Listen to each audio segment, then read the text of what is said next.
Fly so high, I'm hypnotized. What's up is down, what's left is right. Chasing stars and holding you.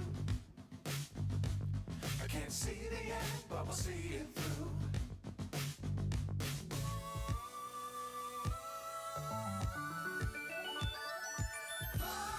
Flying, get on board.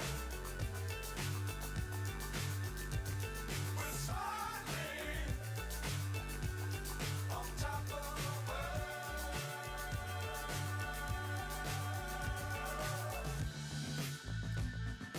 Dangerous times, don't fly too high. Be sure to keep the ground in sight. Fly forever if you keep it tight. Love the world and keep the sky on your mind. Flying, get on board. We're soaring on top of the world. Flying,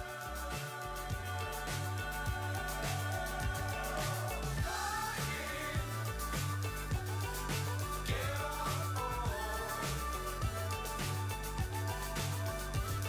We're soaring on top of the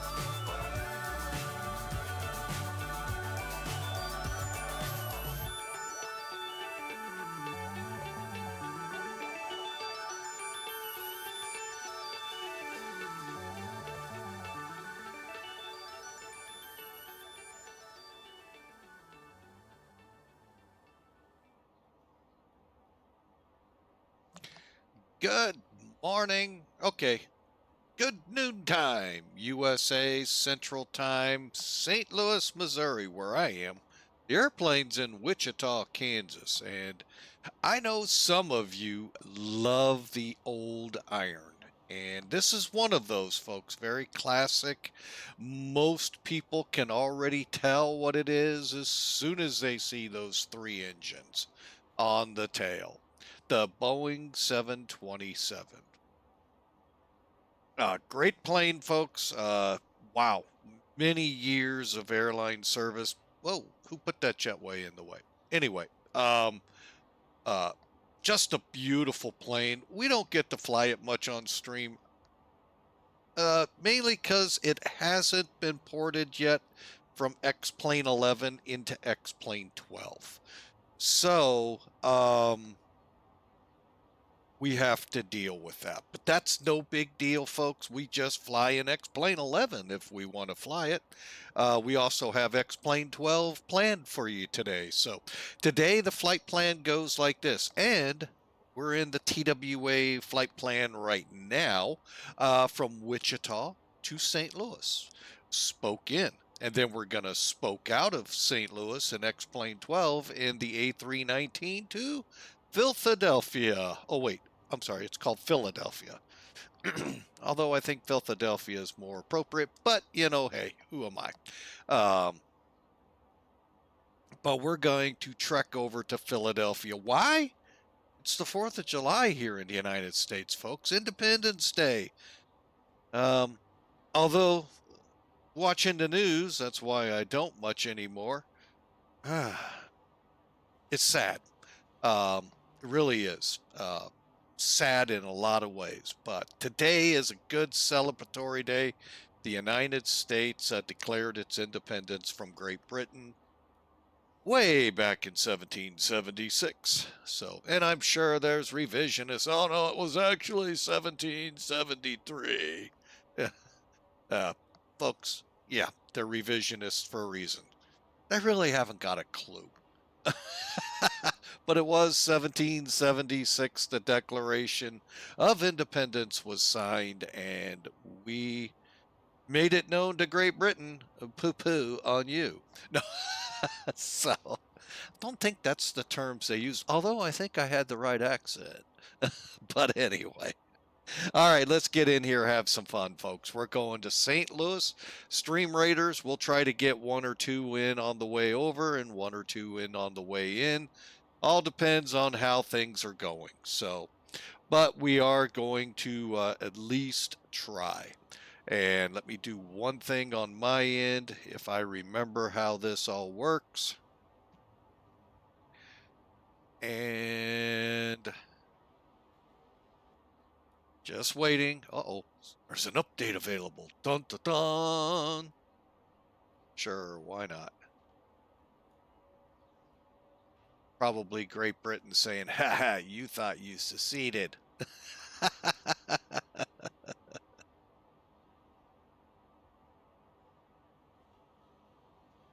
Oh, all right, folks. Just waiting on this thing to finish up.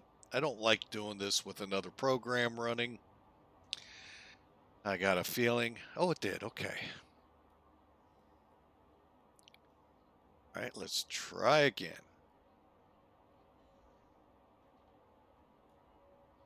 I meant to start this in the song and totally forgot. It looks like it worked. All right. We just minimize this. Well, no.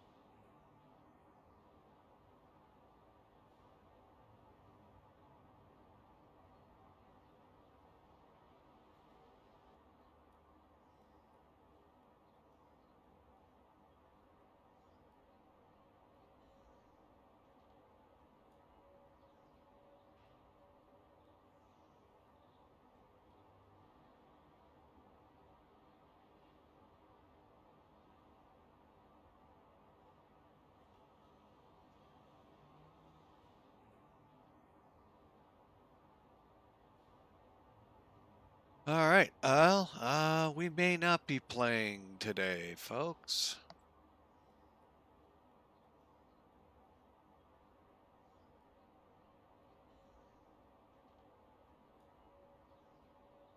All right, well, while that decides what it's going to do, let's get this commercial break over and get into doing what we're here to do. This is part of the reason why I really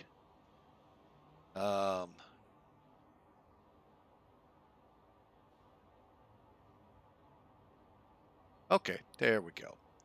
All right, we'll get to that later. All right, so we're out of the break, folks. Let's hop up into cockpit. First thing we're going to do is go through some power up here. We're cold and dark, folks. We're walking up to the airplane and kick the tires. We're not going to light the fires just yet, but we're going to get after it. All right, so when you come in here, folks, first off, it was a 3-man crew. The pretty boys up front, the captain and the first officer, they're up there as they taxi by with their little parade smile, blonde hair waving in the air. You know them pretty boys. Yeah, they're the ones you all go, wow, what a great landing there, Captain. You know, the guy that did all that work. It's not this guy, the captain. It's not this guy, the first officer, although they had the controls. It was this guy that set it up for him, the flight engineer. He monitors the fuel, engines, pressures, hydraulics, electrics, air, made you comfortable in the back so you couldn't tell how bad they landed. You didn't know that one, did you? But anyway, no, they all three worked together, and that's what it took to fly the plane back then. Those two focused primarily on navigating and hoping to find the right runway and actually land on a runway. You find that funny? Look it up, folks. There have been many taxiway landings by commercial airline pilots. It's kind of funny. But anyway, and wrong airport landings. But that's their job up there. It's his job to manage. All right, so let's pop our head up here into the captain's seat and kind of feel, is this what it's like to be a king? Oh, I don't want it. Ugh. All right, so now if you move your cursor, when you buy this, first off, folks, one big caveat. First off, you got to have X-Plane 11. You can get it to work in X-Plane 12, but the data refs will make it that don't work fully with X-Plane 12 will make it a literal handful. So I don't recommend X-Plane 12 with this, nor does FJS, FlyJSims. They say, and I hope they mean, they are working on a new version for X-Plane 12. And of course, they put at the end, like that dastardly company prior, flight factor, soon. So that could be 2 years from now, and we could have X-Plane 13 out here. But just kidding. Hopefully they get it out here soon. Soon. All right, but anyway, once you get it, very important thing, folks. The TCAS in it will crash your aircraft to desktop. They may want to say, no, it doesn't. I will tell you, if you do this simple step, and I'm actually pulling it up so I make sure I read it correctly, because it works. Amazing, it works. Hang on, I got to move everything back that made that possible. All right. Basically, here's what you got to do to get around. If it crashes to desktop on you, it may not happen flight 1, but it will happen with you. So here's what you do. Go into each of the 727 folders you'll get. So you'll go to X-Plane 11, the root folder, click on aircraft folder, okay? Then you're going to look for the FJS 727. Look for the 100, the 200 ADV, and the F as in freighter. Okay, those 3 folders are what you will have to go through and do this simple fix. Okay. Inside each of those 727 aircraft folders is a plugin folder. Once you're in the plugin folder, remove, delete, get rid of Saranara XTCAS folder. Kick it out, delete it, be gone. And you'll find the aircraft doesn't crash to desktop.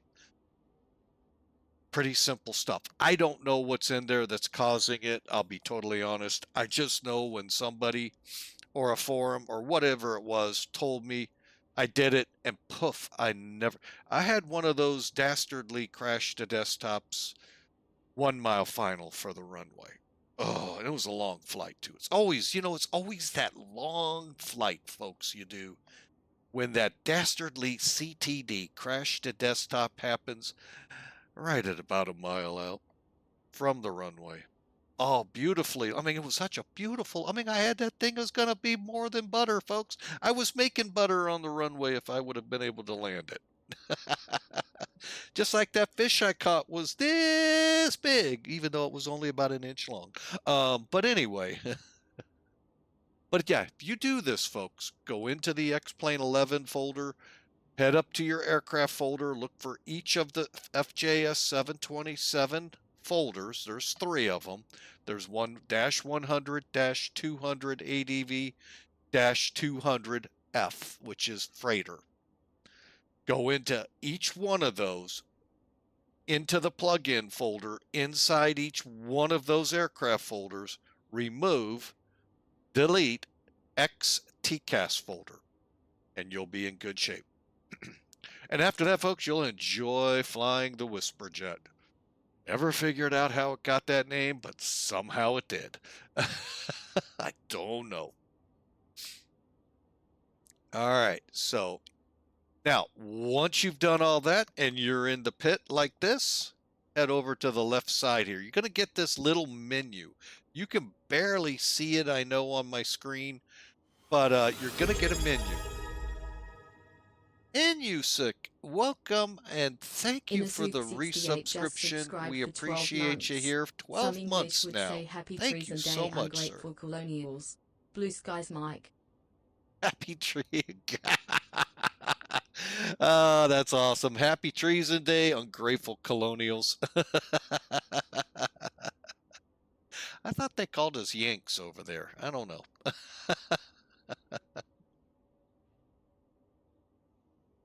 We rebels, I know. All right, but anyway, there's a menu over here, folks. Click on it and you'll get what's called the options. It'll be the one with the what looks like little gears. Open it up, come down to the bottom, kick the GPU card on. Kind of thought we'd hear it. I know I've got the sound turned up. Hang on. Okay, well, we didn't, I guess. All right, and then kick the air card on. We're going to go into something that came when the 727 came on the market back in the 60s. It was the first aircraft to actually come with an APU, on board APU. Now, the 707 would adopt it, but this was, as the most authoritative news source, better than what's on TV, Wiki, will tell you.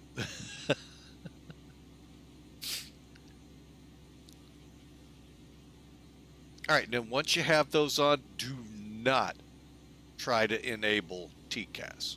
Just, you won't have the folder. That's why. Get rid of it. Don't even think about it like we went through. But you have the ability to hide the yokes, yeah, in all of this. Display Imperial, or whatever else it's called. And you can then close it for now. And then I'm going to head over here. We'll go ahead and load our aircraft. Today, well, before we do that, let's put power on the plane. That would probably be nice. So head over to your flight engineer panel. Now, I've actually set up those nice little hotkeys to move around, but it's real simple. Kick the battery switch on. Move your source to external power on both. And engage. Engage. And then as soon as you see air pressure over here, start bringing your bleeds on. And then your galley powers. Got two bleeds, or two packs to turn on. Your bleeds are right here for the, well, actually, you're on internal. You're not external right now. And that's all you have to do. You can set your lighting and all of that right now if you want. That's actually down here.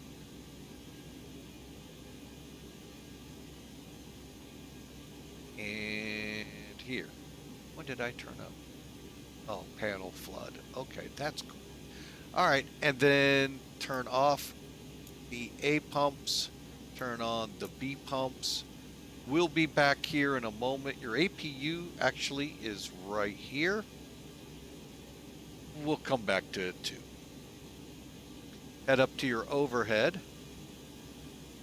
I like to turn overhead up. Now, some people like using this as their forward panel. It is kind of neat. It's really bright, but it's your call. And then turn on your nav and logos. One important note, a second important note. Looking for your transponder, folks. It will not be on the pedestal as you're used to in all other Boeings. It's actually right here in your overhead. And then kick it to on out so that your whatever client you're using goes to mode C. And we'll leave that setting for now. Actually, no, I better not. Knowing me, I'll probably end up being told, why didn't you change it? Because I wasn't told to. There we go. All right, so just remember, transponders up top. All right, from here, you're done. I've just turned lights on so people can tell the airplane's ready and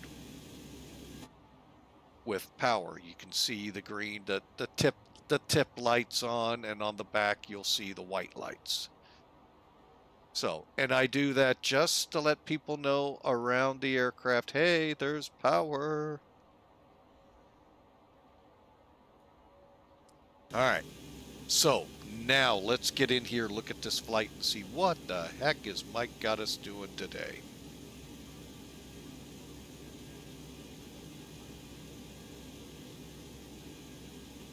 All right, I am gonna have to pull that element down for the moment.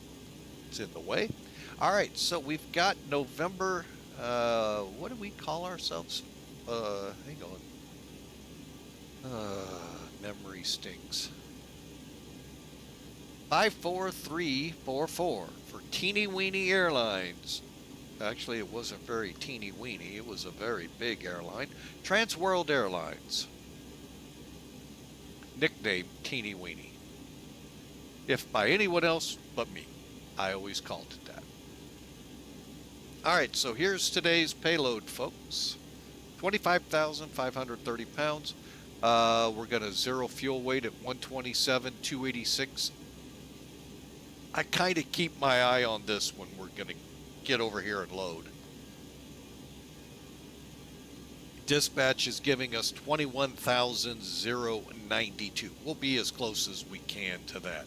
111 people dare to fly with Mike today, and 6,100 pounds of cargo. All right, easy route today, ROKNE to Bum onto the Kayla 3. They're planning us over there on 12 left, and I have looked at the ATIS, and yes, 12 left and 11 are available today. And I am going to have to check NOTAMs here soon. I will here soon. Outside of the sim. It looks like the old long runway may be back in service. It's been out for quite a while. I can tell you this much. We went to Baltimore last August. The runway was closed, and I know why. Oh, when I was up there to pick my wife up in February, I know it was closed. So I know it's been a very long. They basically rebuilt the whole runway. What they put in it, who knows? Maybe it's got spaceships in it. Who knows? But anyway, that's what our game plan is today. 31,000 feet at Mach 0.80. 727 altitudes and speeds. All right, for the weather. Oh, this is going to be where it gets fun. Wow, I did not know that here. Winds are out of the north at 11 here. 10 miles of visibility. That's cool. Overcast sky at 800 feet. Folks, if you want instrument flying, you see where you need to go. Good simulated instrument flying, especially on X-Plane 12. So 21 degrees out there, which to us here in the States is almost 70 degrees, and dew point in the mid-60s, so it's like it is here. Very sticky when you walk outside. And if you wear glasses, be ready for you not to be able to see, because they're going to go poof, fogged up in a second. All right, over in the gateway city of St. Louis, where we are, 180 at 4, nice southerly wind at 11, broken sky at 1500 and broken at 2500. I don't know why Hawker's flying and continues to break the sky, but you know what? We'll fix it for you again. Welcome aboard, Hawker. And we got you lurking. Couldn't resist. I'm going to talk to your boss, though. Why do you have to break the sky so much?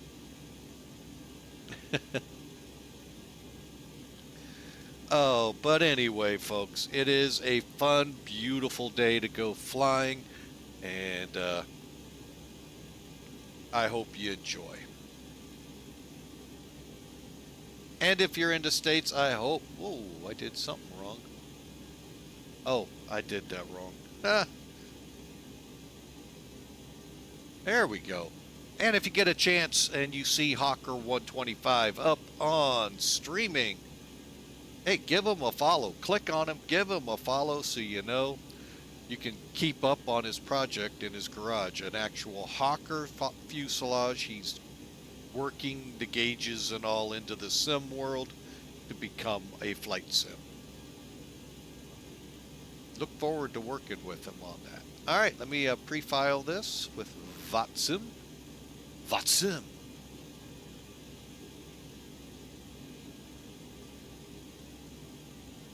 All right, PB in. Oh, it doesn't preload anymore. Oh, I hate when it does that. Did I save it? Oh, hallelujah. Oh, I tell you.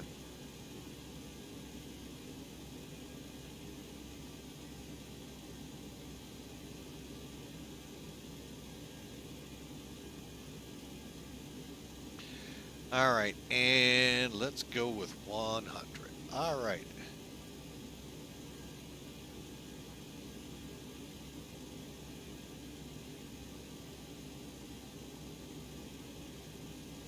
All right, and there, flight plan is out in Never Never Land, called the Internet.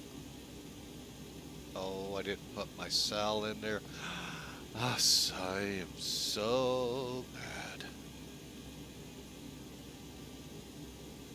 All right, and hang on, I need to do something with that. So when I do go, we're going to go live right now. I learned my lesson, folks. That way somebody doesn't park on top of my spot. Well, it doesn't stop them. I hate that it doesn't fill that in anymore. Huh. Connect. All right, and that is letting us know, one, there's no ATC here, and our squawk code is 4617. All right, remember where the transponder is real quick here, folks, before we get going here. You all thought there were no tests here. Ah, you silly people.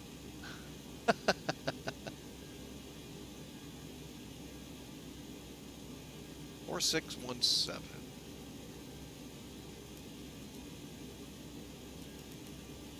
That's right, it's above your head. No, the information is not above your head. The transponder is literally above your head.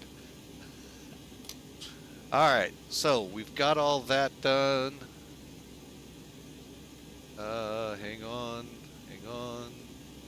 There goes some toolkit. In with Xpilot. Why? Because some strange reason, if I don't put it on my screen, you all can't hear it. I don't get it. I've even taken the check mark out of beta. It goes dead. So, we'll play along as we're supposed to. Alright, let's get in here and get this plane going. Oh, I did have stuff. I forgot about that.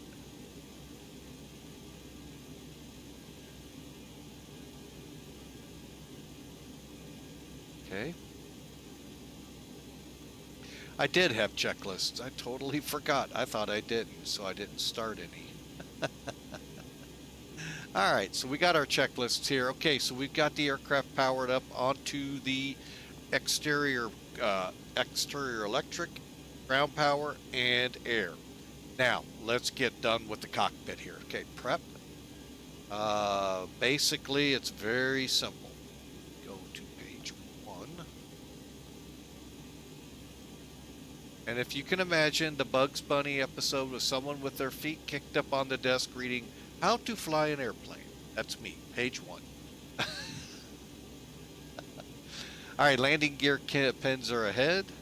Let's do an overheat check. First, the ones we all love. And these have actually gone off on Flying with Mike, folks. We've had engine fires. That was page 2, how to avoid.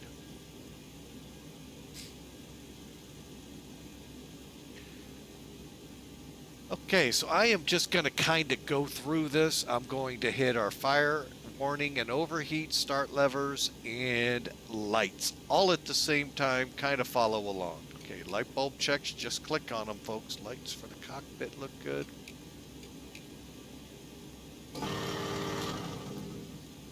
Compass slaved. Okay, good, good. Cargo test good. Set RTO. Okay, emergency lights armed. Start levers closed. Cockpit voice recorder. I don't know if you can see the needle moving in there when I click test, but that's what you're looking for. Okay, no smoking light lit, and altimeter is set. Alright, coming down, light bulb check. Believe it or not, it will replace if there is a bad overheat check. Good, turn them on. Alright, this part I'm not certain how it all works. We won't really need it this flight, but the click, click, click, come on. There we go. But it's always good, check your light bulbs, and I will probably not use it. Probe heaters are going to stay off for now. Dome lights, and everything looks good. Okay, dropping down to the middle. Again, just so you can see, no light bulbs there. But believe it or not, they are everywhere, folks. So if you think it might be one, click on it.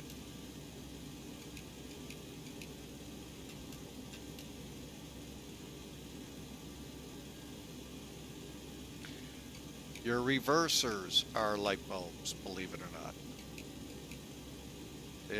And this one, while I was in the Air Force as a firefighter, had us rolling more often than not. If they went down and didn't get 3 green or something to that effect, guess what? It's an in-flight emergency. They would pull a bulb, check it, and it would be down and locked, but they still got to roll us. Just in case. And they actually had some where the gear did show down and locked, and guess what? Clunk when it landed. Alright, I don't remember checking the overheats and this one, but we can check them again. Okay, it does not hurt. Coming down, radar. If you haven't, if you ever get to the runway and like forgot flaps or you forgot something important, when you throttle up, you hear that. That's your takeoff config. Not in accordance. You got to go look and see what's wrong. Or just say, hell, I got enough runway. Let's just take off.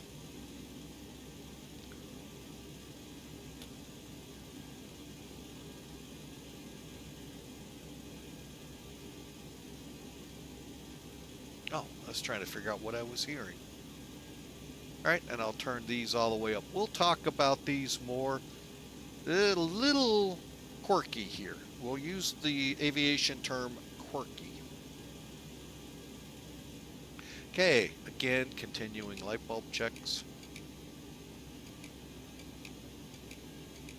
You'll devise your own way to check all of these because it really stinks, and it thankfully happened only in a reverse thrust situation, power back, that one of the engines didn't light up. The little light saying the reverser was on, it was a light bulb. And I looked, all 3 had the black smoke coming out, so it was in reverse. It was a light bulb. Remember how I said you'll be surprised where you'll find them sometimes? Yeah, even these. Overheat check. And we'll check the bulbs. Okay, coming down to these.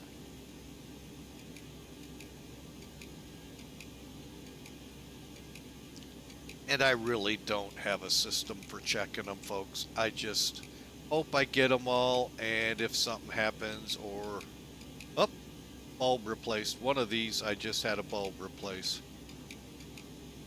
And that's how you know you had one replaced. That's first time in several streams with this aircraft to get that, so. Test. This is a test of the emergency broadcast system. This is only a test. Test, test, test, test, test, test, test, test.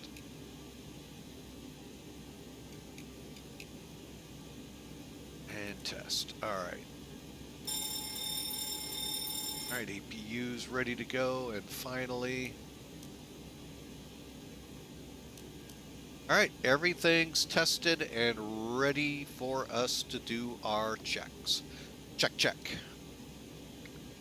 Check, check. Alright, let's just get up here so we can see better. Alright, so, stall warning we did, emergency lights. Let's just look up there and make sure emergency lights are armed. Voice recorder window heats are on. Instruments synced and cross-check. Mach airspeed warning check. Alright, now my fun ones. I don't really know if there is any test it's actually doing down here, but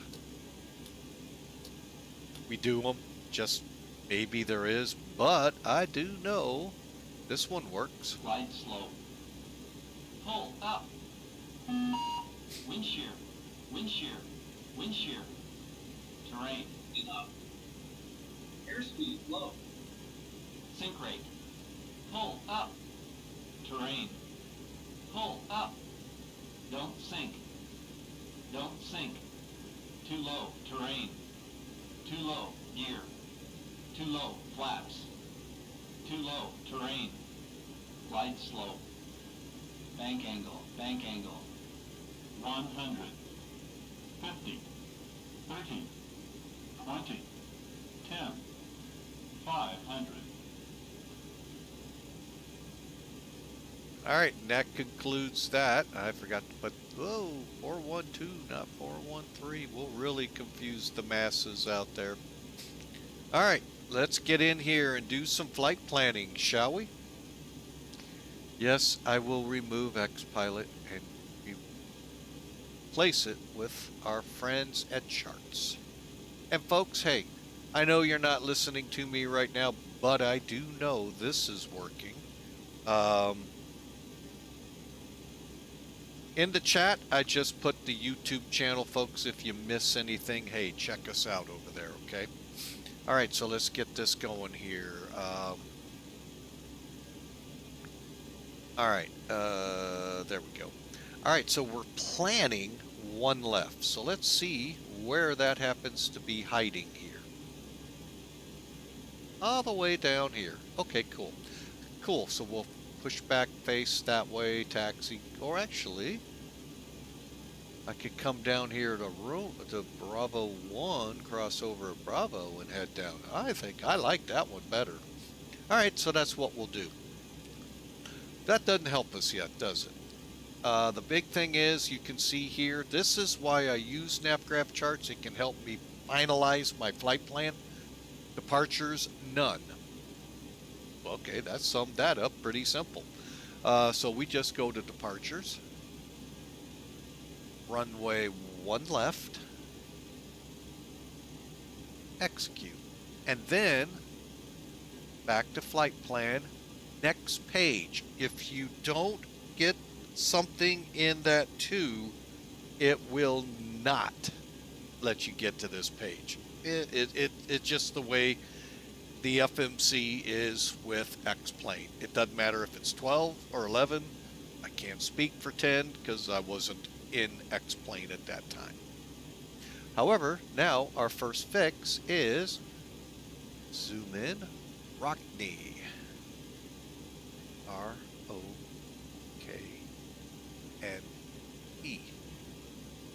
2.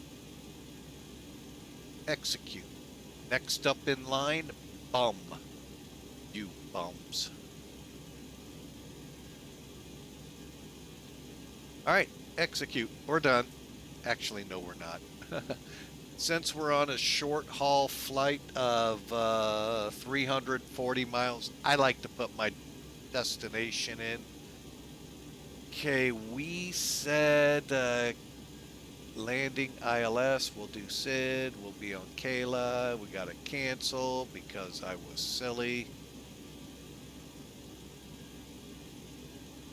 All right, let's try it again. Kayla, bum, ILS, side, execute.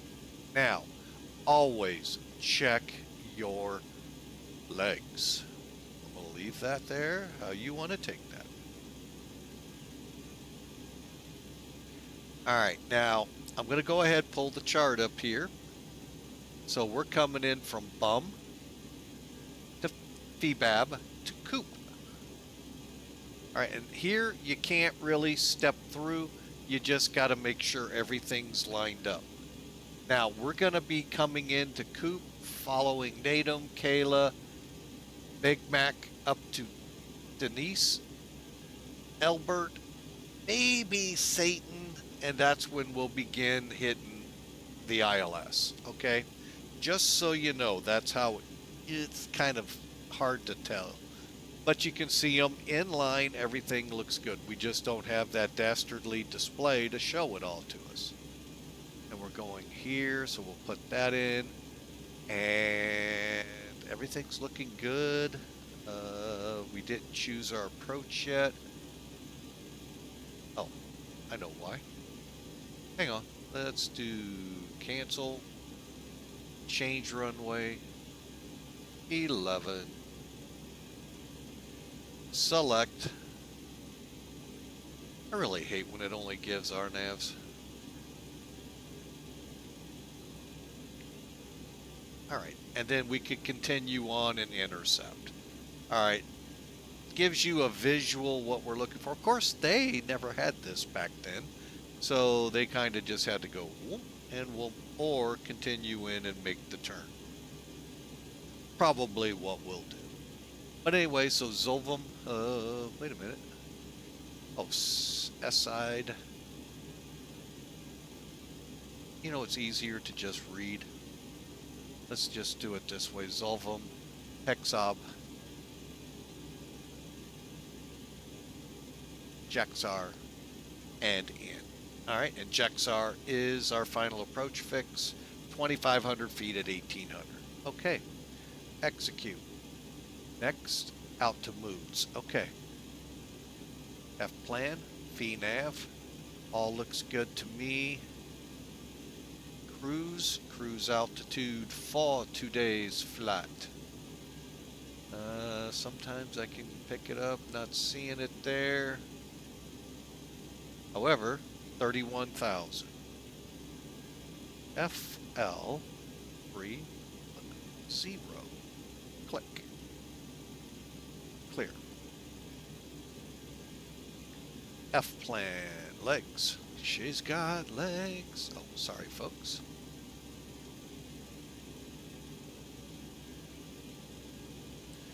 And clear. And back. Alright, so as you can see, we're going to be taking off. Here, let me kind of zoom it in. Alright, so here's runway 1. We're going to kind of take off and then just kind of work our way over here. Now, remember I told you, you heard me kind of make fun that some commercial airliners have landed on the wrong runways? Imagine seeing that coming in.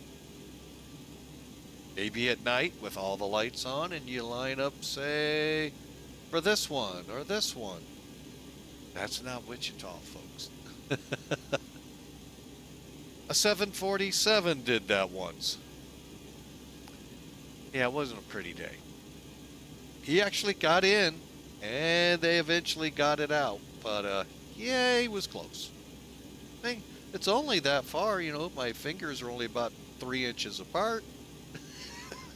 That's what some dispatchers I drove for thought how far it was between St. Louis and Dayton. It's only 3 inches on the map.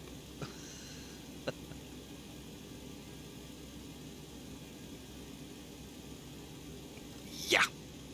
Oh, I've got funnier ones about maps too, but we'll leave those to those people to tell. Because they are hilarious, actually. All right, so there you go, folks. We're ready to go. Now, let's finalize everything. Radar and radios. That's the big thing. We are going to be flying mostly, well, we'll fly a little FMS, but we're going to try to come off of it to fly a lot of this VOR to VOR. We'll see how that works. Let me get charts out of here. Charts out of here. Where is that? Oh, there it is. All right. We're going to have to do this. You're going to just have to trust me what I'm saying here. All right. Come over here. Boy, still getting used to Saribot in here, folks. So sorry if I all of a sudden go, where is everybody in my chat? So I'm getting used to it, folks. All right, sorry, getting back in here. All right, so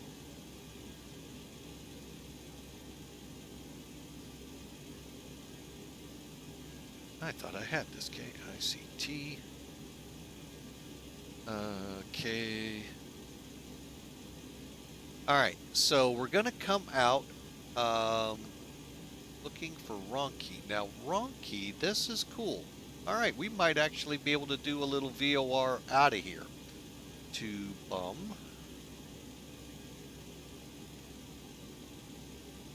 Okay, it took the Kayla. Wait a minute, is that the one we're on, or is it? I think that's the one we're on.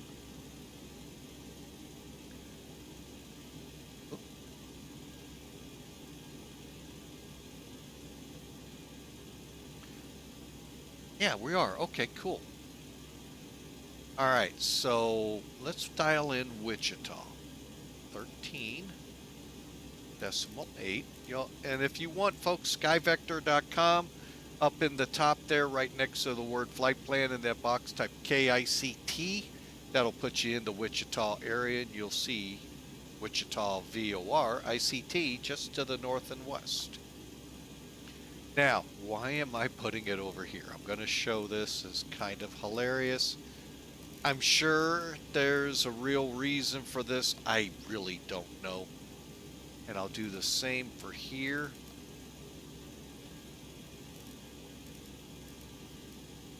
All right, so let's come up here. All right, so let me see if I can. No, I can't. Oh, nope, can't. All right, anyway, so nav 1, just so you know, this is your nav 1, nav 2. For those of you not familiar with flight decks or cockpits, even the little guys, little Pipers and Cessnas, usually have two com navs or nav comms, however they say it. Com nav would seem appropriate, but I could see it being called nav comms. But anyway, Navcom 1, Navcom 2, whatever. So you have Nav 1, that's this one. Nav 2, this one. All right. So now let's come up here. All right. DME is right here for Nav 1. Okay. Just so you're aware, and then that should be your course. Which, by the way, why don't we set it to 11, I think it is. Let's get it there to start with and fine-tune from there for runway heading. I like doing that to get an idea where it is when I don't have the magenta lines or the green turquoise lines of Airbus. You know, if I don't have those, then I got something to reference where is the center line. Okay. And then I bring up my heading bug right over it. Look at that, because you don't have the numbers for the heading. I hate that, but it is what it is. So the HSI is set, runway heading, all right? Now, if we pull in Sim Toolkit real quick. Here's what we're going to actually do. I'm going to bring Sky Vector up, since you guys may not have. And I'm just going to put in there KICT to KSTL. Just something simple. And then go to World High on the charts. Folks, you have, what it does is it takes all of those high en route charts that are out there and kind of pastes them together on the end so it's one continuous chart. Pretty cool. Same with World Low and World VFR. Of course, when you cross the oceans, there are still some airways way out of whack, with your route, but all the fixes and all are still in there. Anyway, so ROKNE is right here. So you just put your mouse, bring it up, plan, and it puts it in. Bum, right there. And sometimes it's going to actually put in your arrival. Not all, but some. Okay? And it doesn't specify necessarily to the runway, just when. Now, we did get the right kick up here. It just doesn't realize how you're going to fly it. Are you going to do the RNAV? Are you going to go visual? Are you going to do this, that, or the other? So, but anyway, long story short. So, as I said, there's Wichita. There's the identification for it. Okay. So we're going to fly up, intercept the 074. Actually, we're going to work our way direct ROKNE, but we're going to work our way in a way that will kind of intercept it and start flying it. Then, so that's 13.8, and here's 15.9. Now, once we're done, it'll go to St. Louis via Coop and on in. It's not going to show you all of the fixes that are part of this. That's what charts is for. But this gets you going. All right, so I just wanted you to see what we're doing. So now,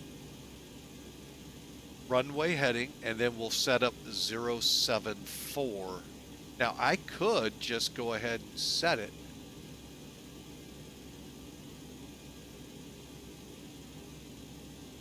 And we now know to aim. From that, we could either go straight and then join out in the distance or work our way direct. Either way works. And folks, the only other thing we need is our common traffic, and we're ready to go. Now, I'm going to get rid of Sim Toolkit. I'm going to bring in XPilot. Now, on your client, I don't care what sim you're in. If you're auto ATC, if you get one, don't stay on that message. Go to messages, type in .ctaf KICT, and there you go. A little secret, folks. It works at 9 out of 10 airports. Look at the tower frequency. Now, if you're flying GA, I could show you that, and we'll do it in flight. Okay, I'm not going to do it here. It'll take too much time. But on the charts, you can actually see what the common traffic is for GA airports. For towered airports, usually the control tower. However, that 1 out of 10 that I kind of hinted at, it's because of multiple runways. So to know which one is what, or multiple towers for multiple runways, then that works. .ctaf space and the 4 character identification. Yes, folks, there are numbers. Alphanumeric. Would you like me to be more computer savvy? All right, but anyway, so this is our DME to ICT as well as here. Yeah, the big box here. The one that catches our eye real quick is actually DME for Navcom 2. Yeah. All right, so today we're flying out of here. Quick check of the weather. 020 at 11, 10 miles, scattered at 11, scattered at 1200. So the 800 foot thing is gone. Good. And 2999. And yes, folks, you have to set it both sides. I'm sorry, this is old school. Oh my gosh, I can hear him. Oh my gosh, Muffy, I gotta set the other side too? I can't fly these old planes. That's just too much work. Actually, it's not. They're actually fun, folks. All right, we're ready. Okay, final checks here. Stabilizer trims. All right, so here we go. We've done our takeoff check. Stabilizer, fuel, hydraulics. Let's load the plane, shall we? All right, so 111 people.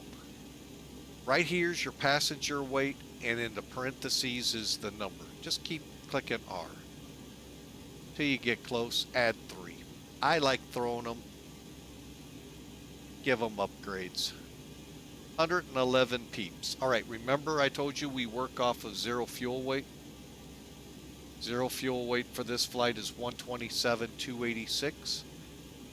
We're 4,000 off, so let's get it in the cargo bay.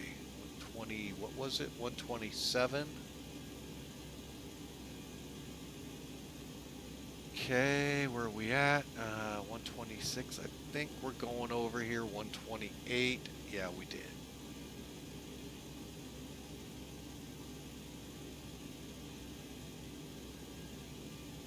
Okay, so like I said, we'll get as close as we can. 127, 880. It's 1,250 pounds, by the way, folks. Each square of cargo in here. It is what it is. All right, fuel. Fuel for the flight, 21,000. I use this plus and minus. Oh wait, I'm going the wrong way. Be 21,000. 092. We'll just take 500 extra pounds. No big deal. 826 nautical miles is our estimated distance on this fuel. Maximum altitude of 35,000, or optimum, my bad, optimum. And then here's our max takeoffs and all. For sim brief, you guys can update your profiles. Hint, hint. All right, folks, she's ready to go.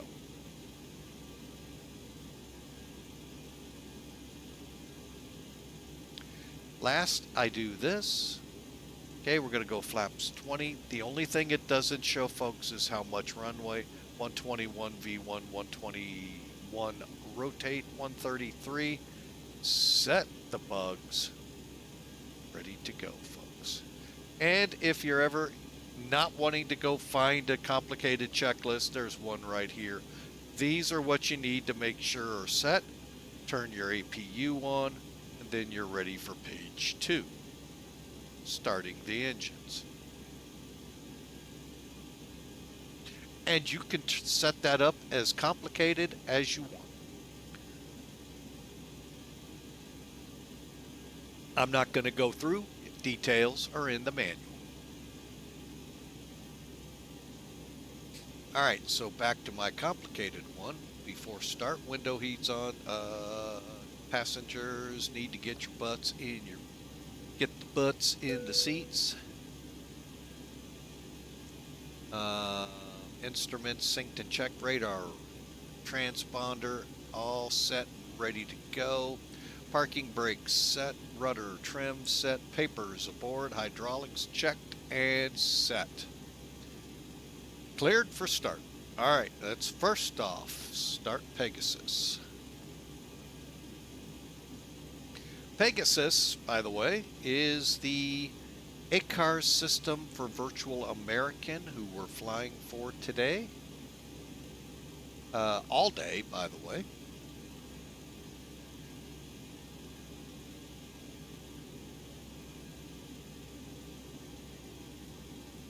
All right, everything looks good here.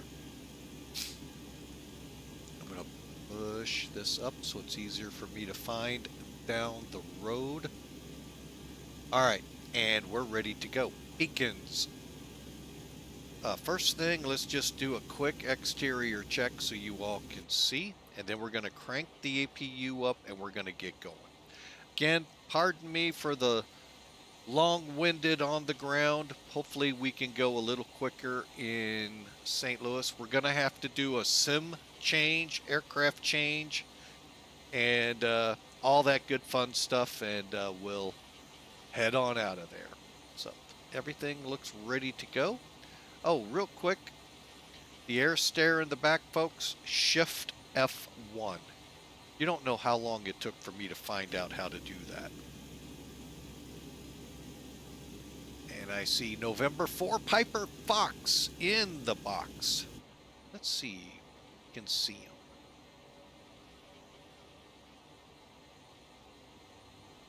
Way over there. He may be at another airport. Hard to say. All right, so let's do it, folks. All right, so APU on. So we go back to the back. I actually have a key for it. Turn it on. 1, 2, 3. Buckle my shoe. And as you can see, APU start, hold APU start switch, count of 3, then close field and gen switches once started.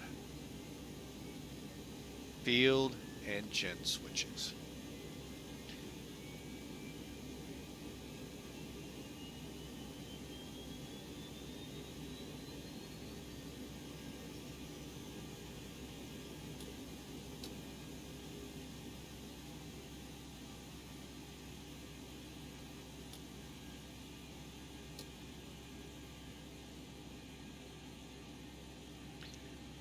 While that's spooling up, yeah, it takes a little bit. Let's get some fuel in.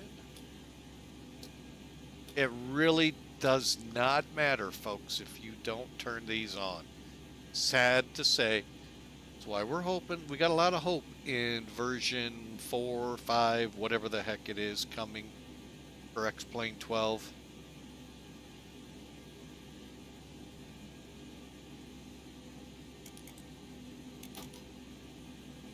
Okay, looks like we're on. All right, so move your switch to APU now. And you can come off. Go ahead and put the air on for now.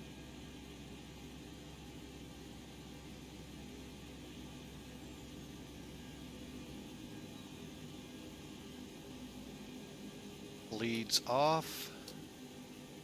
Here we go. Beacons on. Sequence is supposed to be 3, 1, 2. I don't really think there is one, to be honest.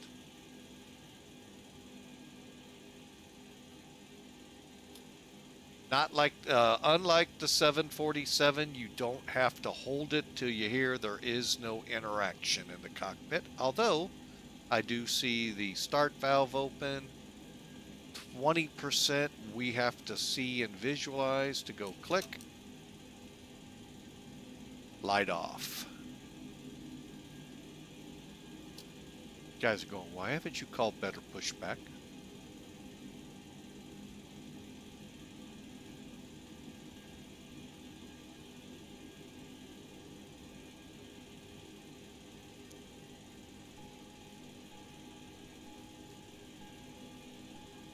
And engine is stabilized.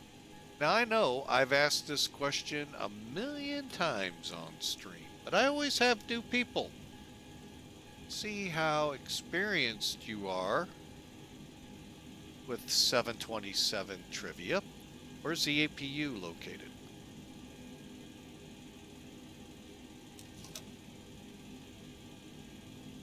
Chat room's fine. Love to see if someone's paid attention.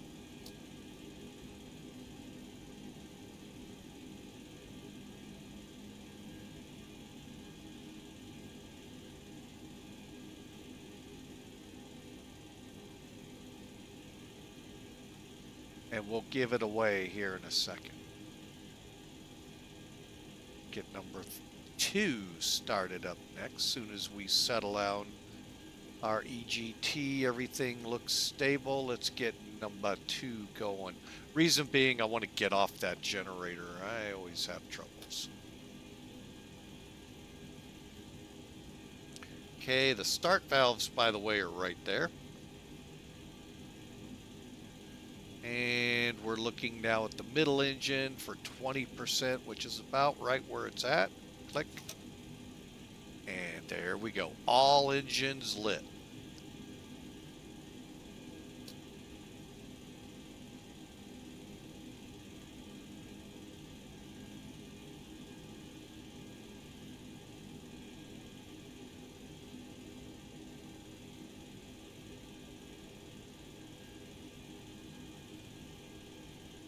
Okay, and we're just waiting for them to stabilize, and then we'll continue.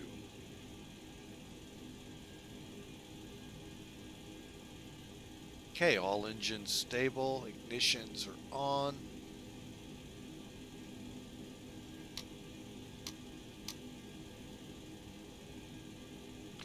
Pitot heat's on. Door lights out. Coming on.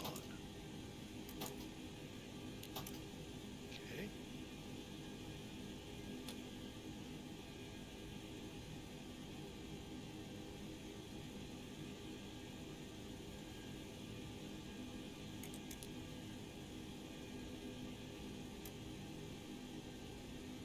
APU shutting down. Oh, I didn't give you the chance to see. My bad. However, before we push back,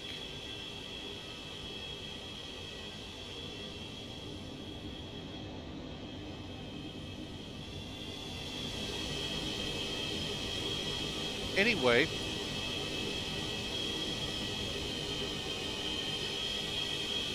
that little inlet right there, folks, is where it's at. And the exhaust blew up right about here.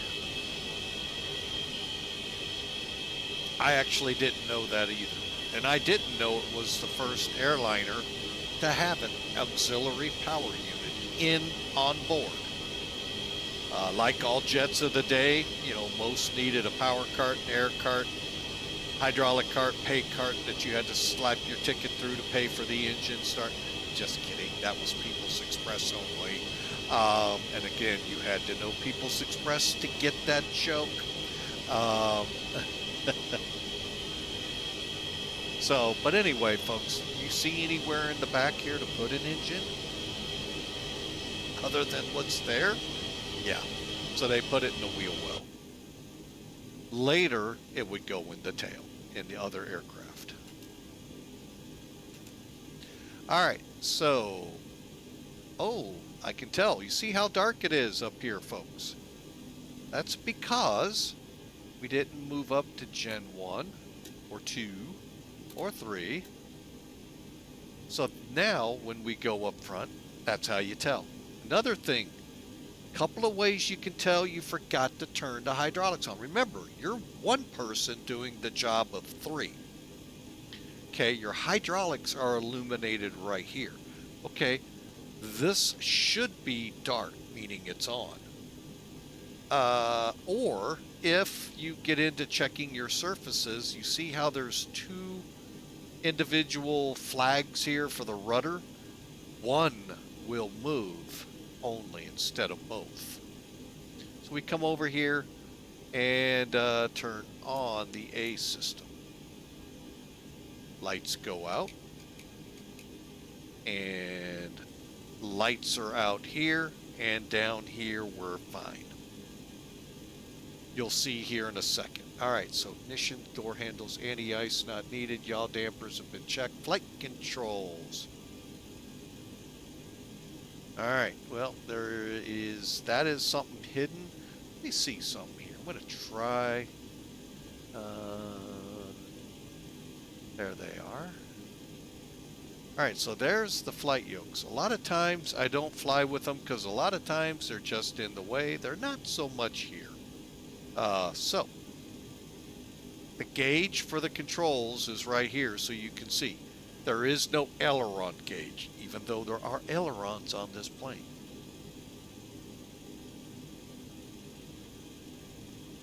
Just making sure now. Elevator, you see the needles moving?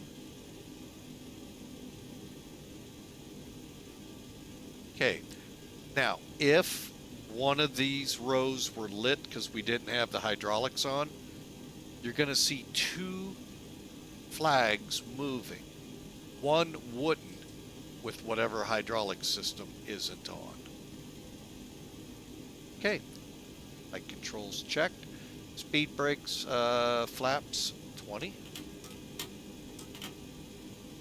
It's 4 clicks, by the way, folks.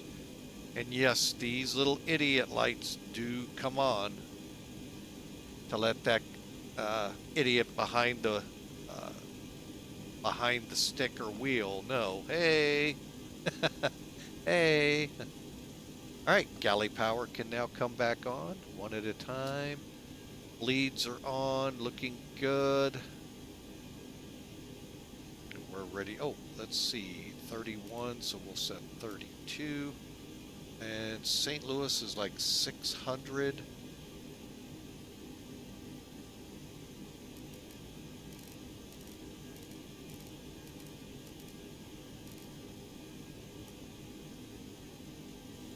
All right, so here we go, folks.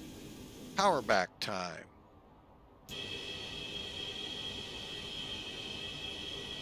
Area is clear around the plane.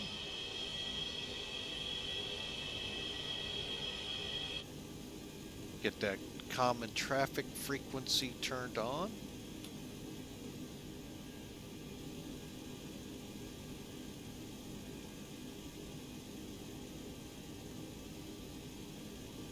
Yeah, Wichita common traffic, TWA 412, pushing back. I'm sorry, correction, power back for runway 1 left. All right, let's go into reverse thrust. All 3 lights are lit.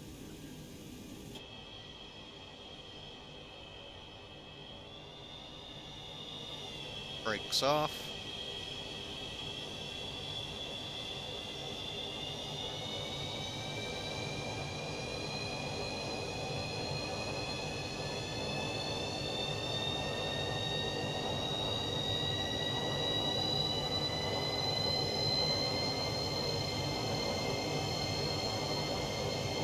Common way to push them back, folks, in the day.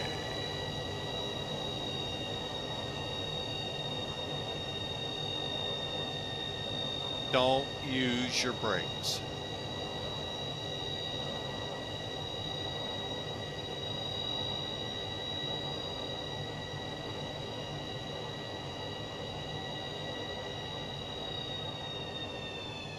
Use thrust.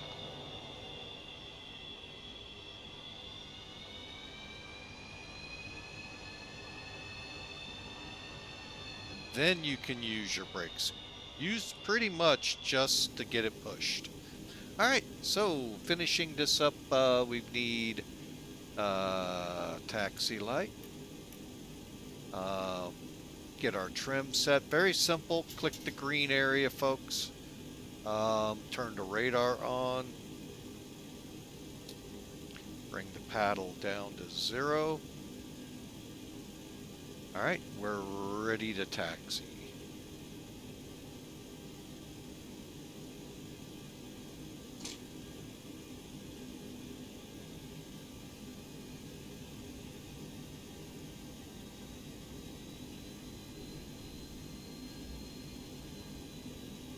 All right. A little longer than I wanted, but a lot of people don't see this much on streams anymore. You see it in video.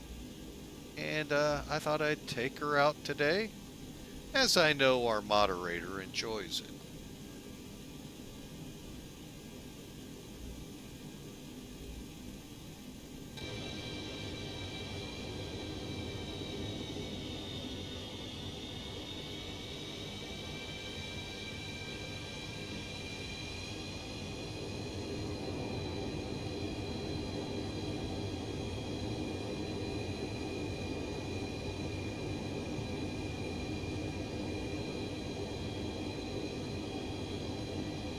And as always, folks, any comments and questions about the anything you hear, see, or just in general, love to see it in the comment section.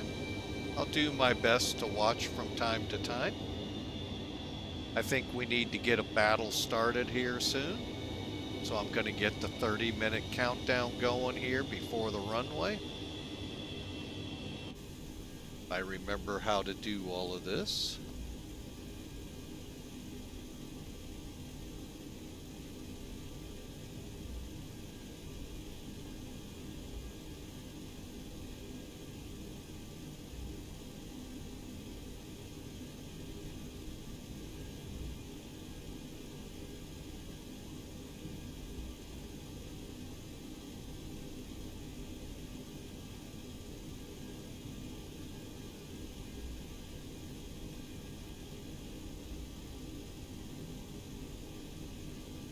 All right, folks.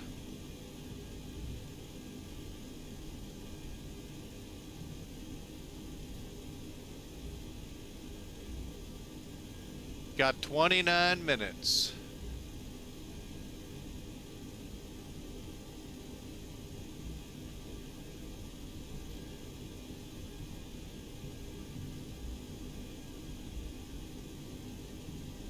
And I've got my little guy placed. My armies are in place. Come join us, folks, on Stream Raiders.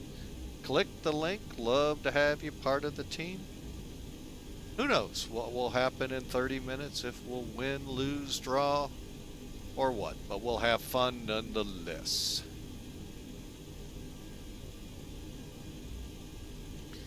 All right, folks, taxiing on down.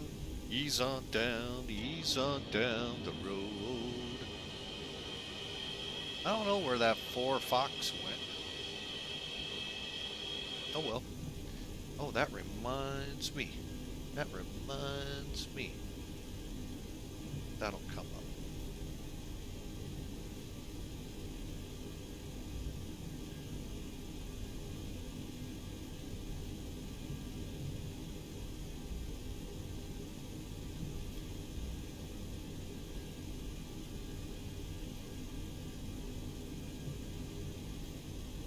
Alright, bear with me a second, folks. Only bad thing about VATSIM is it doesn't get where I am. There we go. Alright. He's going west. I'm going east. St. Louis, here I come. Alright, folks, we are just about ready. Let's do our final takeoff checks. Alright, according to the checklist, we're number 1. So, APU valve, APU all off. Double check.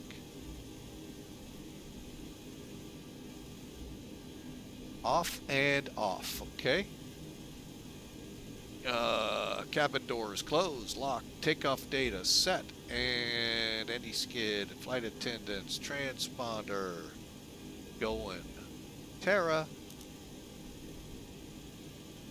A9 flight. Okay. Click. Turn. You're running off the taxiway.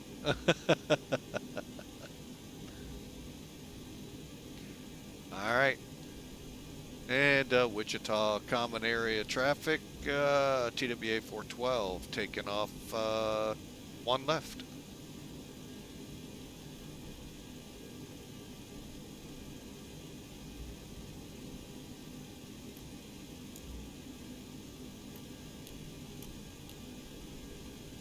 RTO.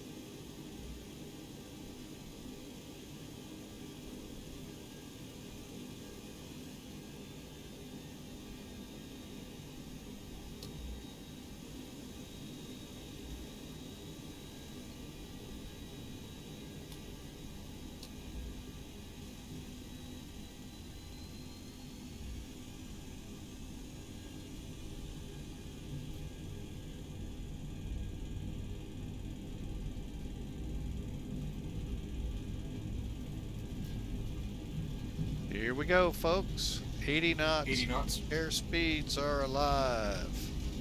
It's alive. It's alive. P1. Rotate.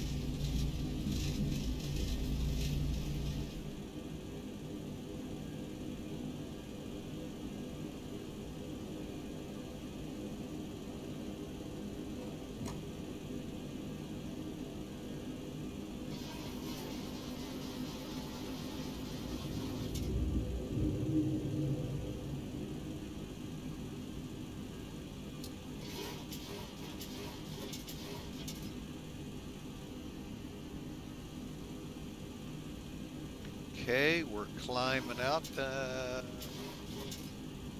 VS, good.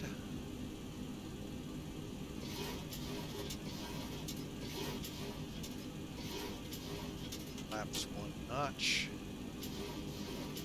All right, let's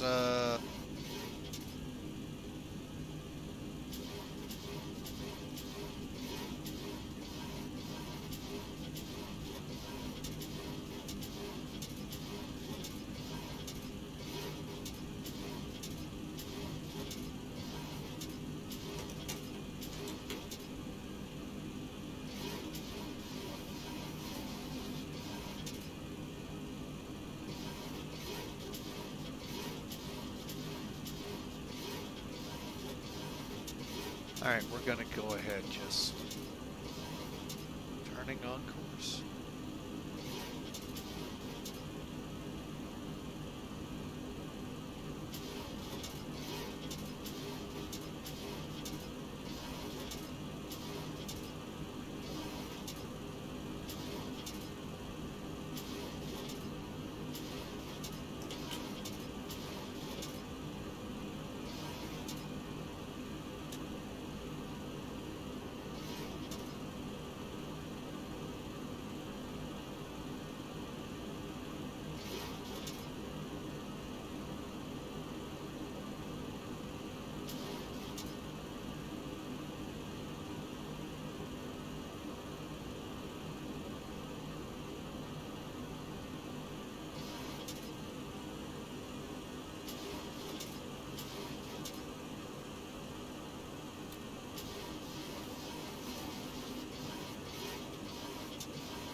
All right, folks, we got a little overzealous there.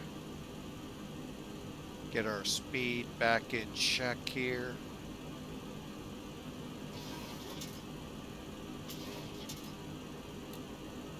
Okay, 9,000 feet, headed to ROKNE, and gear lever off. Okay, and coming on 10,000. First thing we'll do, lights off.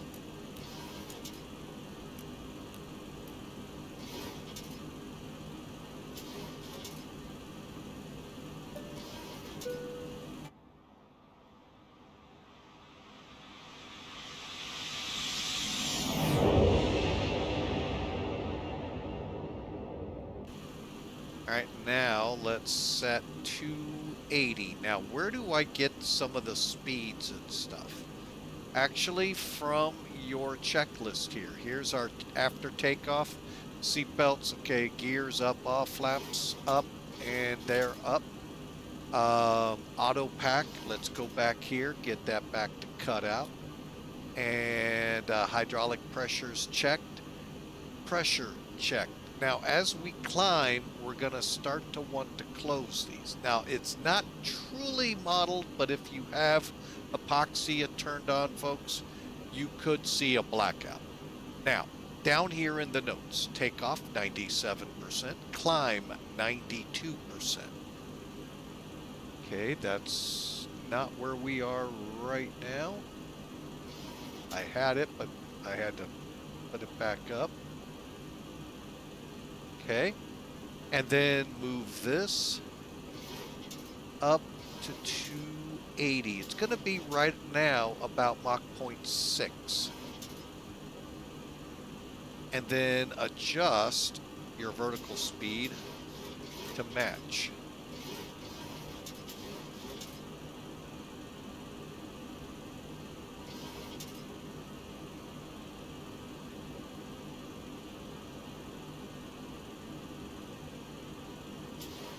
About 1,000 feet a minute will do good.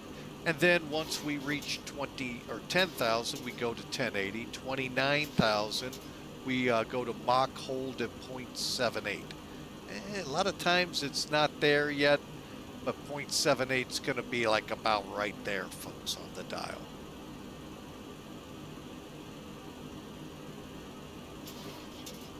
Okay, and if it's the nose, try to keep it above 1,000 feet or at 1,000 feet or more.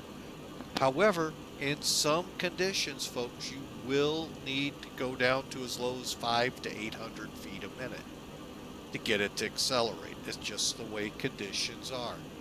And then IAS hold for your climb out, and it will hold that 280 all the way up.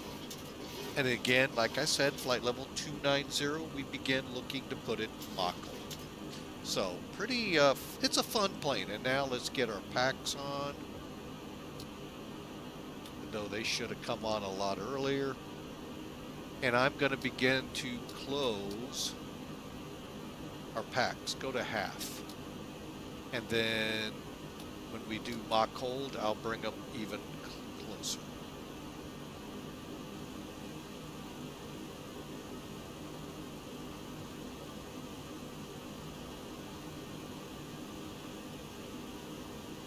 All right, folks, so we are on our way to St. Louis. 18,000 feet is in our reach, and we just turned on course. Set my heading bug, and what I'm gonna do, we should be in range. I'm gonna come down here, flip, 109 miles out of bump. How about that, folks? We just climbed and we got 17 minutes to the battle. The battle will start then, and 2992 because we just crossed. There we go. That light that comes on, folks, that is to tell you you do not agree. The first officer is not in agreement. All right, so here we go. All right, so there we go, folks. We are on our way. Aim the paddle down just a bit, see if we can pick up any weather between here and St. Louis. That would sure make a lot of people happy if there isn't. So all I've been hearing is a lot of complaining on the news. Oh my gosh, it just thinks it's gonna rain. So, but anyway, I will be right back, folks. Stand by.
All right, folks. Sorry about that. My wife was loading the car up for some things for the 4th of July here.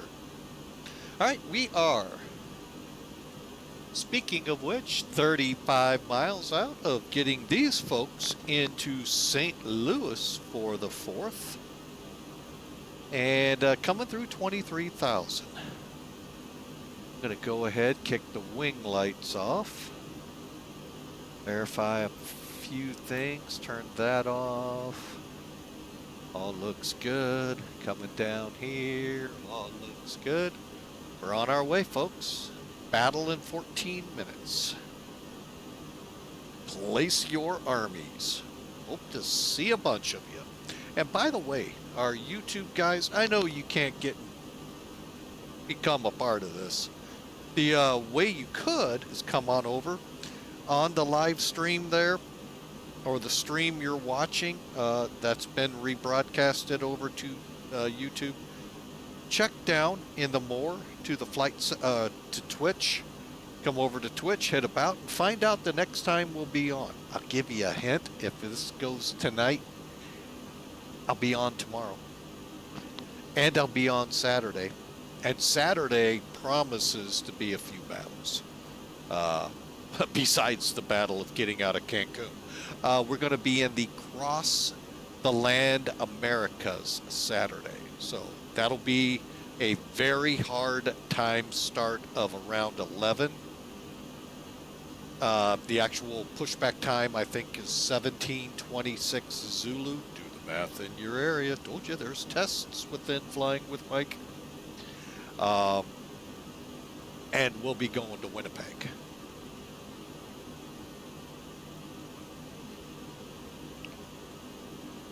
No, we're not going to be in one of those 777s or MD-11s. No. Since they have so saturated the VATSIM. And, you know, hey, I'm not going to dog you guys. I mean, rightly so. Y'all have been chomping at the bit for them. Me and Flight Factor have a little riff right now. Hopefully they'll come through and fix things. If not, that may be it. I was starting to look at their A350, maybe the 777, one of my favorites, but I can do without.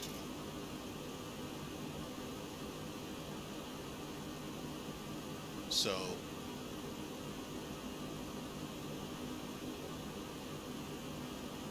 all right, so we're at 27. Now remember, over here, let me bring it back up.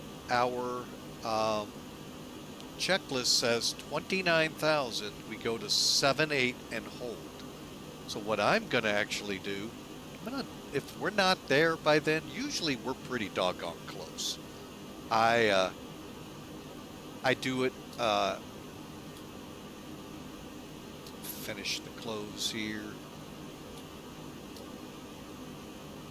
This comes more into play on the way down.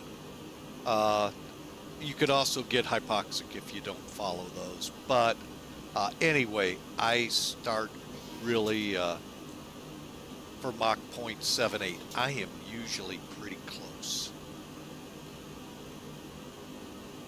So.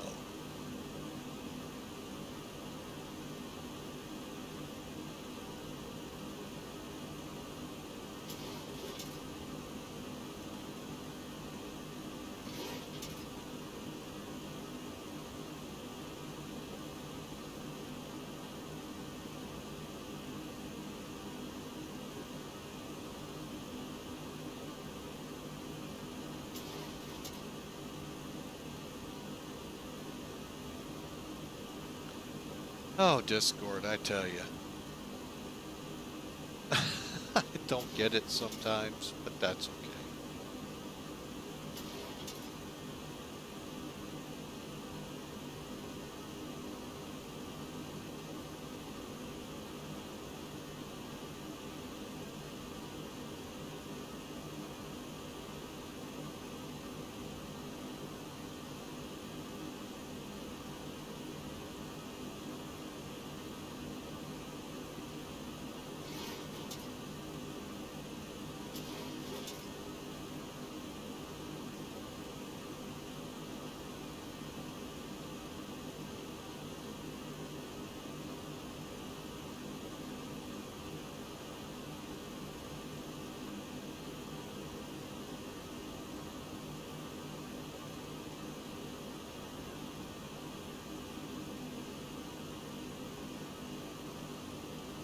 Okay, we're right at 29,000. Oh, we're actually at about 0.78, so we'll go ahead, follow directions. Over we go. All right, let's see here now. Let's get our arrival in here real quick. Hopefully you'll be able to see a lot of this.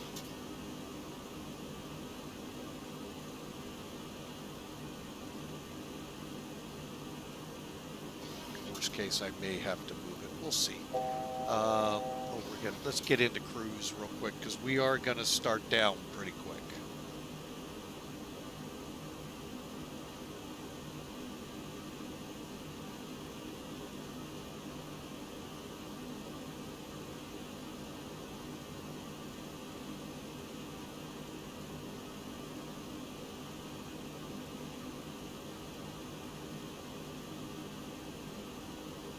Now, one thing about that speed bug, folks, there is no auto throttle on this plane. You, the pilot, or first officer, or it's probably regulated to the engineer, takes care of that. Wait, you're doing the part of all three, so hang on, folks. Let me pull charts away real quick. Okay, level off. All right, ladies and gentlemen, this is your captain speaking. We're turning the seatbelt sign off at this time. You're free to move about the cabin. Don't congregate around the bathrooms is all we ask. But if you're in your seats, please keep your seatbelts fastened in case we hit an unexpected pocket of turbulence. Enjoy the flight. We'll be talking with you here shortly. Again, thanks for choosing TWA.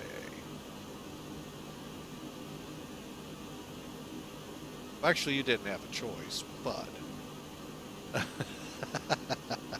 All right, so there's 0.80. So now we're going to back the throttles down.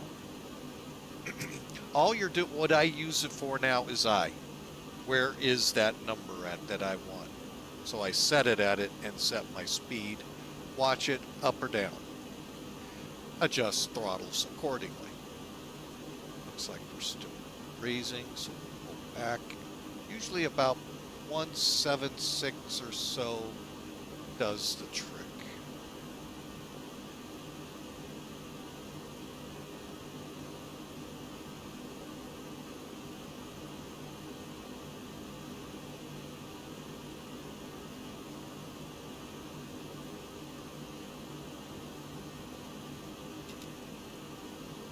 A little bit less. All right, now let's get into this because we're pretty close.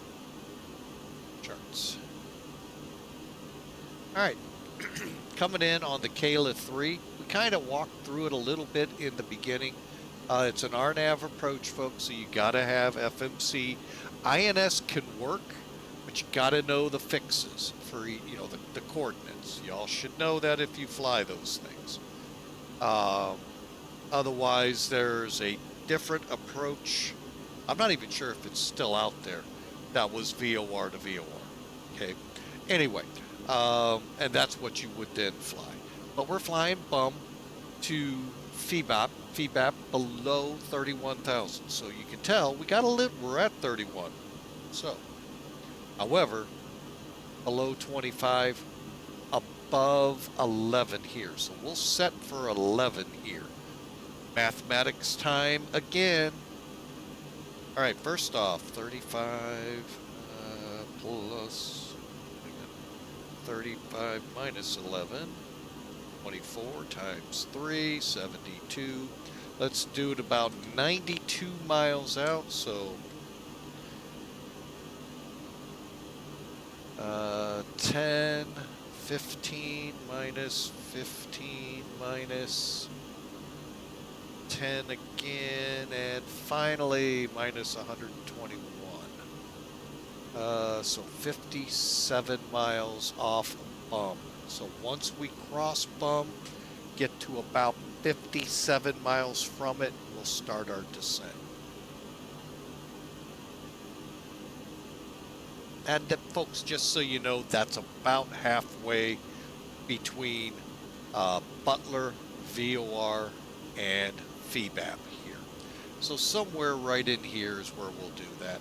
Again, crossing at 310, below 310, and 280 at Coop. Then Natum again at 280, below 23. Kayla above 11. Big Mac 9 to 10,000. We'll shoot for the 9 here, shoot for the 8 here at Elbert. Stan is 7,000. Minimum speed 240. So they're wanting you to keep your speeds up, not play the, well, you get it. So why they just don't put at, I don't know. All right, and then from there we'll be on the Category 1 approach. Let y'all read, because I do actually have some people that are in instrument training, real world. Hey, they can see a real chart. Across the top here, from this line up, is the briefing strip, your ATIS, approach, tower, ground. Now, we are concerned with this one, 1195. That'll go into nav 1. 123 will set here. Now, JEXAR. Final approach fix, 2,500 feet. That's a hard altitude, folks, on the glide slope. So at 7.4 miles off the localizer, we got to be at those numbers. Decision height and altitudes are the same. It's just where are they measured from.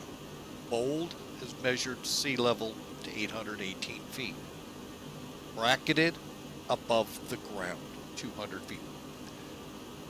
Private pilots, if you haven't figured this out, you should have by now, that's the same numbers your METARs are in. So when you see clouds few at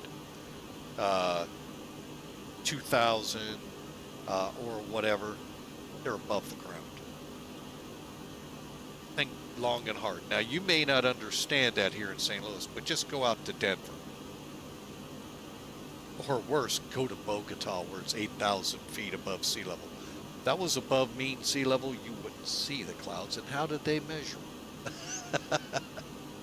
So, just a little tip. Most private pilots should know that, but some don't. You know, they just read the METAR and don't really put 2 and 2 together because, well, when the clouds reach that point where we got to care, guess what? We can't fly. All right, there's your airport, your touchdown zone, which is odd. And I'll explain as we come in. I'm hoping we see this here. Hoping. All right, missed approach, straight away to Boots, and we hold.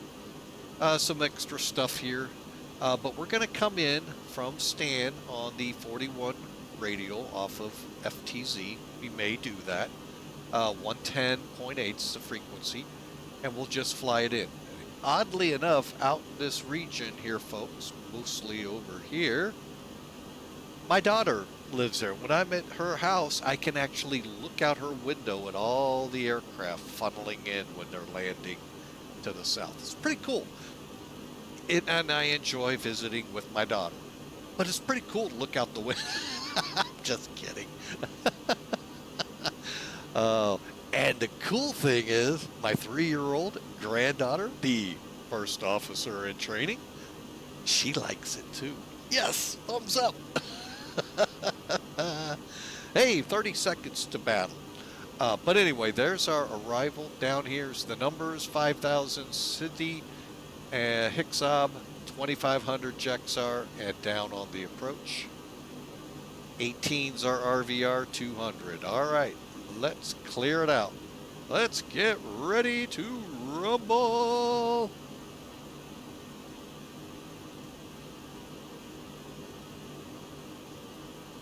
Hope you placed your pieces, folks, because you're out of time. That is so weird how this sound goes off, folks. One, it sounds weird, but two, swear to God, it's coming from my speakers, but yet it's not. Don't know where it's coming from. All right, folks, hang on. Can't go into battle without a sip of coffee. Let's bring the battlefield up. Who is here? Oh, it looks like just me. Oh, well. And it is just me, and away we go.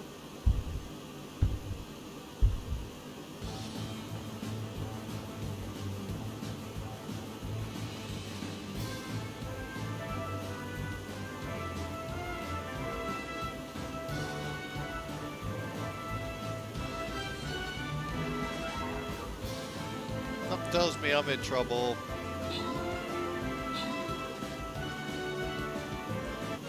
Oh, we won! Yay!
All right, folks, we're just going through here back to the campaign. Okay, so we're going up this way.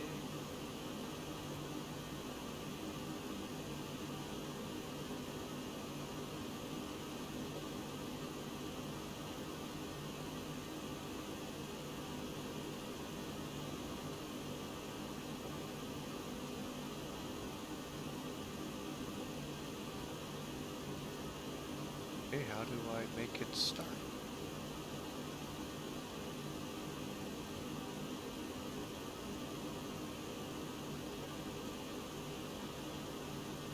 All right, now I'm kind of lost.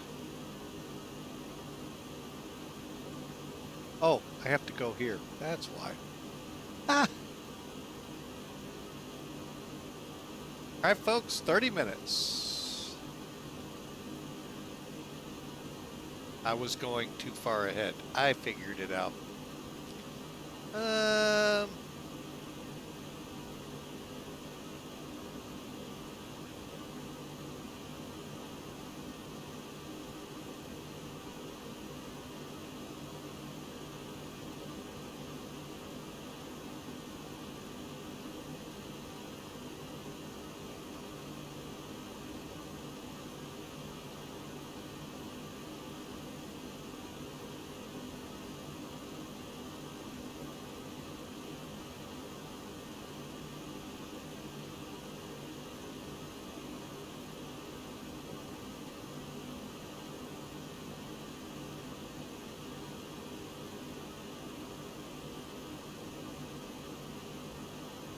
Okay, why can't I move my guys into the battle?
All right, folks. 28 minutes to go, and I think we are close to top of descent.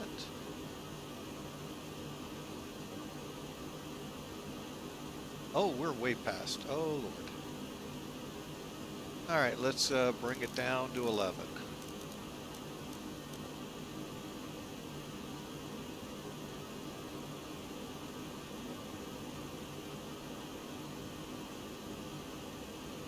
And realize, folks, as you start going down, gravity is going to start speeding you up, so pull the throttles back. A lot of life's lessons right here.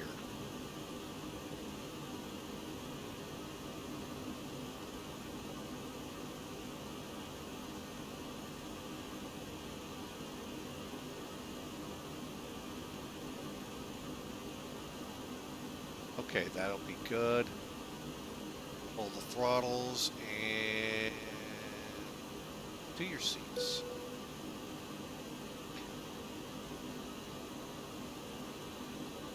Okay, now we're going to descend at 280.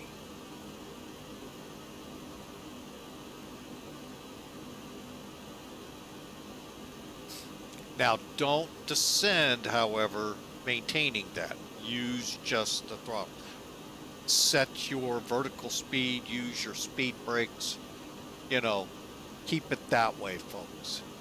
But definitely do not use your ability to use IAS. You won't make 11,000 in Kayla. Granted, we can be above, but we still got to make 7,000. It's a lot easier if you make it. All right, speaking of which,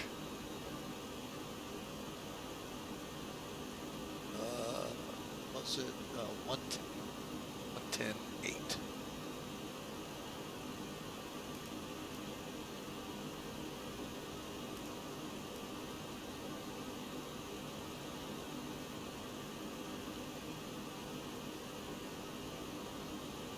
Okay, and let's start speed braking it.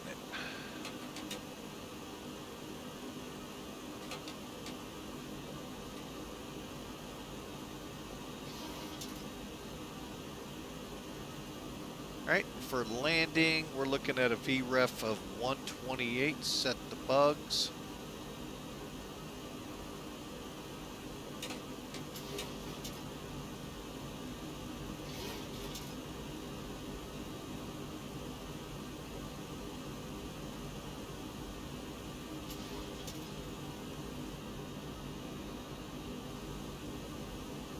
Okay, there's 280 for now.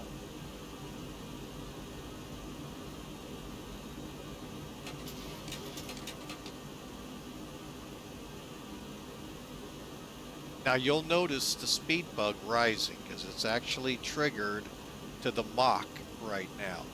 Let's see if we're gonna, yeah, we're not gonna have it. All right, well, we'll check back in. We're a little slow. Speed brakes off.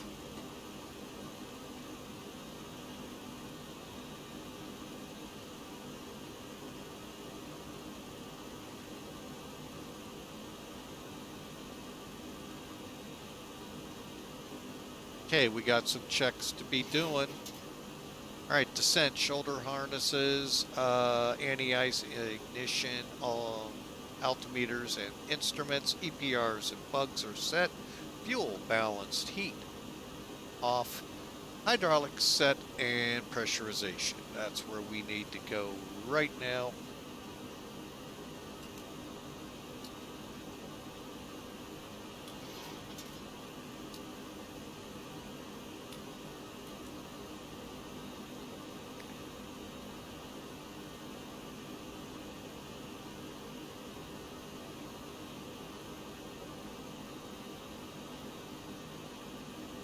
Okay, let's see where we are. At about 18,000, I'll go back up and get them opened all the way.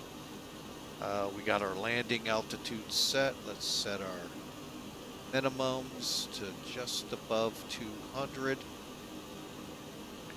Not expecting any problems, folks.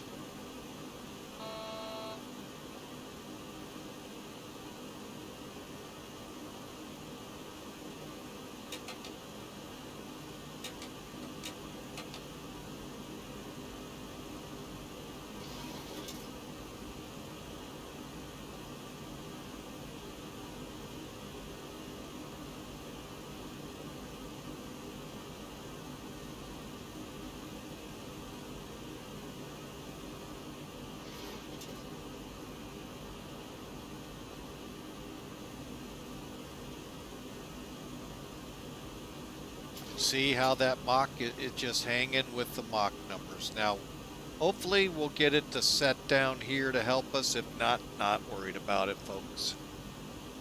Not worrying. Be happy. Okay, we need to be below 23,000. We are by NATM, and at or above 11 at KLOG. What? Always make sure, folks, altitude select. See that yellow light? Make sure it's on or she'll just keep going. All right, let's flip over and see if we have 20 miles. All right. Now, here's the interesting thing. We're at, hang on real quick. Close. Uh-oh, have a wind shift.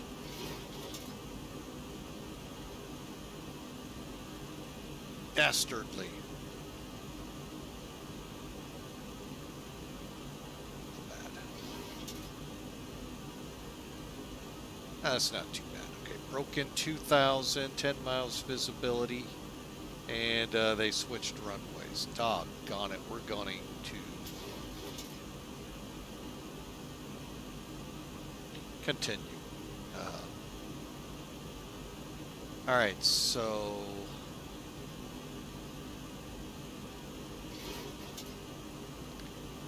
alrighty, tailwind.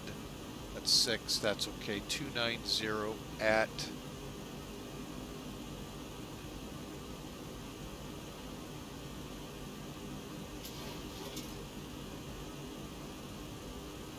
290.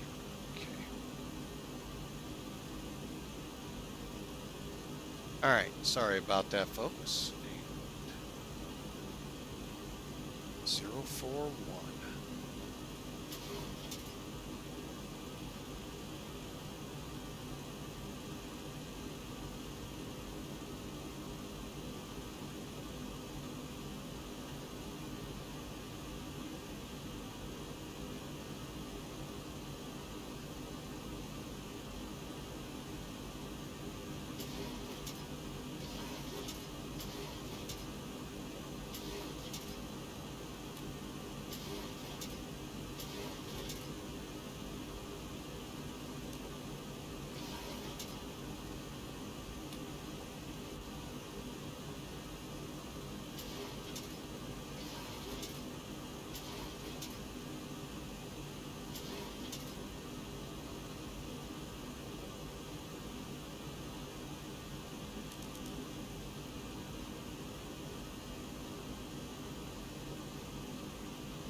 All right, folks.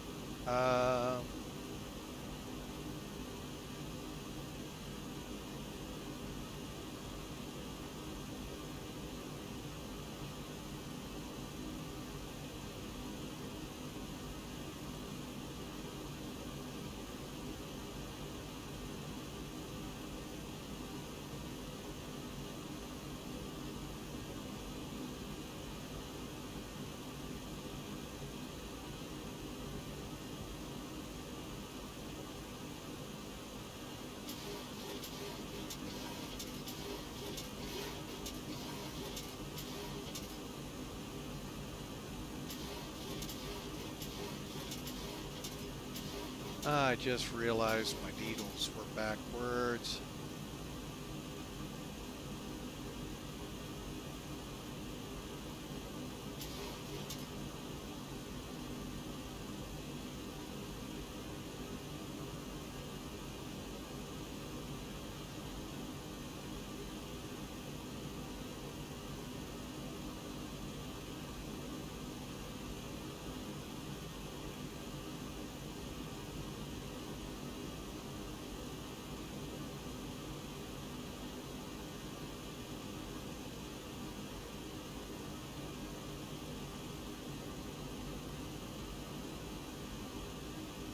Okay, folks, lights.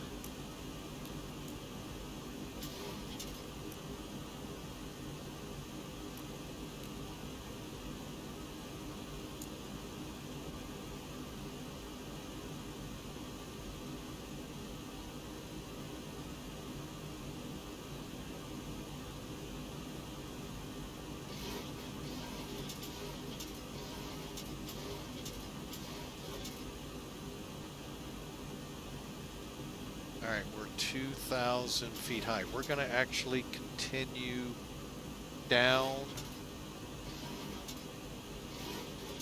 side 5,000.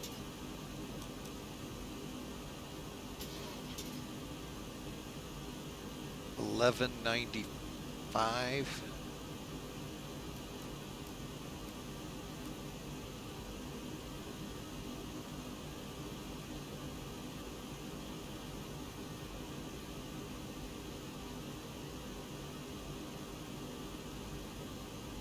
Okay, keep that heading. I'm gonna flip over the heading of 123.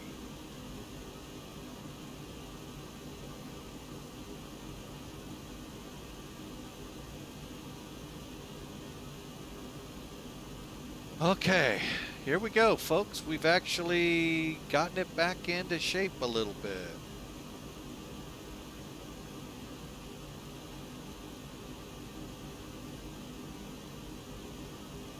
All right, so finally, balance, and let's get up here, get the rest of this opened up.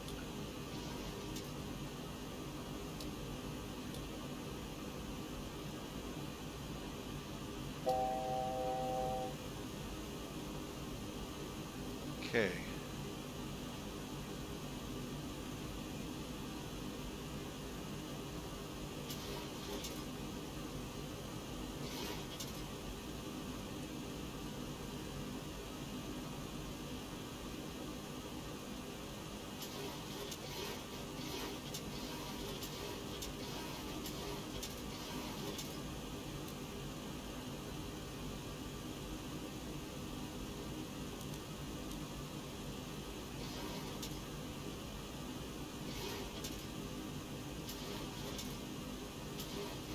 Hello, granddaughter, as we make the turn for the airport.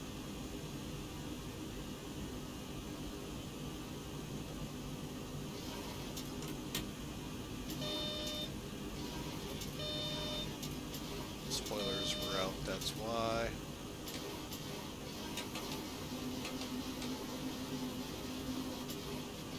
All right, who put these clouds up here? Hawker, what are you doing? I gotta fix the sky again, it's broken.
All right, the interesting thing about this runway, folks, is the slope.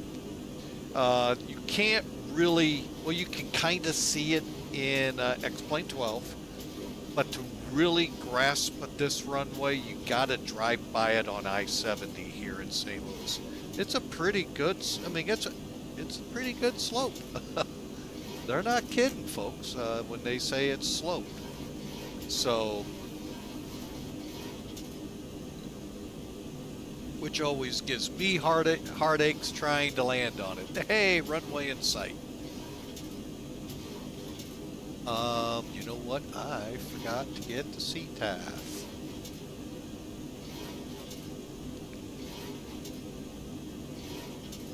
KSTL. Wouldn't it be nice if it was the same? It's not far off. I like that. 50.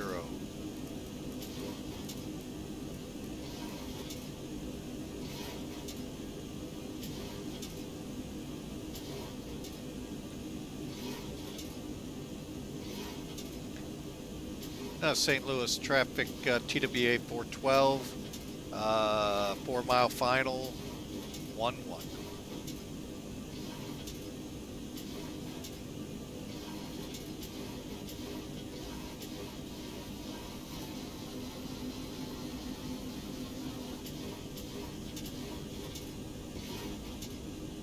Airplane's gonna be mine.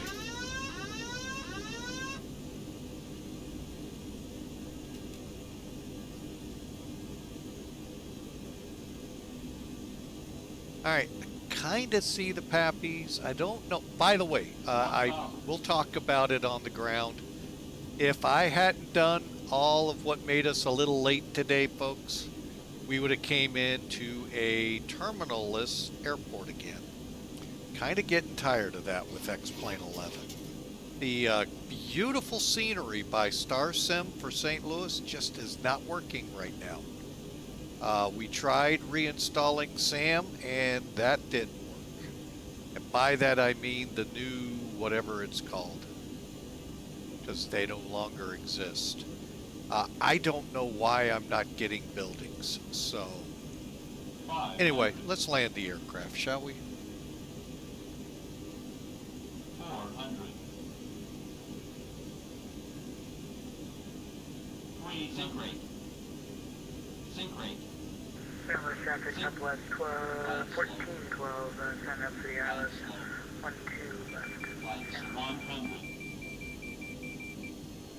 50, 40, 30, 20, 10.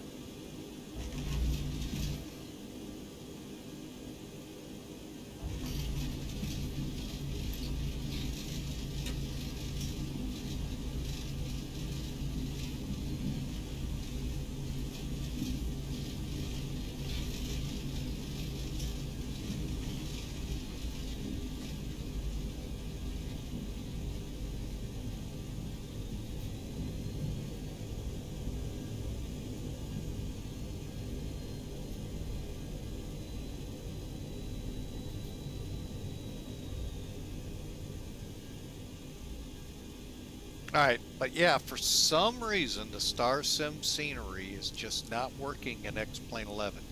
Hopefully it'll work in X-Plane 12 because we'll be switching to that once we get in here. Folks, welcome to Lambert International Airport, St. Louis, Missouri. And like I said, now that slope looks pretty good, doesn't it? I think it's all the way up. You real pilots that fly this airport, hey, fill me in. Is it? I don't know. But X-Plane 11, it just, the new scenery that I'd love to run here just is not working. And St. Louis traffic, TWA 412, off 1-1 to the ramp.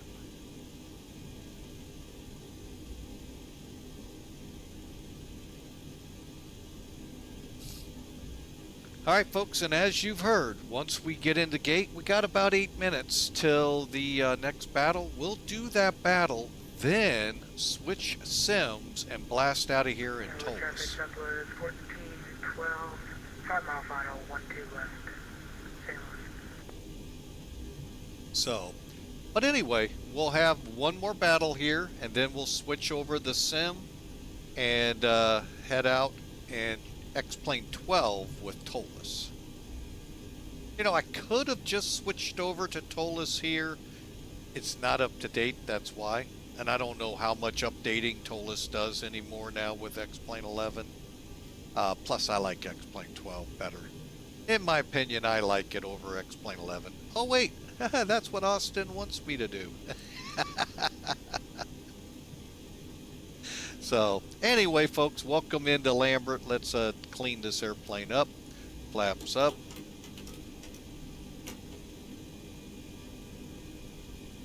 Auto brakes I didn't set. That was me that did that, folks. The old Air National Guard ramp over there. All right, as we taxi in. All right, so after landing, pitot heats off. Standby. Go ahead and, I guess we'll go ahead and kick over the poo.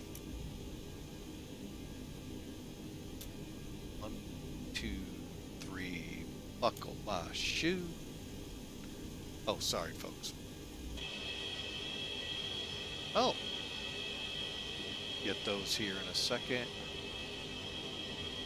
Now, I'm going to give the guys that made X-Plane 11 some credit here. They did a pretty good job, default, with it. But where they miss, and I'll show you,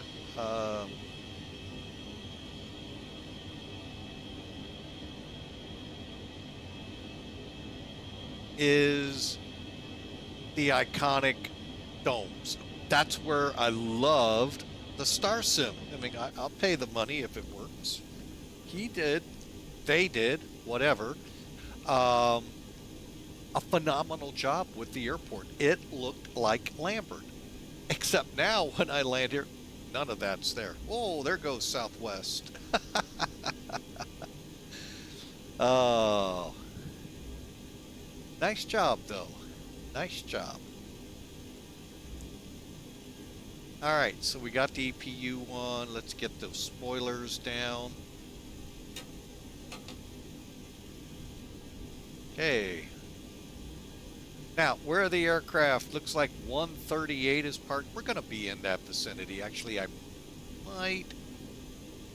You know what? Tower traffic, Southwest 1412, clear of runway 12 left, crossing runway 12 right into the ramp. Well, I'm glad to hear people on the common traffic frequencies, because I know most of it's the other regions of the world that aren't doing this that are really screwing it up, but so are the controllers. So, yeah. Now this is interesting, this terminal right here, folks, the B concourse as we call it. Yes, this is how it looked. No, that was never there. This is where all the turboprops and regionals used to park. TWA was here. Now, pretty much gone. All right, we're gonna head, let's see, we'll give American its due down there.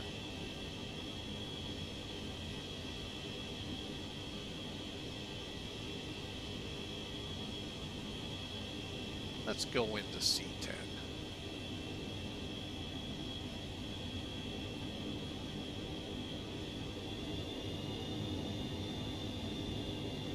Well, I figured out why these vehicles just drive through airplanes like this. There's no drivers.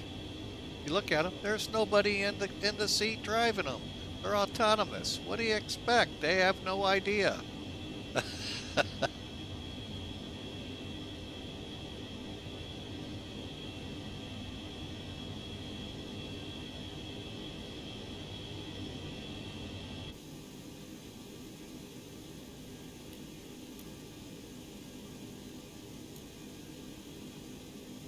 All right, let's ease on into the gate now.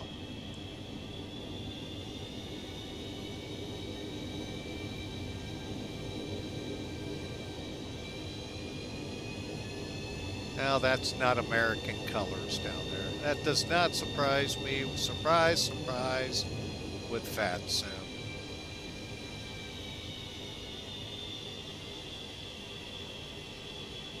Yeah, if anyone knows how to get Sim St. Louis working, I would love to hear from you in our Discord channel and walk me through what I'm doing wrong. All right, we're here. Speed brakes down, flaps, galley power. I could have turned that off long ago. Okay, galley power's off. Fuel, hydraulics, AC pressures, all doors open. Everything looks good. And brake pressure good. Okay, ramp through. Parking brake sets. Start levers. Whoa, first, let's kind of go on to generator. Whoa, slow down there, demons.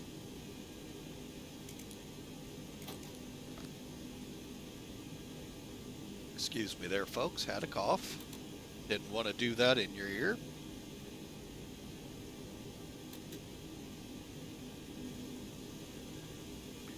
All right, let's shut them down.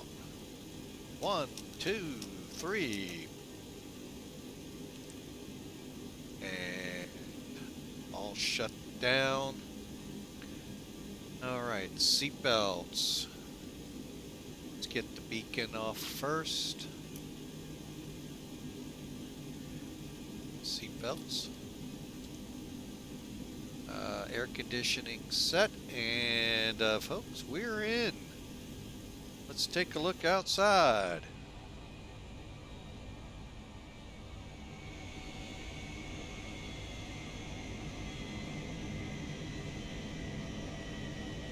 Before you say you got to replace this, folks, guess what?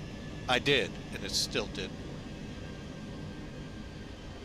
All right, we got a minute, folks. Minute for you to place your peoples, place your armies to help me out in this battle. Got a minute.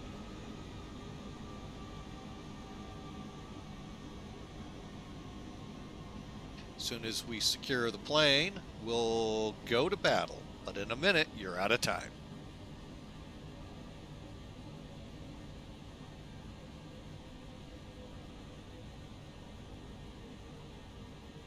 Something tells me there was something in direction of this new SAM about a SAM library.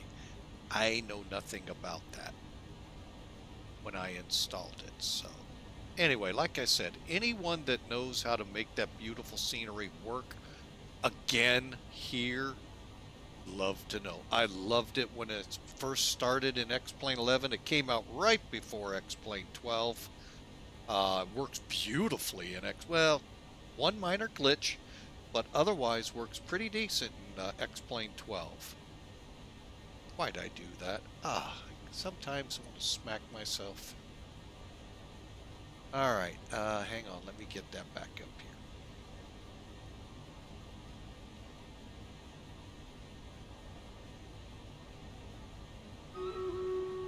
here. And there's the tone. Hang on, folks. First thing I want to do here, I heard. Disconnect. Go to battle. I'm the only one, so what are you all worried about?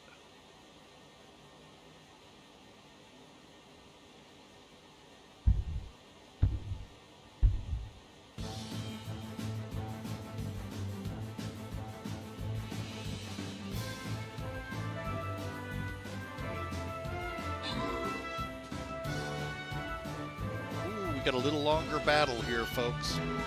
Uh-oh, something tells me that's not a cool thing.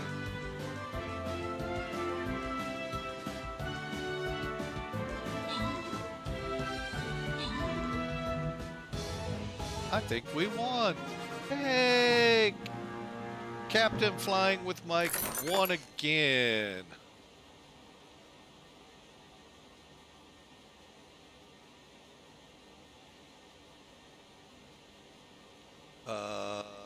Collect.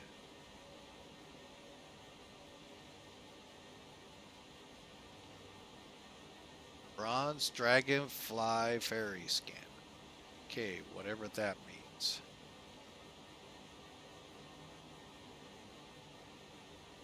Alright, we're gonna head up here, obviously.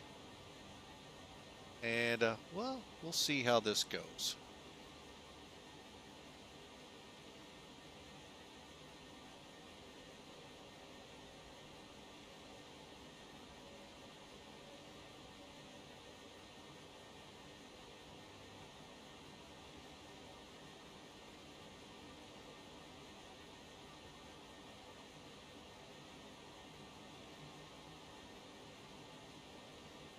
All right, folks, 30 minutes to the next one.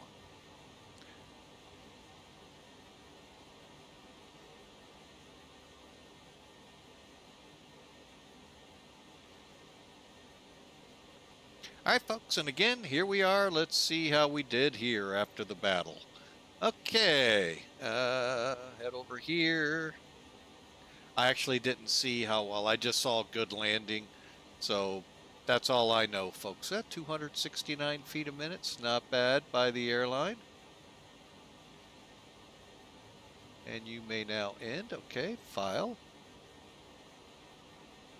Nice. All right, we'll close that out for now. Let's check in with the virtual American Airlines real quick. Dashboard. Yeah, I know I'm gonna have to log in. Hang on. Got 185 points. Everything looked good over here. Yay! 100 starting points. Good points.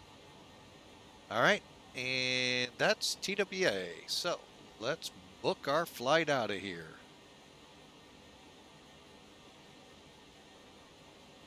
Philadelphia.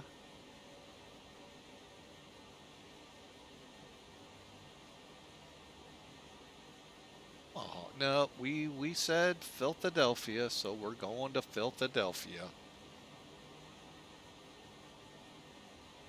Although we could do it in the 7-2, but I want to see if how Star Sims is doing over there.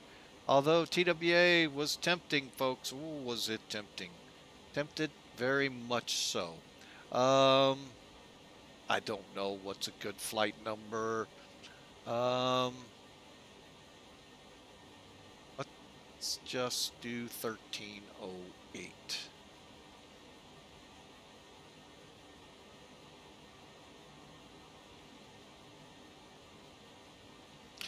Okay.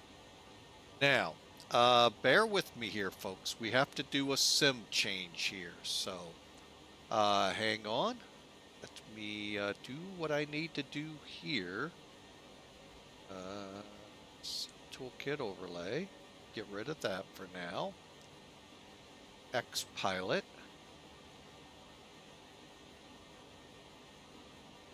And, you know, let's see.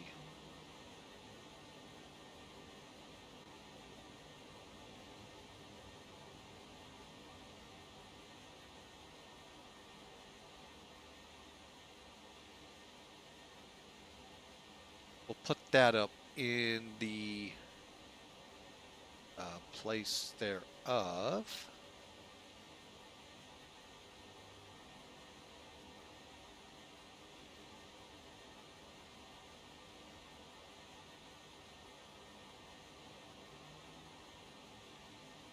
All right, folks, I am going to take the sim down for a second.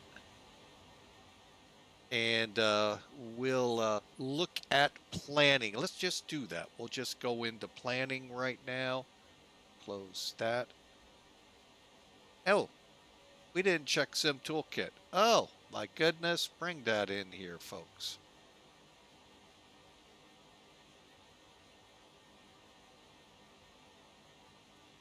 All right, real quick, folks, you can see 134 feet a minute. Wow, I'll take that. Let's look at it real quick. There's the route. Here comes the details. 1.4 Gs, 134, 130. Wow, that looks good, folks. Nice hour flight. Okay, now we landed a little short. Tried. We tried. 843 feet, but you know what? We're still in the landing zone. But the goal is always these big white marks you see on the runway. The landing, aiming landing point visually. All right, that's where we shoot for, and we came up short by about 150 feet. We're 10 feet off the center line. Again, that's great. Great. I mean, overall, look there was good. Number-wise, looks good. Just awesome. Love it. All right, so real quick here, gotta find it. Oh man, I hate trying to find things in here. There it is. All right, so I'm gonna go ahead, pull Sim Toolkit down too. And I think that's all I need to do. File, quit. Resetting to X-Plane 12.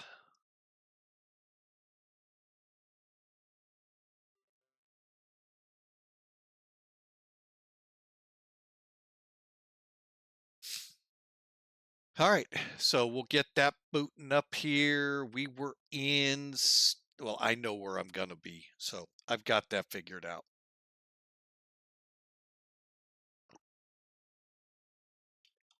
It's a shame I can't have both sims running at the same. I guess I could and have both aircraft. Oh, that would be so cool, wouldn't it, folks? No. But it would be kind of cool. All right.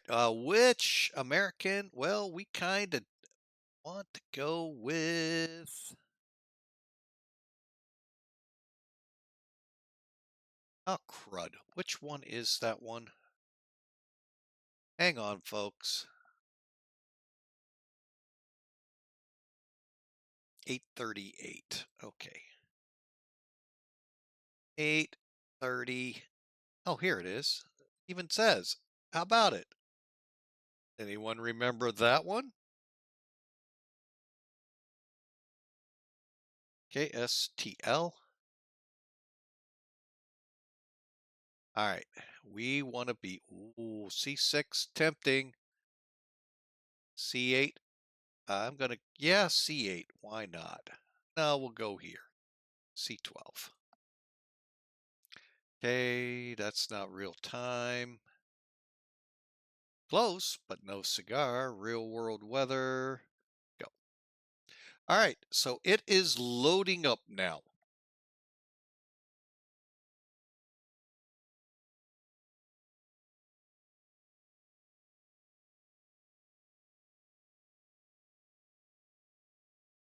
Interesting, it's not showing up on the screen.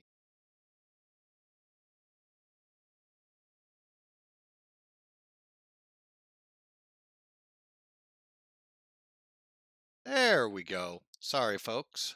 I did that without being in studio mode. Like, where's my flight sim? 21 minutes, by the way, folks. 21 minutes. We will do the battle again here on the ground. All right, while we're here, you can see it. We've got to fill in the blanks here. Is it 838? Doggone it. I think that's what I'm in.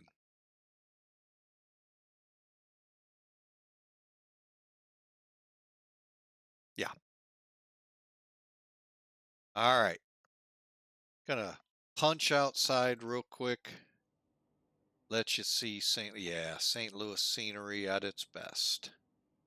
Why it's not working in the other, I don't know. But let's just go here. Let you see. That is St. Louis, folks. Big time. Love it. And again, that's the B terminal. Pretty close. Pretty neat how they've got it. The only problem with this one I have, bear with me.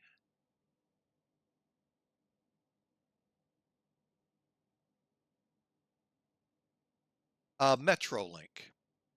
Now, I know what it's doing, and I'm not sure why it's doing it, but it is.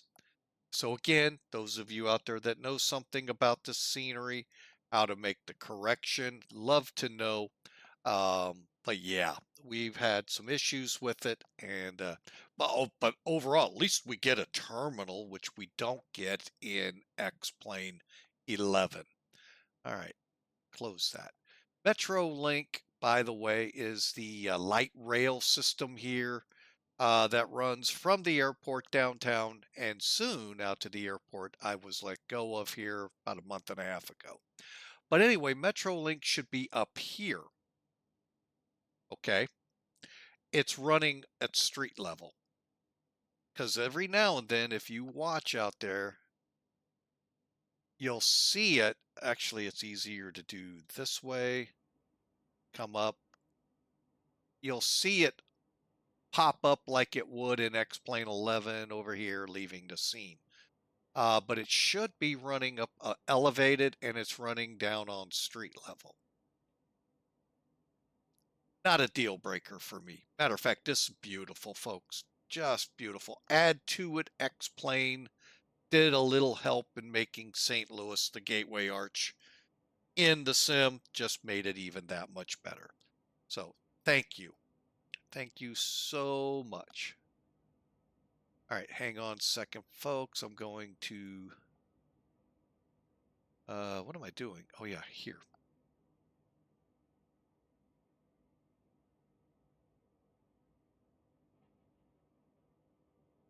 Just turning these off auto. All right.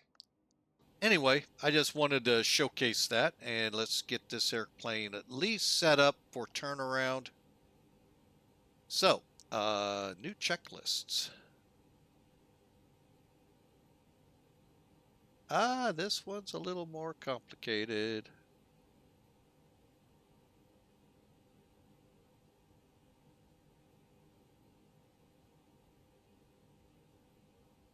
By the way, that 321 checklist we used, what was that, Tuesday night? That was actually pretty cool. Pretty cool indeed. We may start using that more and more. All right, I think my little guy needs to move a little bit. Doink.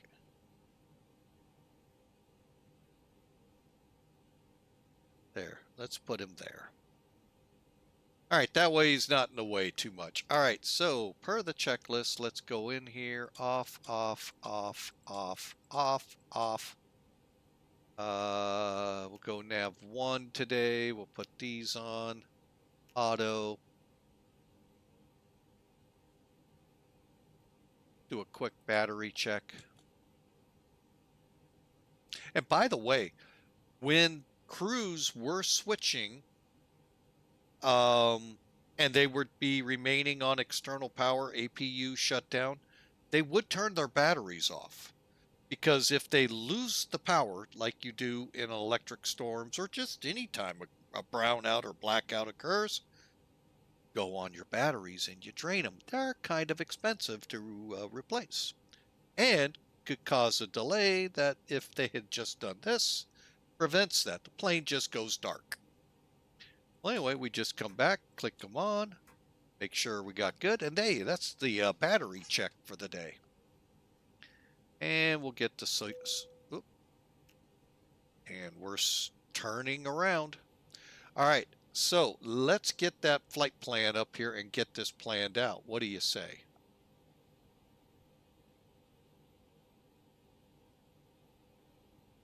I'm all for. Hang on a second. Let me get XPilot back up here. Sim Toolkit back up here.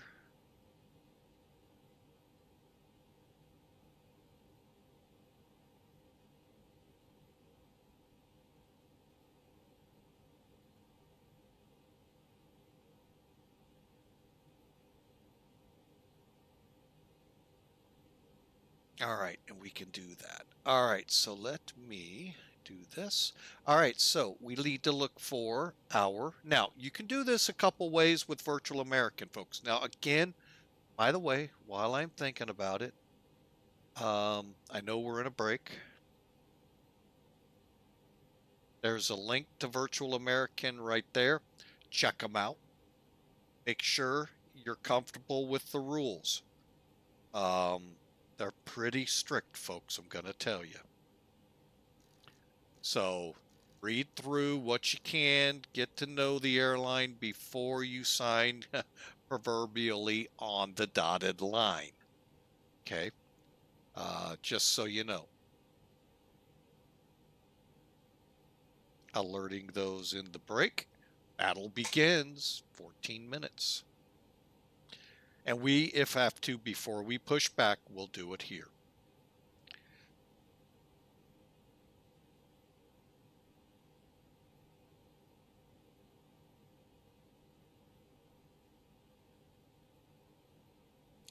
All right, looks like everybody's coming back from the break. All right, so let's plan this flight out, shall we? All right, so again, as I told people while you guys were away on break, check them out. There's a link in the chat bot for American Virtual. Check them out. Read through what you can. This is a very strict airline with policies. Proper engines, proper everything about these planes. You can't just go fly the A320neo for American because American doesn't have them and they will reject your PIREP and flight time. There are other instances where the flight time holds, but I don't know how they call it. But anyway, so read through and see if you're comfortable flying this way. I find it interesting because of the challenge, but you may go, this way too much. Hey, to each their own, as I like to say. And let me just double check one thing outside real quick, folks. Okay, I do have the jetway up. All right. Okay, so now, once you're there, you go in, you click Flight Center,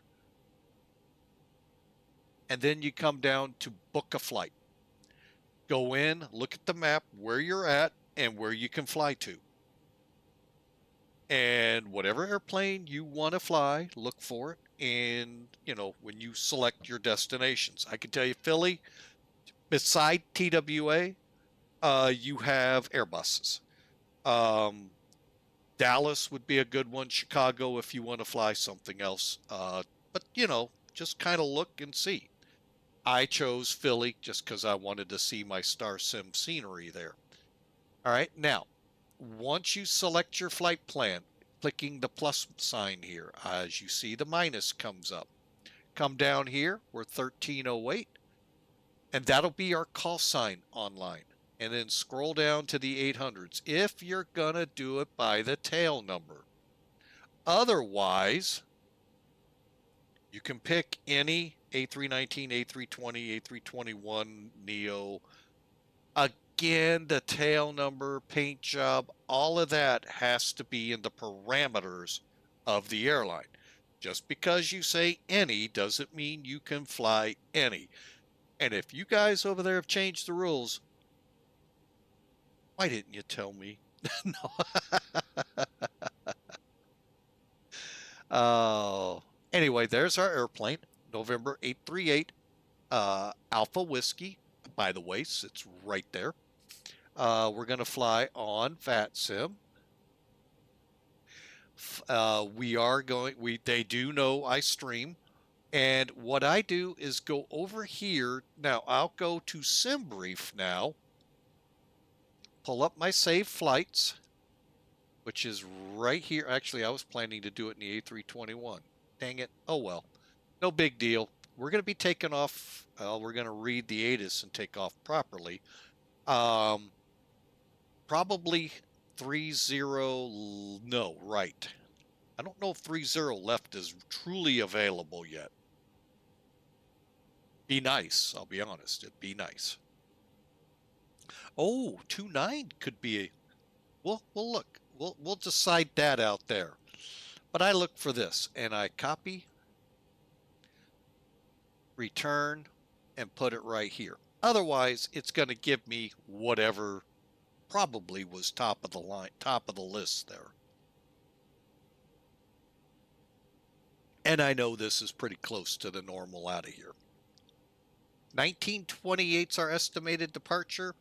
Yeah, doubt it. Truly do doubt it. Hang on a second. I just clicked into my OBS for a second. Time-wise is at the bottom. 1915, they want me out of here. 1928, yeah, I don't think so. So let's do 2008. Give us a little bit of a challenge. Okay. Once you're satisfied, you can up the passengers. I just go with what they give me, and it is. They'll go sometimes full and sometimes, in this case, light. Oh, don't click cancel booking. Dang it. Oh, I hate when I do that. All right, so now you guys get to see it from the beginning. Sorry about that. Okay, click, book. 1308. Oh, I kick myself every time I do that. The hard part's finding the airplane.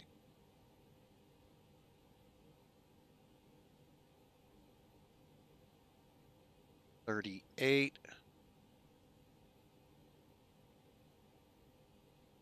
Hopefully everything good. Hey, we got more people. Hey, they found more people somewhere that want to fly with me. Ha! Surprise. Ooh, 1946. Nope, we can't do it. We're going to go 2010. You want to dispatch via SimBrief, which I didn't do. Confirm. And then you want to dispatch. Don't click cancel, because that's exactly what it does. Causing you more time on the ramp. And then you just got to wait for it to cycle through. Now, if you have the SimBrief downloader, it's going to trigger. You can load it if you want. You don't have to with ToLiss, so long as you've done, enter your SimBrief ID, numeric ID into the ToLiss ISCS. I think that's how it is. Not going to look. All right, so here's today's flight, 37,000 feet, cost index 2727 sols. There's our tail number, alternate today, JFK. And estimated arrival time, 22:29Z. Waits for the day. Ramp fuel, that's what we got to load into plane. There's our en route burn. Minimum we can fly with. And what we should have upon landing. 127 peeps, 6,900 pounds of cargo. 0 fuel weight, takeoff weight, and then our maxes are below. Over on the left or the right is the weather. And real quick, 280 at 10. I'm thinking about 29, folks. I really am, but I know going east, they'd probably want me on 30 right. Scattered, broken at 25,000. That Hawker guy must be flying again. 2990 and Philly. Looks like 2 7s for landing. Few clouds here and there. We've got a broken. Hawker, were you flying around Philadelphia too, or is that Mel's problem? 32 and 22. Anyway. So beautiful day, JFK, same thing. Just a little lower. Nothing, to impede the flight. So really good information. Then down here you see the flight. You could actually send via VATSIM. I haven't tried that. Let's see if it works. Oh, that ain't cool. Dang it. But anyway, you can see I can file it. I will put the RNAV in, but I don't know the PBN right off the top of my head. This is what I'm normally looking for, folks.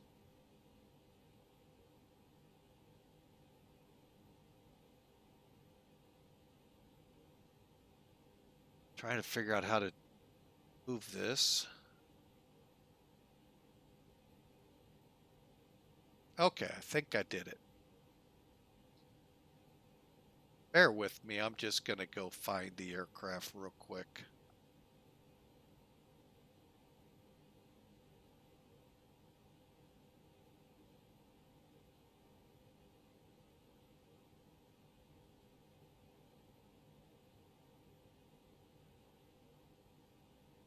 All right, and over here we'll accept 75 AAL, that's good. We'll go with our normal AKLP. Granted, yes, it does say something to the effect of this.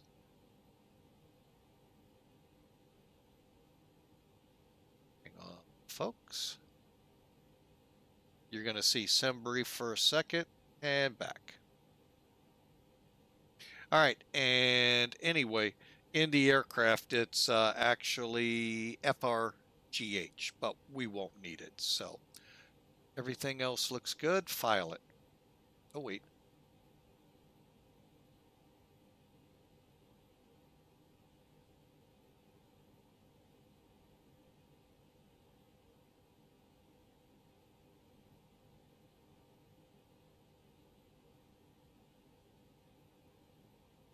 All right, now we've got the flight plan filed.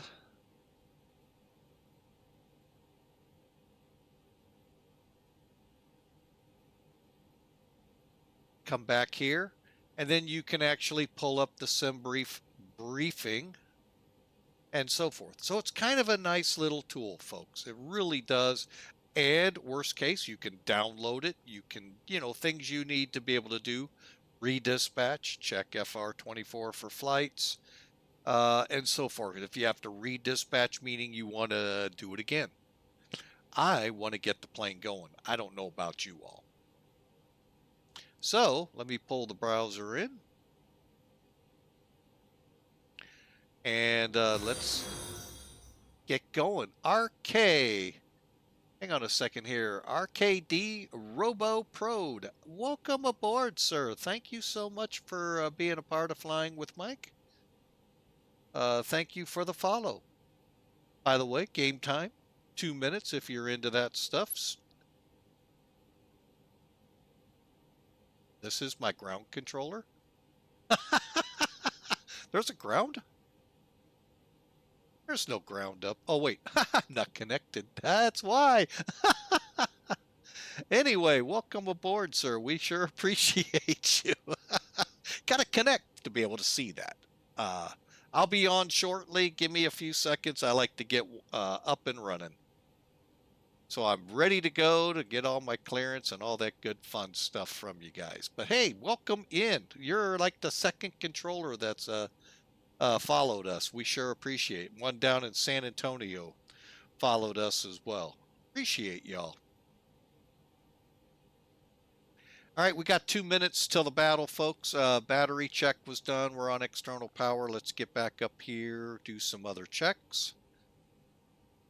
Ground control. Crew supplies on. CVR check. It's a little quiet. Hang on a second. X-Plane 12, I may have turned down a little. Yes, I did. There we go. Let's try that again. Y'all didn't know. I use that as a... well, thank you, sir. I appreciate that you support us that way. Great job. Look forward to your ground control here. All right. We did the CVR check. Fuel pumps are off. Let's do our fire warning checks. Yep, I do use these as sound checks, folks, to make sure things are at decent levels. Fuel pumps are off. And go normal. I'm going to go ahead and start getting these guys going.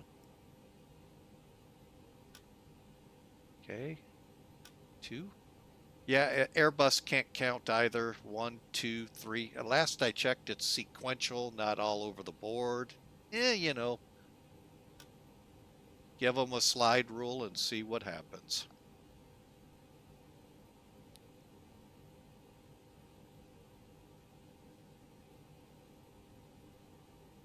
All right. So we got the IRS aligning. They want your taxes. No. All right, let's get down here and get the plane loaded up. Okay, we're on external power. Chocks are on. Yes, there's a built-in pushback. I prefer the better one called better pushback. Oh, battle time, folks. Battle time. Put the brakes on. Stand by. It'll yell at me if I don't. See? I don't know if you all can hear it, but it's yelling at me. Start the battle.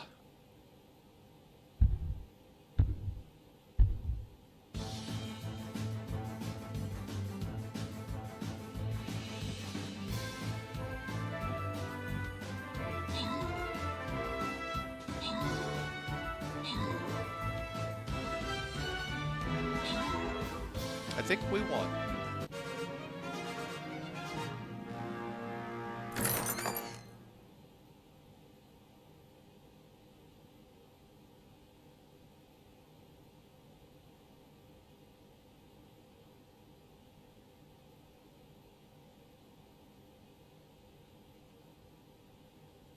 All right, our next battle, I guess, will be here.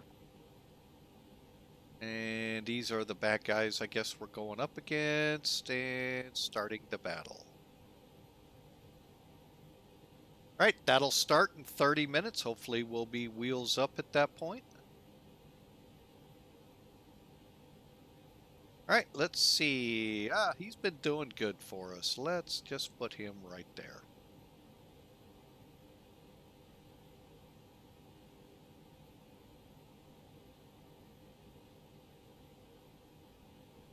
Alright, folks, let's see it in 30 minutes. Alright, let's get back to the work we were doing. We need to put some fuel on the plane. Let's see. The magical number was 15,000. Doink, doink, doink. And 400. 7 pounds, so we'll go to 6. Request the fuel truck. And that. Oh, wait. Nope, we got Rudd. Careful. All right. I'm going to go ahead and load this, see how we do. We may have to come back and zero it. Doink. And 127 peeps.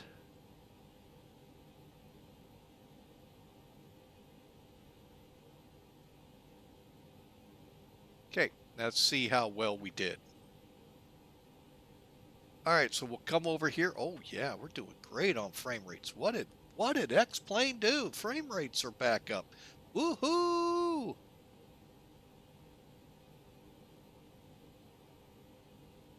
Okay. And weight and balance, reset to current. We need to be at 122,381. Well, I could add 200 pounds, so that's what I'm going to do. Head back over here. Mechanical, we'll put 200 pounds of cargo in the front. Load it.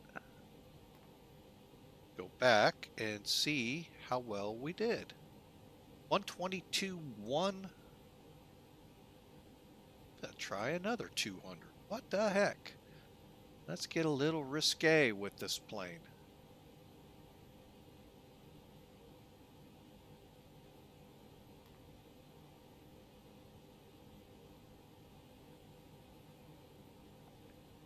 Reset to current. 122,362. We're off by 20 pounds, folks. That's not bad, folks. We got our fuel, 15,600. 15,600. That looks good. Center of gravity. Okay, we'll worry about these in just a second. All right, so we're set here. Now, we'll continue on. Once the refueling is complete, here, let's show it out there. You can see the fuel truck. He'll drive away here when he's full, or we are up to limit. And then the rest of these guys will drive away shortly too. So, all right, we are 13,000 out of 15,000 if I remember right. Yeah, so we got a little ways to go. APU will stay off until we're done fueling. Okay, up here we go. All right, so cockpit lights. All the bulbs seem to be burning.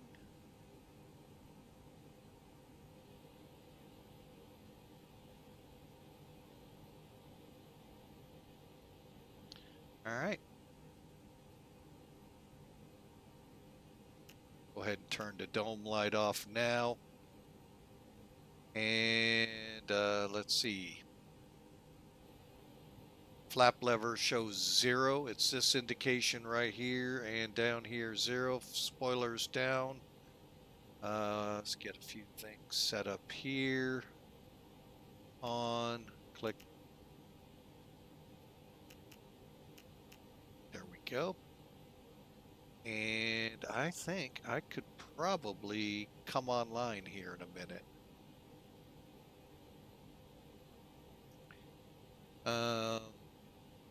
EPU, not yet. Okay, so the engine levers down, normal. Radio frequencies look good. And we'll clear. And we're done fueling. See how it's saying that? Look out the window. There goes the fuel truck. Oh, it just disappeared, but he drove up to that point. A little better than some of the others that are out there. I kind of like the little bit of touches that they do here. All right, moving on. So let's get that APU going so we can start the boarding.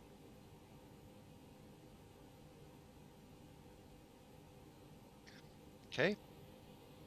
Waiting on flap open.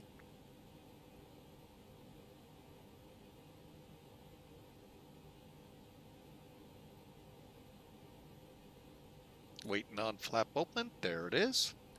I'm just going to tilt up. Hit start. Okay, strobes are auto. We'll go nav 2 today. Lights off. Okay, these all look good. And landing is in auto. Good. Okay. All right, continuing now as the APU fires up. Takes a couple seconds.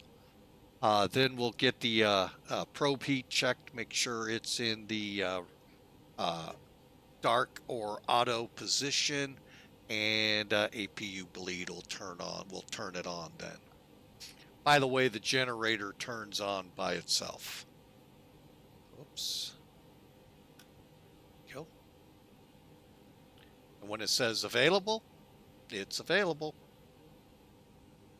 Probe heat, auto, bleed on.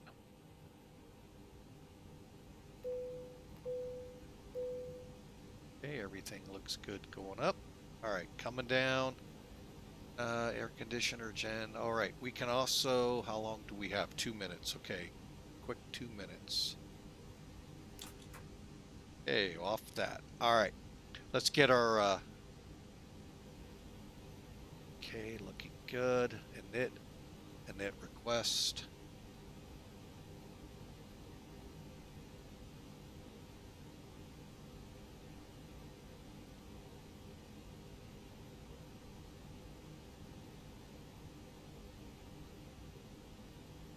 Charts.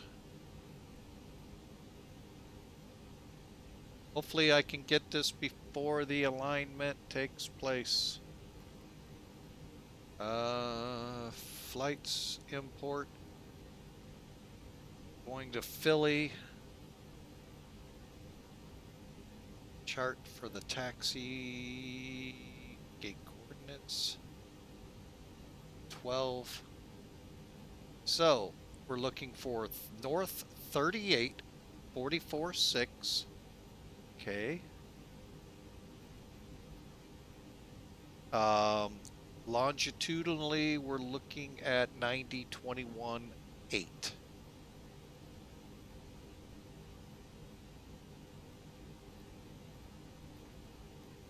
Wait a minute, 21? 21, my bad. Okay, so 38.44.6, 90.21.8, align, and there it is. It just aligned, folks, on gates 10, 11, and 12. Or gates 10 and 12, my bad. Okay, while we got a second here, get these things lined up the way I like them. I didn't get a chance to. Perfect.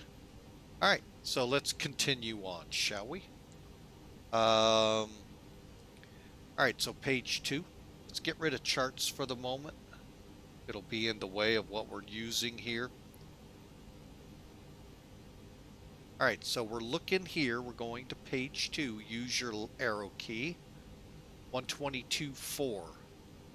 Okay, we'll take it. 28.5. So what I'll do here is just do the slash. We're going to keep these numbers. 28.0 is what we're showing.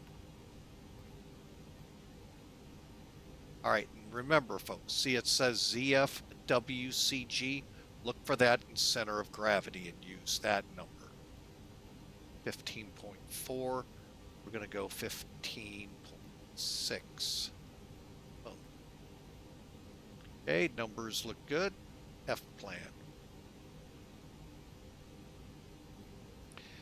All right, let me pull this out, move it over. Bring charts back in.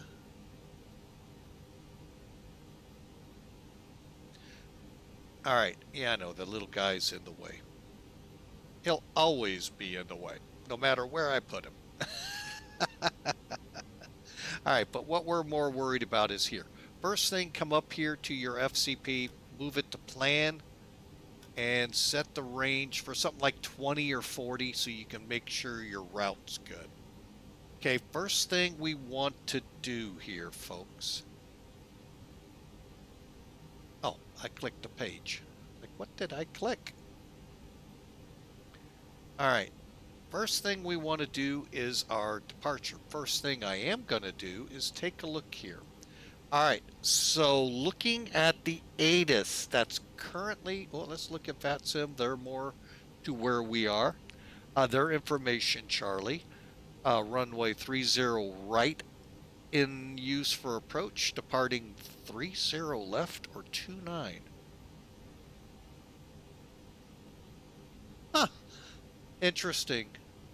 The next line. I wonder if, hang on a second. If RKD Robo Prod is listening, if you look at your ATIS, which I've got up on the screen here, you've got, it looks great, except one little problem. You have us departing, and this probably is off real world. I'm not knocking you guys. It says runway 30 left, departing. Next line, NOTAMs. Right off the bat, 30 left closed. Kind of find that funny. Because I actually know that runway has been closed for quite a while. And it's not in their NOTAMs. So they must have opened that runway. Huh. Interesting. But yeah, that's kind of funny. Yeah. Departing 30 left, closed. It just opened up. Yeah, I live here in St. Louis, so I know that runway's been closed for like a year and a half, something like that. So it just looks kind of funny in there. I know that means information delta's coming in us.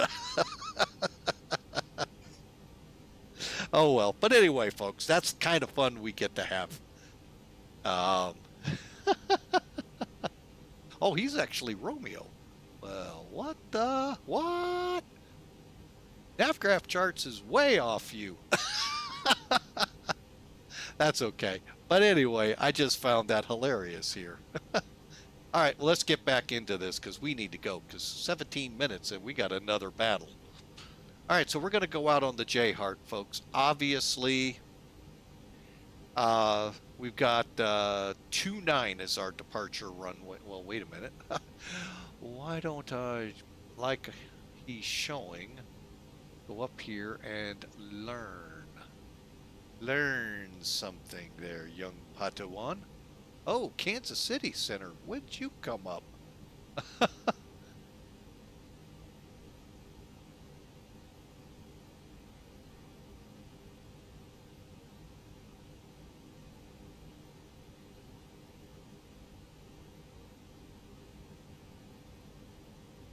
All right, so, well, that didn't work.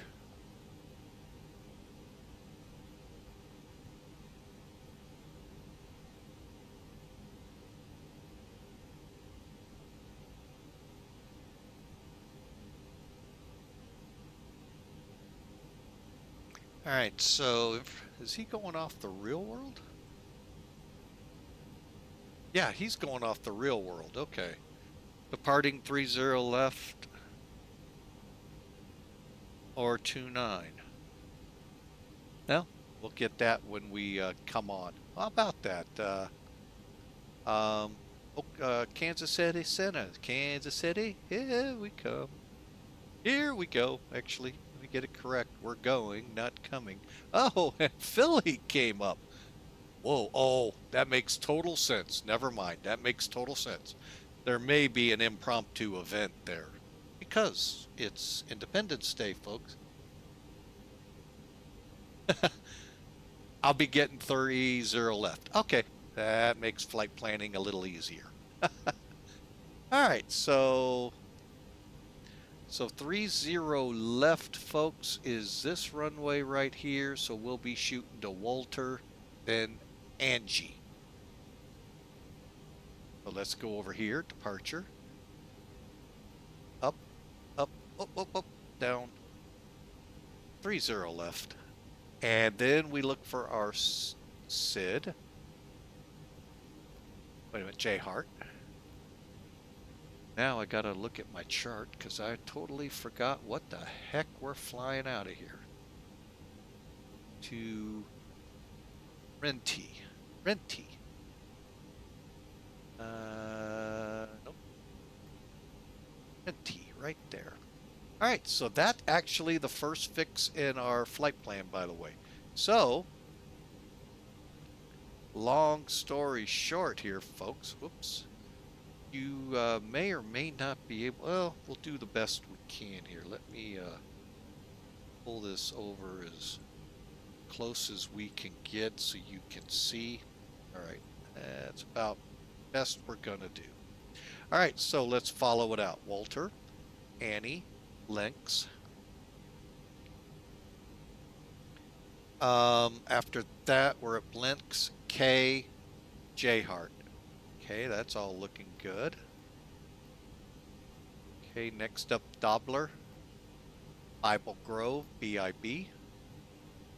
Oh, we're running out of chart. Oh, hang on. And there's RINTE. Used to be Creep we went to. Wow. Well, always something new, folks. Shelbyville, then RINTE. Okay, looks good so far. All right, then up here we're looking at RINTE, TRAKK, Bliss, Avery, and JST. They're all there correctly. Now let's look at them down here to make sure they lined up right. JST begins, I believe, the blunt arrival. Always get the terminology wrong. Oh, Bajoid. Oh, we're going to go Bajoid. Bajoid, whatever. And we're coming in from Johnstown to Myra, Colfax, Lyman, Harrisburg. All right, so first we got to put that in here. Now let's go to D8 as our controller here was telling us what to expect. Yeah, I could tell all the airlines there, sir, are going to be thankful that runway's open. The little haul over to 29.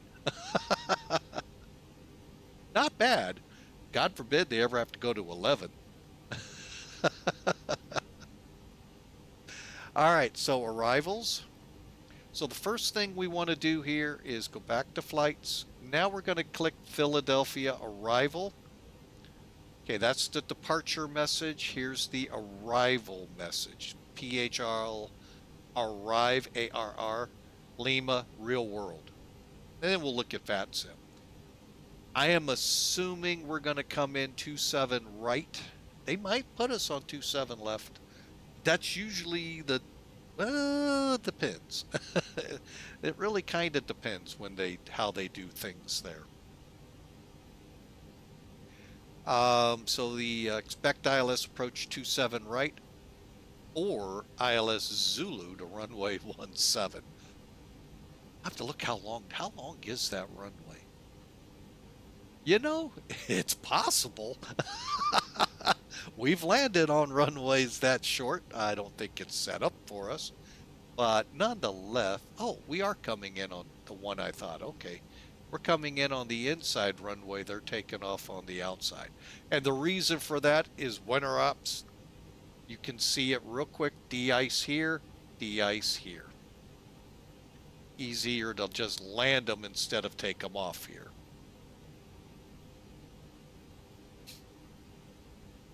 All right, so close. Enjoyed. All right, so we have determined 27 right. I got myself turned around again, folks. That's why. But joyed. All right, now we need to look at this. Hang on. A 27 right ILS. We'll plan Inzu, I guess is how you say that, but most likely they'll turn us in at, where's Minji? Maybe I need to look more at Bajoid.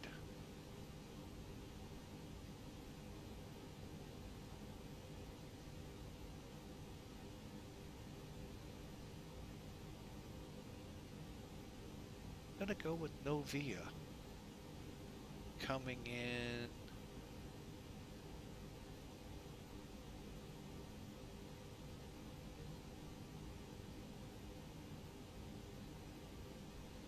JST.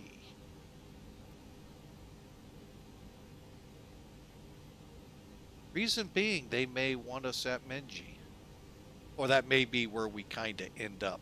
All right, so we stopped at JST. I'm just going to go final for now.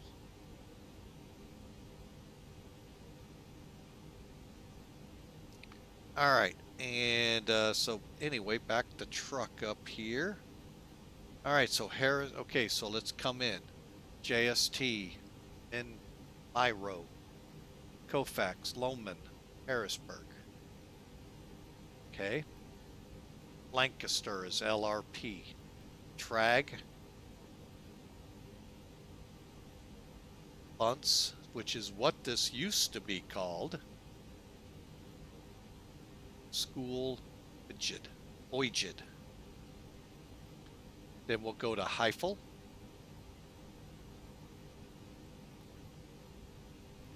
And Erie and Ferris. Now, from there is going to be a discontinuity. Now, the reason for this is for them to be able to route us in. We're flying into, I think, an impromptu route. I don't remember seeing an actual VAT USA event out here. It's only one of those you kind of assume. Philadelphia, birthplace, Declaration of Independence, birthplace, all that great stuff. So yeah, where would there be a lot of action? Philadelphia.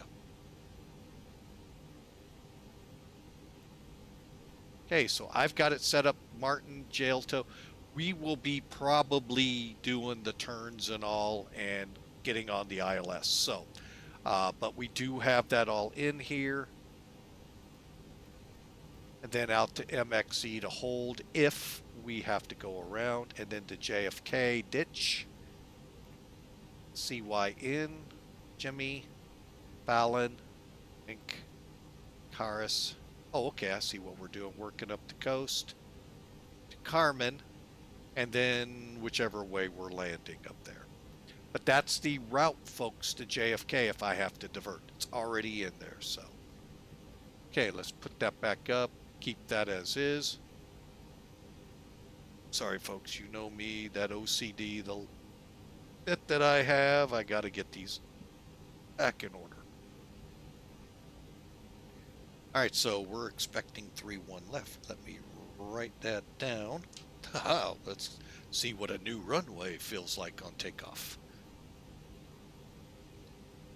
6 minutes, folks, to the battle. 6 minutes. All right, so we're set there. Charts. All right, now, from here, we do RadNav. Then we get to do what I like to do, performance. We get to kind of take the data and reset it, see how close. I don't know which numbers they're going off of here. That's Wichita.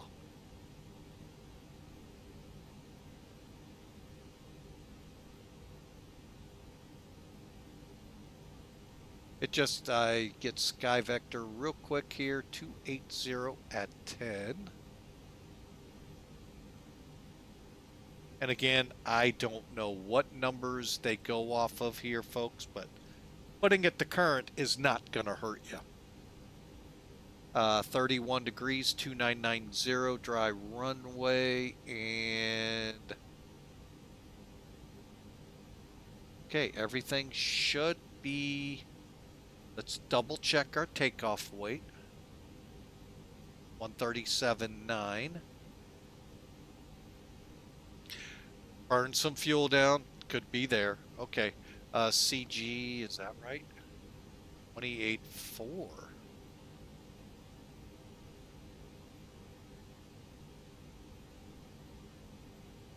Okay, so we've got an 11,000 foot runway.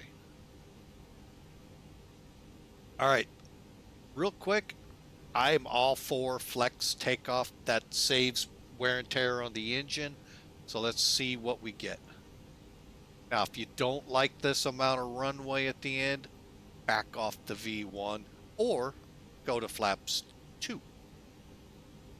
Now, real world guys would push this off on their acres, all of the information they've got from where the people are, where the bags end up in the bins.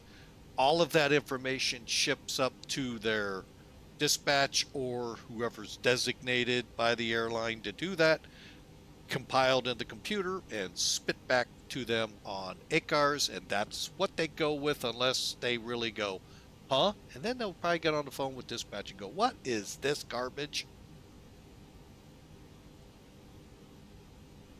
Okay, they'll be a little nicer than me, but you know, I'm going to go with it. So we're going to be flaps 169 on the flex. Yeah, we'll go with 141. 141 rotate and V1 and 143 for V2. Up 06. That's probably the highest setting we've had, folks. Awesome. And status is okay. So come over here, click uplink.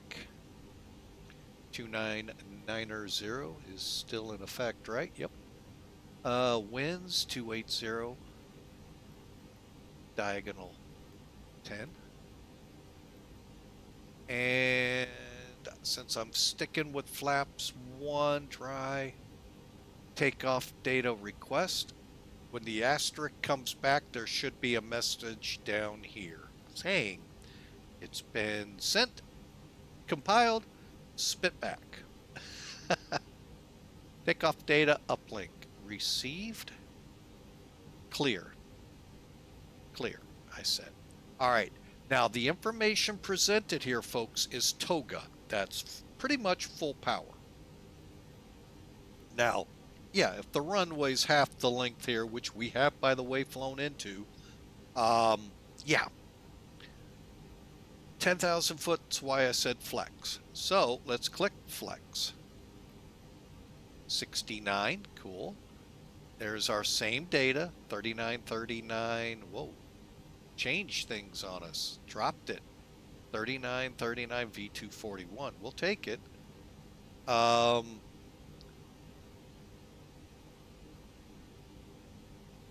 But I'm going to go with 141 for rotate, 143 for V2. Okay, up 0.6 will show this, and can I? Let me check. I don't think Black Box has done anything for this airport. Pretty sure he hasn't, but you never know. He surprises me sometimes, and I was right, he did not. What airports in the U.S. has he done? Quite a few, just hasn't gotten around to St. Louis. Okay. Because he's gotten San Diego, Seattle, San Francisco, San Jose, Salt Lake. Sacramento beat us out? What? Man, Black Box. Anyway, folks, he would have given us the data to fill in thrust reduction, acceleration, and engine out. If you're in Europe, for sure, check him out. Here's his site. And then just type in the ICAO code and go with it. So, folks, we are set to go. And right on time, here comes the battle. We'll get the rest of this going here in a moment. Matter of fact, while we got a couple seconds, I'm going to kick away a few things.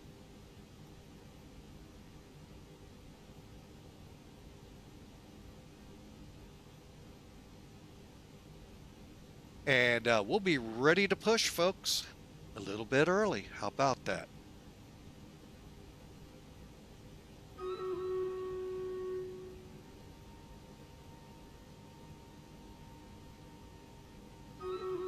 All right, folks, hopefully we have some Raiders here to play. We don't. Okay.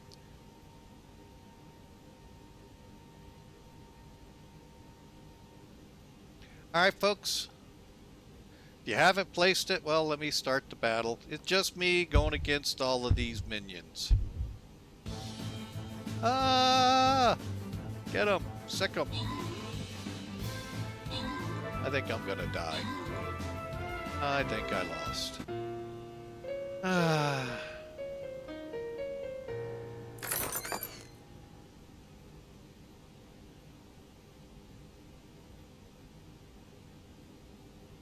I lost. I didn't have any help.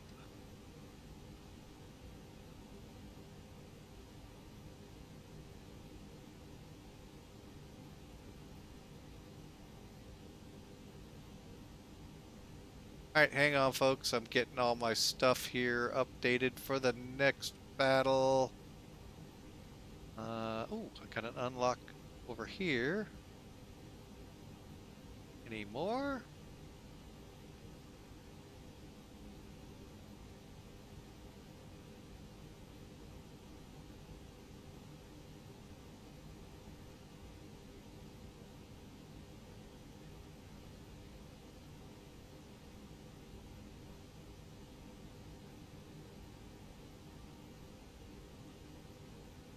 I don't know what this means. Back to our campaign. And we'll start it.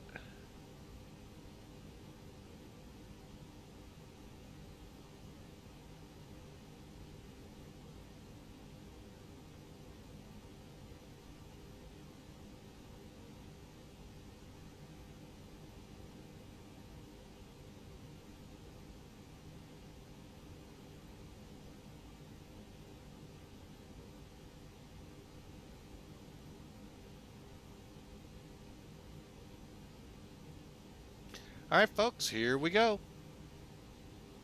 Whoops. Head over to VATSIM. Just something we do, folks. We're trying this out. I'm still skeptical only because that's kind of not what my stream's about. But we're giving it a try to help some people out here. You know, when we get into the cruise, they can do these things. So let's do it. So let's get back into flying. I'm going to connect up to VATSIM. I forgot my call sign already. American 1308.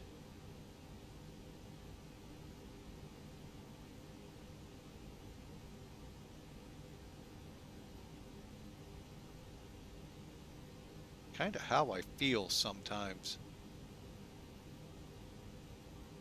on VATSIM. When I call, I've got so many I've used over the years now. I'm like, I don't know who I am today. American 319 or A319 connecting in. Should be getting a PDC soon. Uh-oh, that doesn't sound good.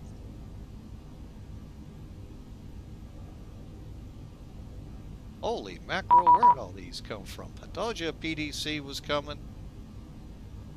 Alright, American to Philly, route, no specific stand, start the flight. Alright. Hang on, folks. Oh, wow. Ivanka's next to us. Didn't know Ivanka came in here.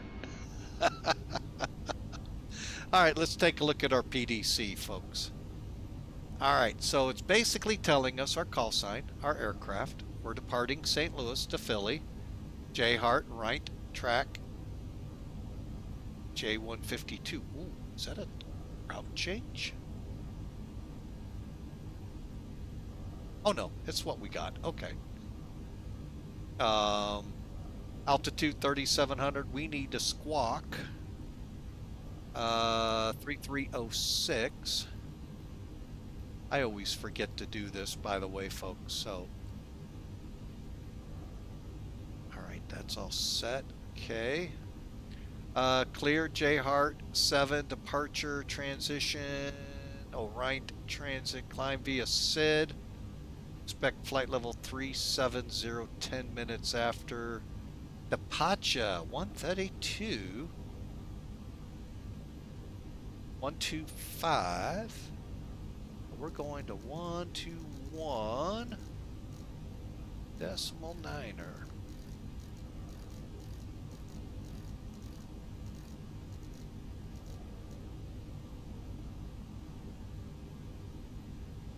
And out of curiosity.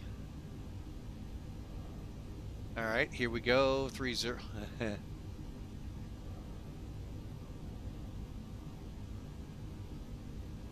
right, hang on a second. Information is a Del T. 2906, 2988. Ah, got a change. Slight change on, we're good. Should be fine. ILS 30 right in use, departing 30 left. 30 left closed. Oh, that's hilarious. No, the crossings are still in place. Runway 29, it's been raining here. 555. That's interesting. There's no mention of 29 up here. Oh yeah, there it is. Departing 30 left in 29, and we're showing 555s, which are fine, folks. That just means potentially could be wet. All right, and we're good to go. St. Louis ground 1219er, and departure will be 132. I don't see that one, do I?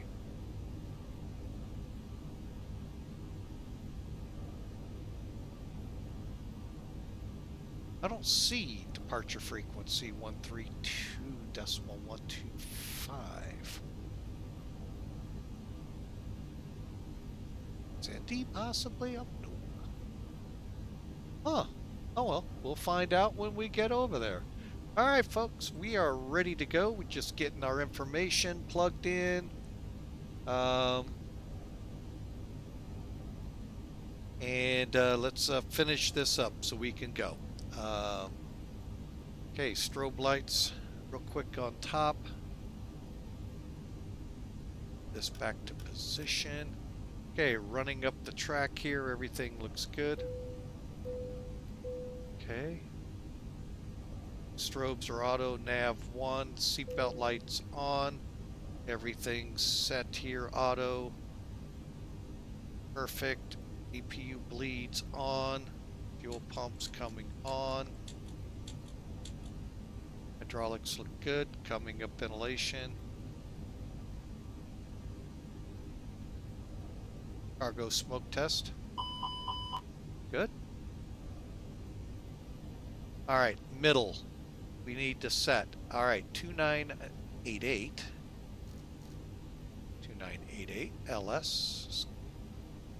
LS constraints. VOR set to arc. Keep it at. You know what? I'm going to drop to 10. Yeah. Just look. That's no problem. Over here, we'll keep it at 40. And cross top dot, which is good, managed. I'm going to go for 31. I didn't see an intermediate altitude unless I get that somewhere else. Or 37, my bad. Double check my message. Remarks clear, J Hart departure, climb via SID. Didn't see any restrictions on the SID, did I? Above 2,500, above 5,000. Yeah, there's no restrictions. Oh, 5,000, that's a big one. Okay, 5,000 we got. And continuing real quick, anti-skids on. Switching panels are at 12 o'clock. Let's go ahead and throw this to TARA, not to forget. Up here for, well, we'll hold on the beacons. All right, we're ready to go. Close that main door, hopefully.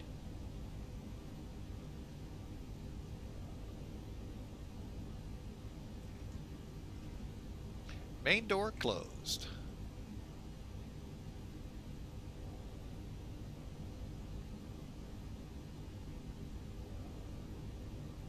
Ground to cockpit. Please show me where you want to go. You know what?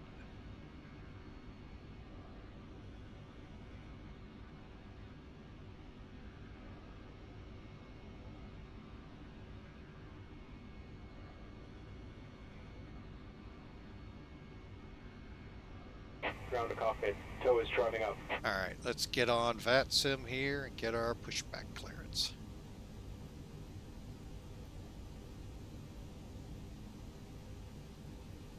All right. 121.9 to push. St. Louis ground. American 1380, stand Charlie 12, request pushback. American 1308, push on to Charlie approved, face east.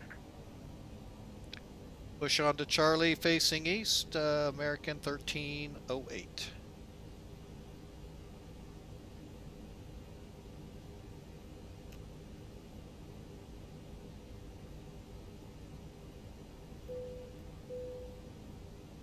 Okay, all doors and hatches are closed.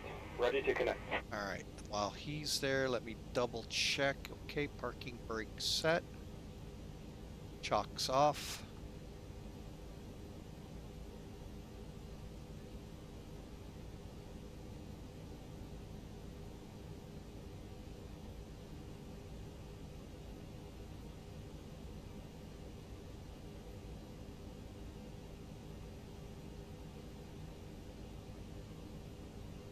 American 1308, actually hold position for a second. I want to see American 1369 go first.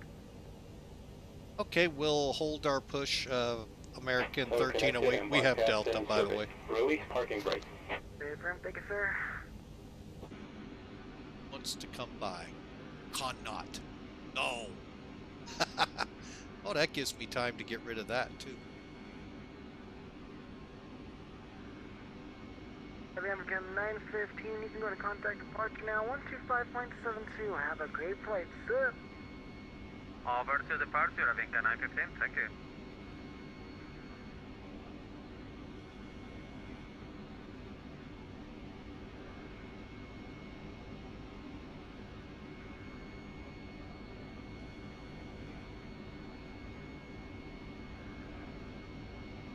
American 1308, looks like he's going over there now, so you're good. You continue your push. American 1308, push it back. C, what am I on? C12, I believe it is? Yes, C12. All right, guys, we need to face east and get us going. Starting pushback. And you may start engines. Beacons on. 8 cars is double check.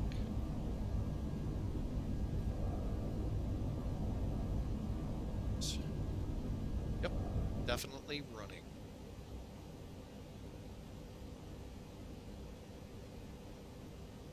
Let's get these engines spooling. By the way, folks, if you fly one of the Neos, it would behoove to start them almost immediately. Reason being, you may have a cool down that could take a little bit. So the quicker you get them going, the quicker you can potentially get taxiing. Especially the Pratt & Whitney ones.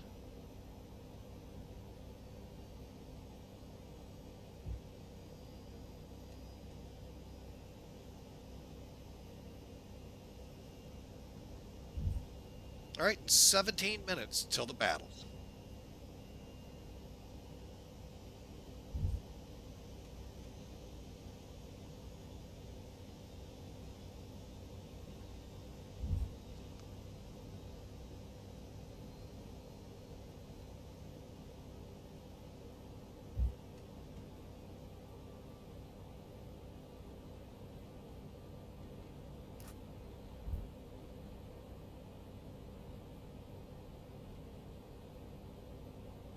All right, with available there, let's get number 1 spool. That way we can get off this taxiway quicker, get underway.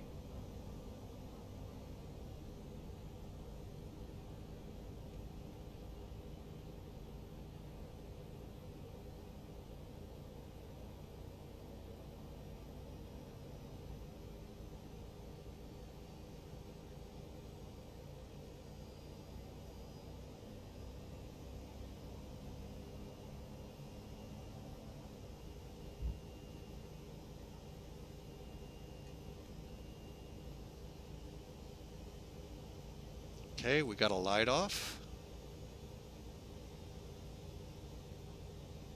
Operation complete. Set parking brake. Brake set. Disconnecting tow. Stand by. All right, all engines up and running, just waiting for them to avail. There it is. Start the timer for 3 minutes or less. Every now and then, you actually, believe it or not, the heat have to warm them up. All right, so APU bleed can go off. It's up here.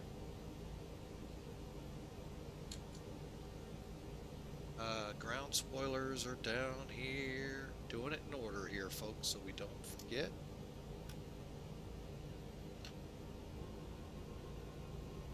And all right, flaps are going to 1 now.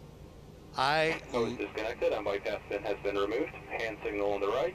We'll see you next time and have a safe flight. Thanks. Better pushback. You are better than the one that comes with it, especially that you're free.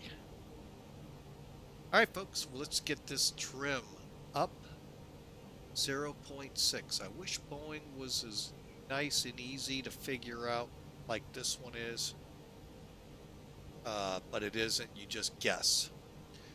Then left, right.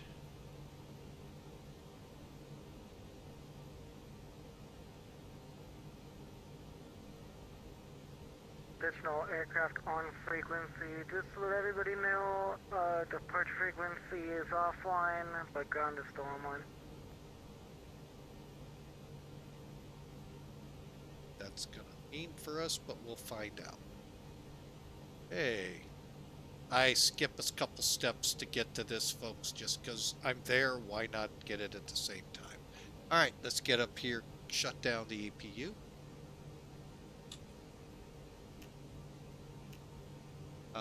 Nose wheel elapsed time. Somehow forgot this the last flight. I thought I got it. We're up to 2 minutes. Okay, brakes, flight controls have been checked. Auto brake to max. Cabin will get notified and terrain radar on. Below the other radar coming on. Potential wind shear on.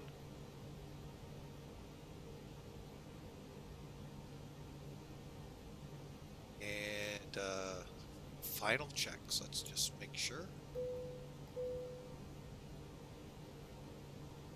Okay, and believe it or not, folks, you can actually tell them to arm and cross-check, which they did. Good to go. And ground, American 1308, ready to taxi. American 1308, runway 30 left, taxi via Charlie Golf. Charlie Golf, 30 left for American 1308, thanks.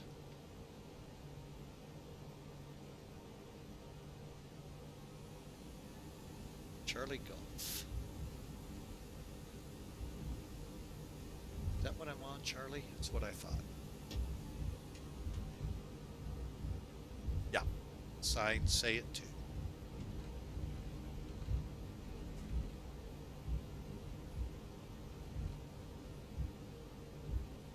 All right, as we taxi, let y'all watch as we head down.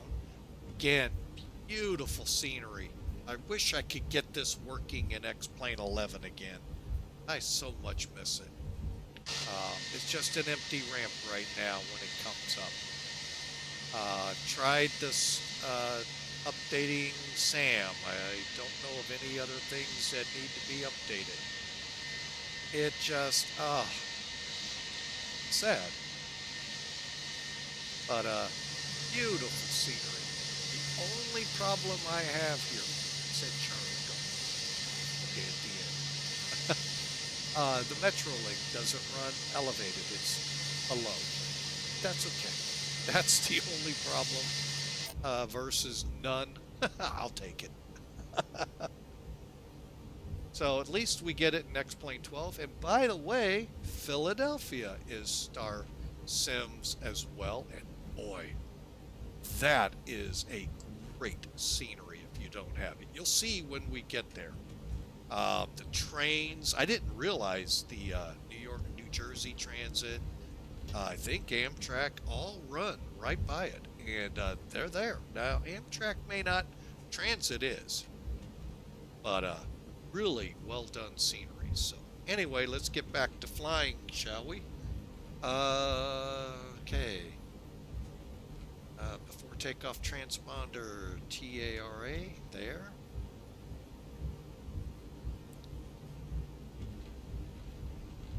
Brake temperature, engine mode. Okay, we're ready to go.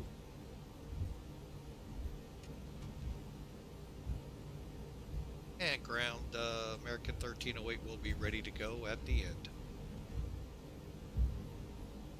American 1308, unfortunately no further ATCs online monitored CTAF. We'll see it. See ya, CTAF. 1830 if memory serves, but we'll double check.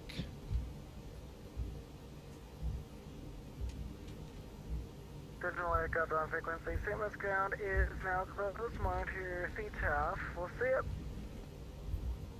50. I was close. At least he had it right. Go to CTAF.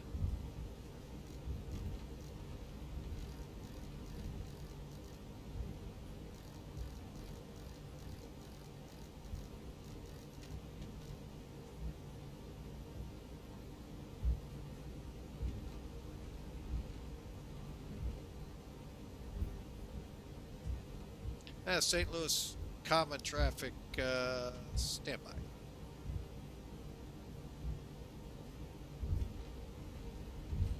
And St. Louis common traffic American 1308 departing 30 left J Hard 7.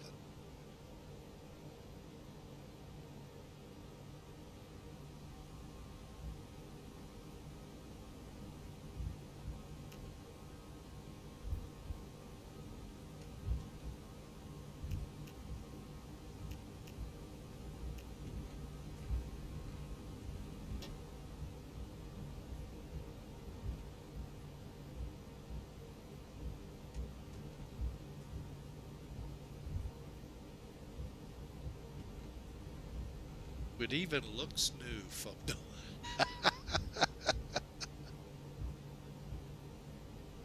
Because it is a new runway now. Alright, let's get lined up here. Let's get you out of that mode. Oh, bar deselected, okay. Get the timer going. Here we go.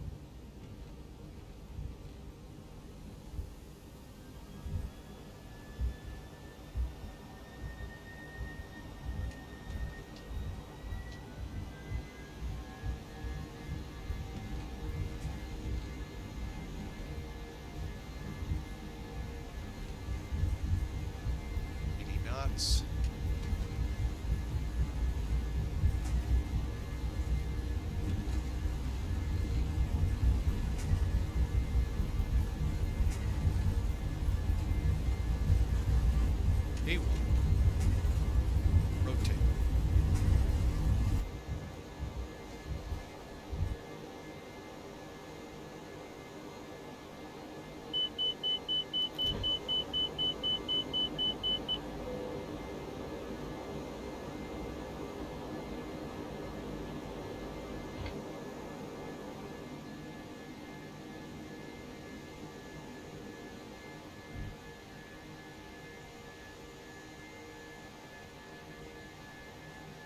We'll let the autopilot take it from here.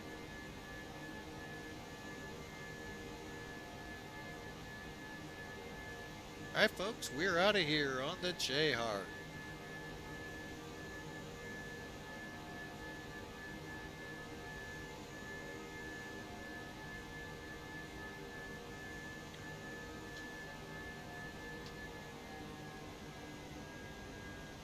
All right, let's do the after takeoffs. All right, spoilers down.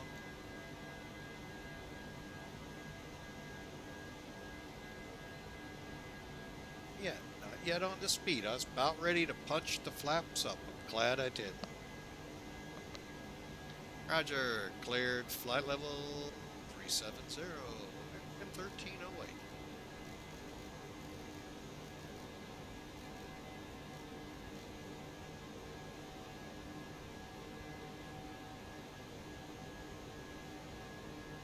And St. Louis traffic, American 1308's clear of the area.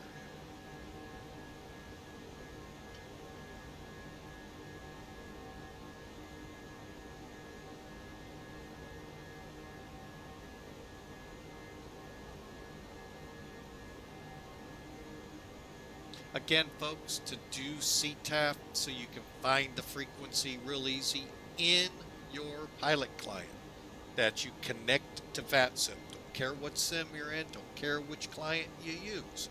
In the message box, type dot Charlie Tango Alpha Fox, that's CTAF, put a space, and then the 4 character identifier. Mostly, you know, it's letters, but there are some with numbers and stuff like that. So hit your enter button, you'll get the call. Also, make sure if you've gotten an ACARS message or automatic squawk codes, do it in the message box if you have that. All right. But anyway, folks, there you go. Again, we're headed to Philadelphia through 6,000 feet and on the J-Heart, coming around Lynx, then K, and then J-Heart. All of this, we're now above 5,000, so guess what? We're on our way. Making the final turn. Let's take a look outside.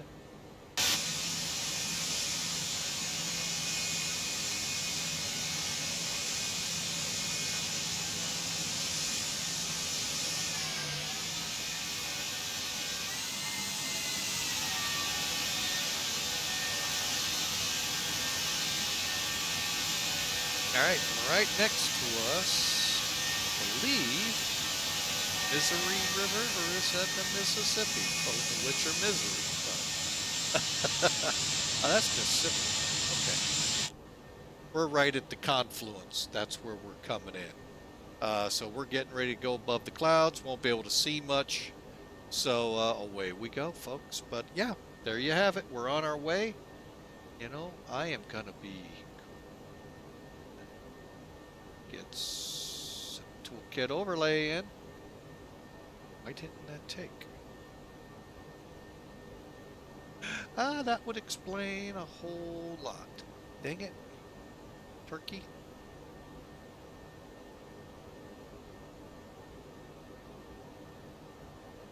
You turkey. I forgot to start it. All right, well, we got a line of thunderstorms we'll be going through over Ohio. But other than that, folks, a beautiful run.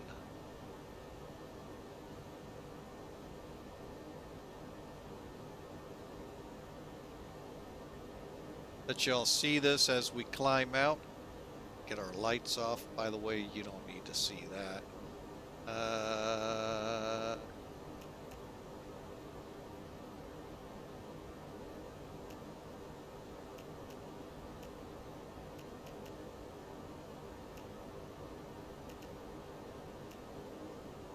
All right, we're on our way, folks. Philadelphia, here we come. But anyway, there you can see what's a little bit ahead of us here, folks. Not sure. I think this is what came through last night. So it looks like a lot of boomers. Mother Nature, the Lord, is going to have his own fireworks display in a lot of areas. So ought to be a cool night.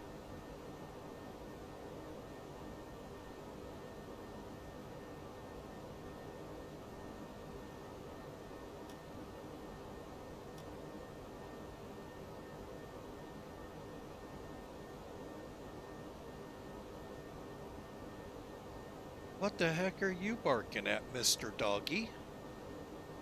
Is there someone on the trail I need to go scold to get you woke up?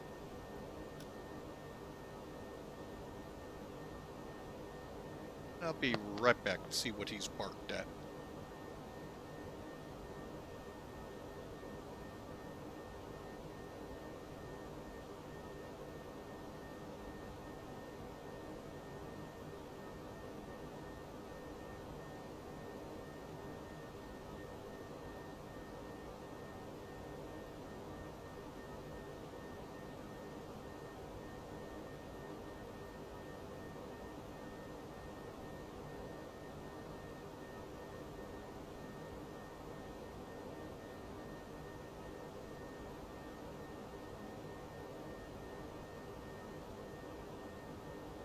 Kind of what I thought.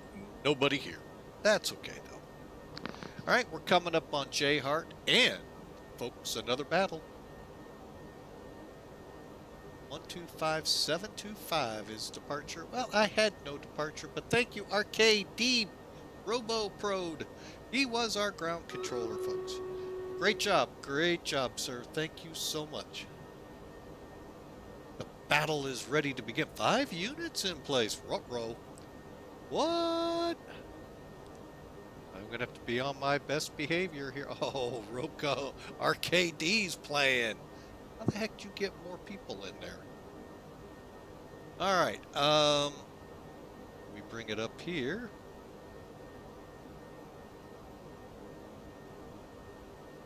Here we go.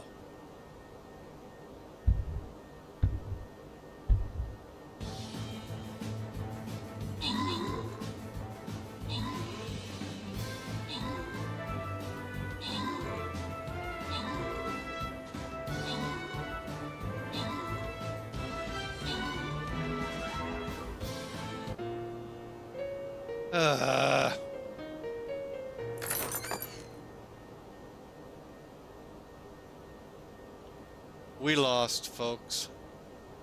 We lost.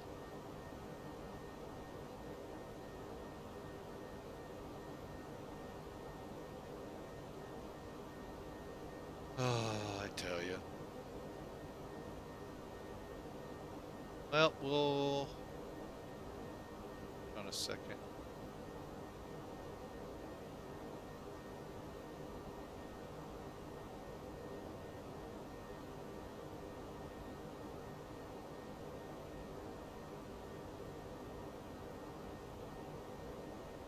All right, we're going to reset, try this again.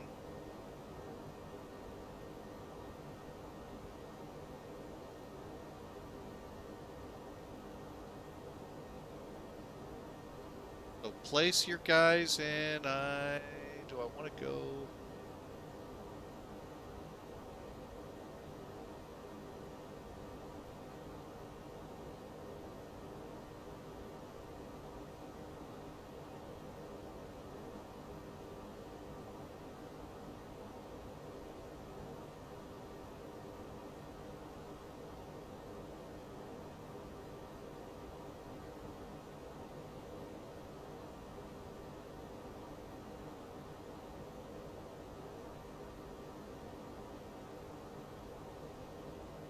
All right, dude, you get to go to battle again.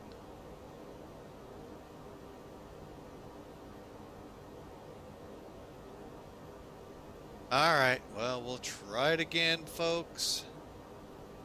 In 30. But hey, thanks for playing along there. Sure appreciate you guys, even though we didn't have enough to win. That's okay. That's okay. Wish I knew how to put the rest of these guys into play.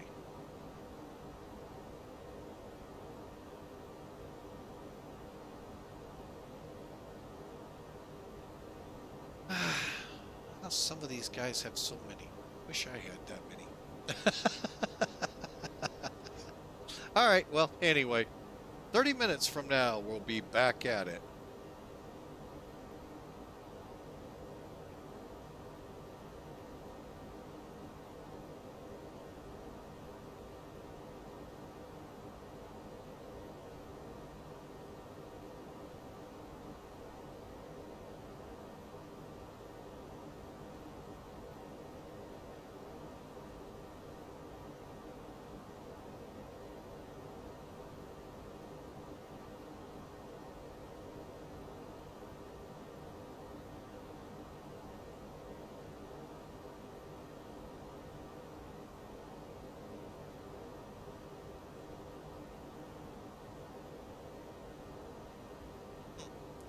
That was interesting, looking at my moderator panel.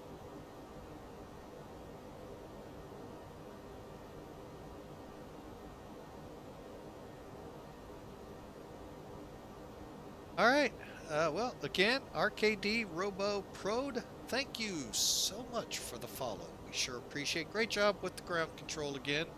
And thanks for being there in Stream Raiders. We sure appreciate you. Even though we still couldn't get past that.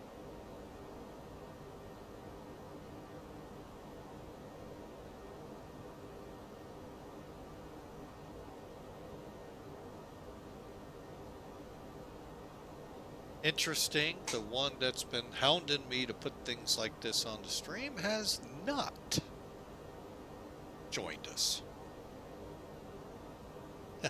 Today's not a good day to say that. I realize family events today, but we appreciate them out there. All right, folks, we're climbing through 28,000, headed to our cruise altitude of 370.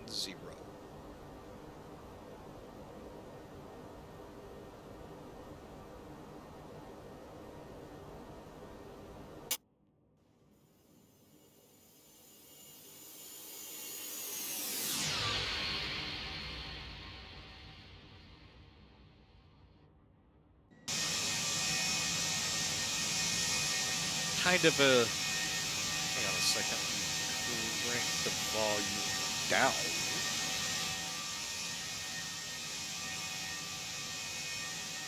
A fitting livery here, folks. Why? Ultimately, this is the airline that bought out American. I'll let that sit for a second and see how many call me out on it.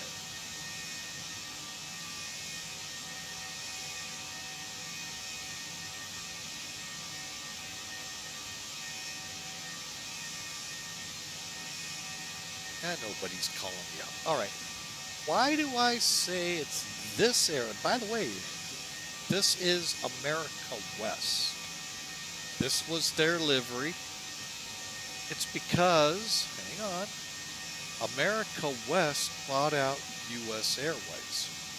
I don't know how many of y'all remember the big battle of what's the call sign now for U.S. Airways. It became Cactus, by the way. Which was America West's call sign. That's right, America West bought U.S. Airways. So they kept the U.S. Airways brand and trademarks and all of that, or U.S. Airways, I don't know what I said, just to be clear. And then under the name and envelope, but the management of America West, but under the name of U.S. Airways, bought and took over American Airlines, keeping the name American. Why? Because most people know American Airways, just American, just like they knew U.S. Airways. So that's why. You may not be totally familiar that the next time you step on an American Airlines flight, they were actually bought by America West. Now, I could take that back even further, but America West, just so you're all aware, started in deregulation. One of the first airlines to really make it in deregulation. And like I said, they started there. So you can look at these buyouts and then dig deep into them and find out some amazing labor issues that grew out of them, a whole litany of stuff. It was fascinating, especially this one, to watch this. The U.S. or America West U.S. Airways first, but then it wasn't so hard when U.S. Airways took over American, although it kind of labor-wise was. But it was something to watch, let alone what we watched here on VATSIM. What call sign do we go by? This, that, and the other. And so, but anyway, I thought I'd throw that out there in case y'all didn't realize that is who, when you look at the managerial side of it. Now, I'm not talking the name on the plane. The folks that ran America West purchased, bought, whatever you want to call, took over, I don't care, U.S. Airways. They became U.S. Airways under one umbrella. Then they bought American, both of which were very much struggling. American bought TWA out of bankruptcy in hopes to help spark it, and it did. But then, of course, we all know 9/11 hit, which put all of them in a world of hurt. And it took American a long time to start crawling, and that's when America West was able to do what U.S. Airways, but they had to first get U.S. Airways. So, again, some fun things if you start looking at some of these airlines like Delta. I don't know a whole lot about Delta and the purchases they got, who's the other big powerhouse out there right now from the legacy world? I think that might be the only two.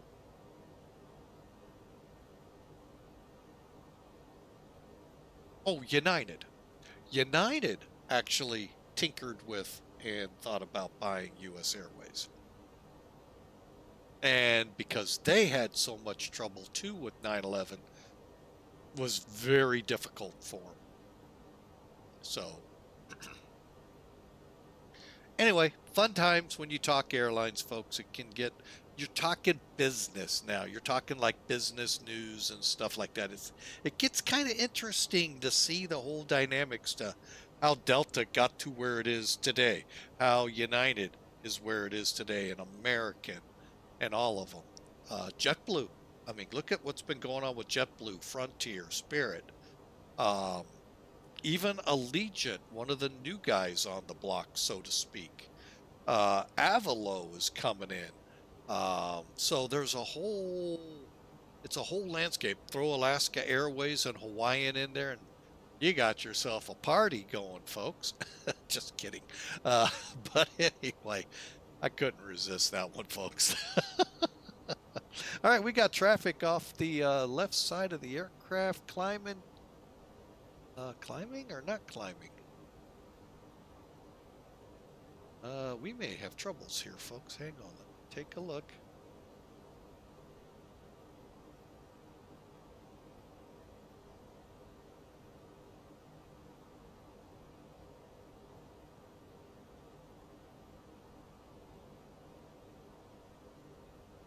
All right, let's take a look here, watch what's going on, because I think, are going to be okay, and he's going to go behind us, but it's going to be close. While we're in cruise, we're now within 20 miles of each other.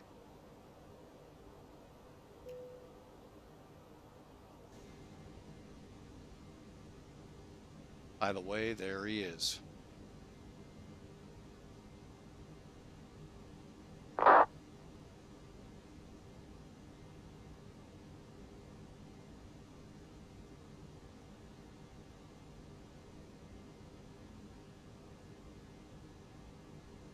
Yeah, I think we're gonna get ahead of him. That or he altered for us.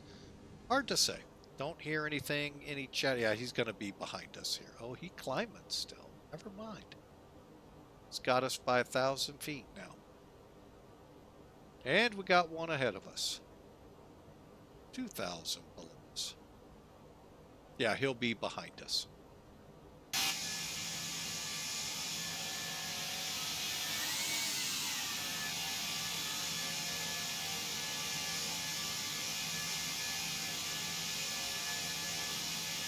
All right, so yeah, he's safely behind us. All right, let's kind of take a look here, folks. See the little bits of weather out here.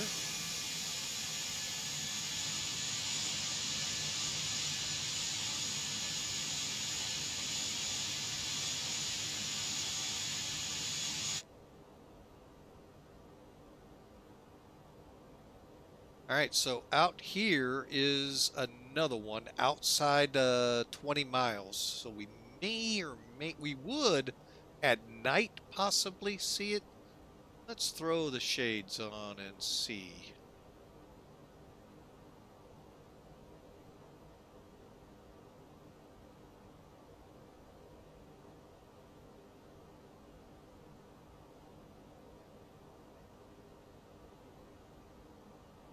Nope. And he is 2,000 below. All right, where's he going?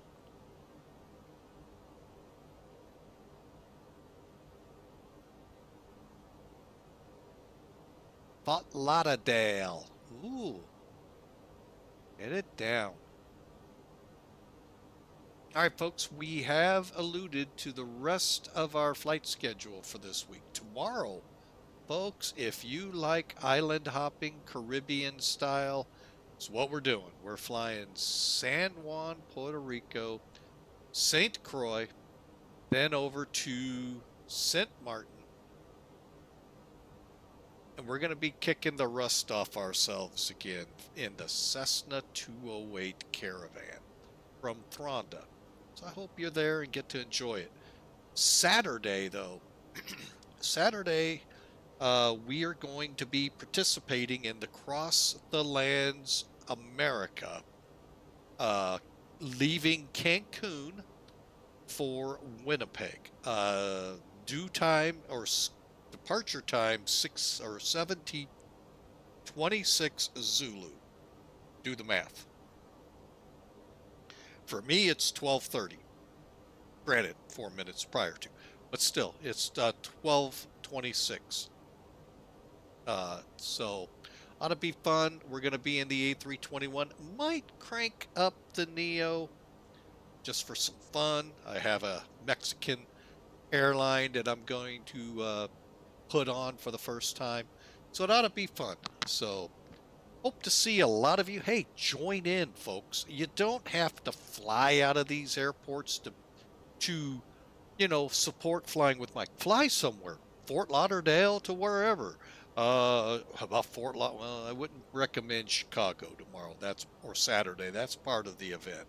But how about Fort Lauderdale to Cleveland or say, pick some cities, folks. Fly along. We'd love to have you. I might even open up Discord depending on how traffic's going. We definitely will have Stream Raiders going. This will be the first full week of running it, minus yesterday, because of how short the flight was. But hey, folks, I'm also still looking for feedback on this, if you like it or not. This Viewer Appreciation Month, so it's all about you folks. I'm trying to incorporate some things here to hopefully help you guys along. If you don't like it, tell me, and I will stop it and get rid of it. So, it's like I said, I run a little different stream here than some of the others. I actually have to watch the music I play here because it might get gigged over at YouTube. Because what'll happen? We fly the flight here. I meant to stop the YouTube's portion of it and then restart when we got going here. And I totally forgot. So we're going to have another blended video. I'm trying to remember this, folks. And, It is what it is, trying to remember things. But anyway, let me know what you like, what you don't. We're all about you this month. I do plan a giveaway flight here soon. I just haven't figured out the best time and the best flight to begin advertising it so you all can jump in. Who knows? Maybe we can turn it into a group flight and we all go somewhere. I do have one place in mind. I do have a place in mind that I'd like to go. And by the way, it's not JFK to Singapore, some people will ask. No. Nor will it Tokyo to Sharjah or Baku for Clipper. But those would be good for stream raiders, don't get me wrong, but no. But I am looking for a good flight to fly that on. I have an idea. It's percolating. Yeah, you may have to call local fire department here because it's percolating and there may be smoke showing. Just kidding, folks.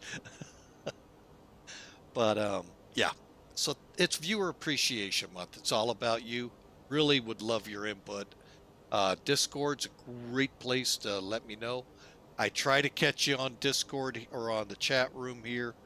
I know I miss a lot. Just the nature of the beast, folks. I know we do have a moderator out there, but I know he has a lot going on in his household too. So he does try his best. And when he's here, he does a phenomenal job, but I know he's lurking about right now. So he may be out there listening. Hey, how you doing there, Hawk? I appreciate you. But I get it. Nerd with Wings is out there. What? So, but anyway, y'all enjoy the run to Philly. I got to take a quick break for the restroom. We'll be right back, folks. Remember, hang on a second. I'll just let chat room tell you. That's right. 11 minutes to the next battle. Place your guys. We'll be right back.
All right, folks, we're back.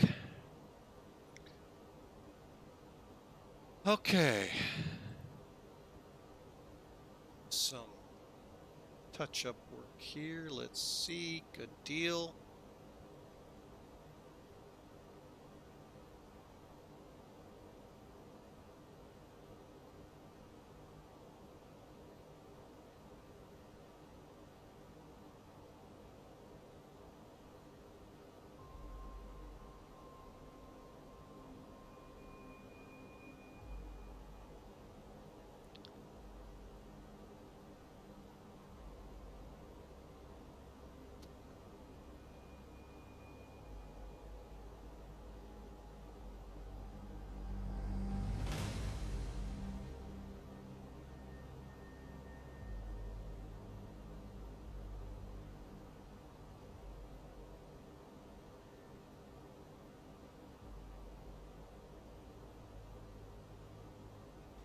All right, I'm going to get these sunglasses off. They're just a little too much.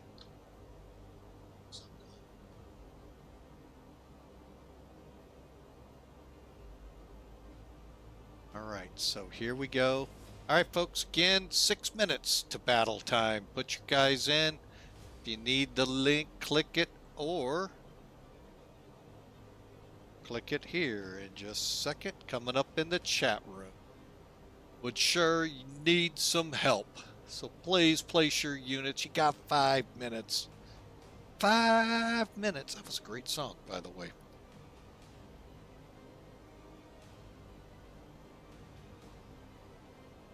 I've learned over the years, 3 years of doing this streaming, folks, when I stream or sing, my numbers go down. So I try not to.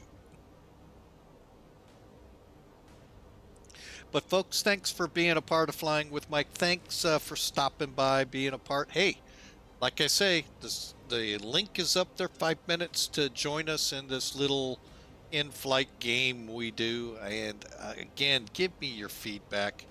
If you don't like it, let me know. Folks, it's easy to stop. Even I'm on the fence. But I'm willing to, put this out there if folks really like it. So, but we do need your help to win battles. So, but again, battle time starts. We'll settle it up and fire away here and it only goes for about a minute or two.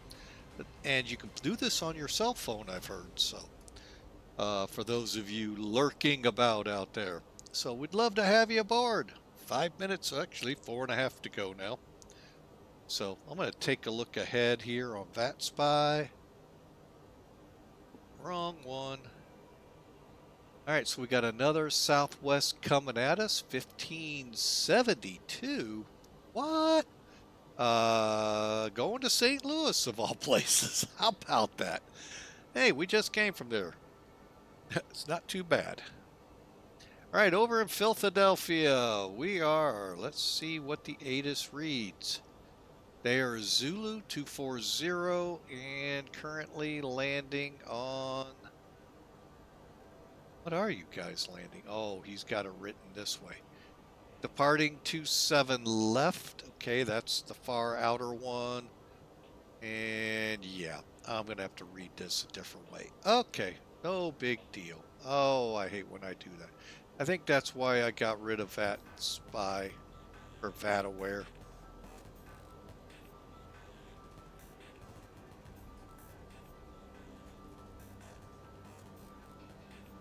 See where all the Southwests are going. DC, DC. Ah, shame on you folks. Actually should be going to Philadelphia like these 7 guys are here. Lined up, ready to go. FedEx coming into Philadelphia. Is he? Yep.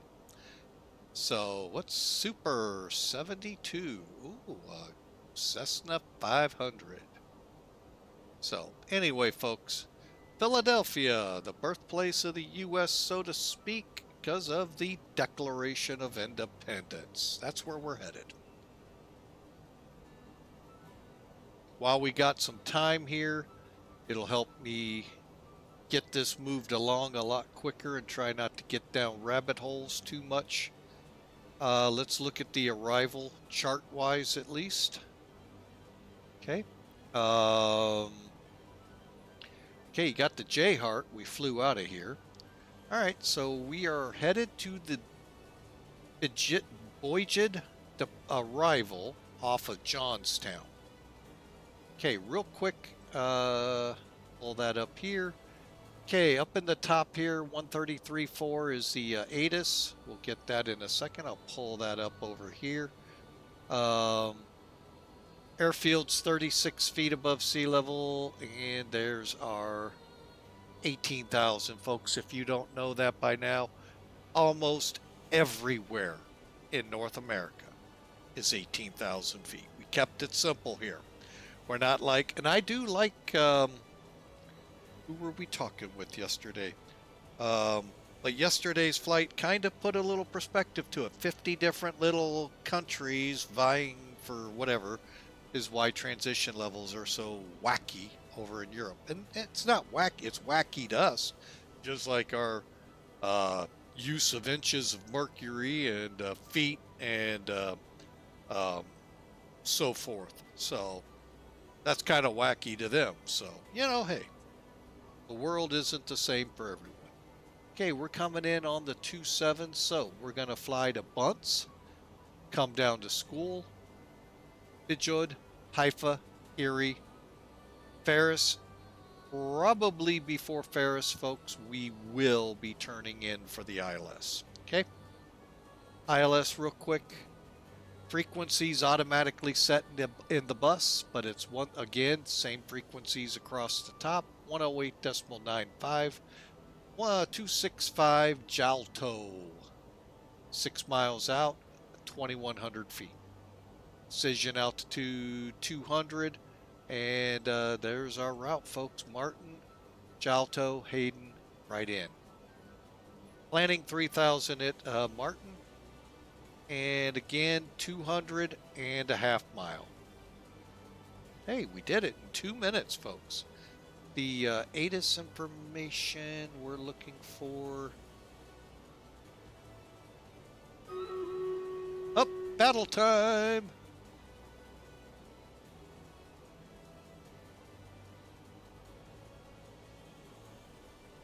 All right, folks, too late now if you didn't put any armies in. And it's only me again. Oh, we'll see what we can do here. Start.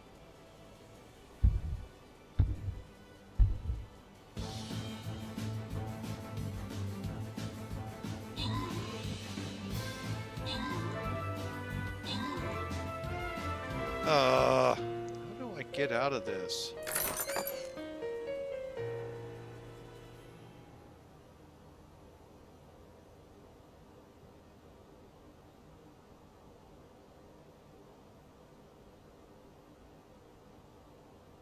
Oh, I can't go anywhere else until I get past this.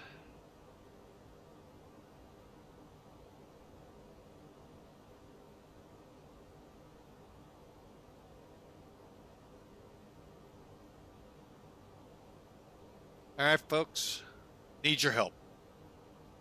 Where should I place my guys?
All right, well, we'll put it away 28 minutes for anyone that wants to join in and try and help me get past this level. Ah.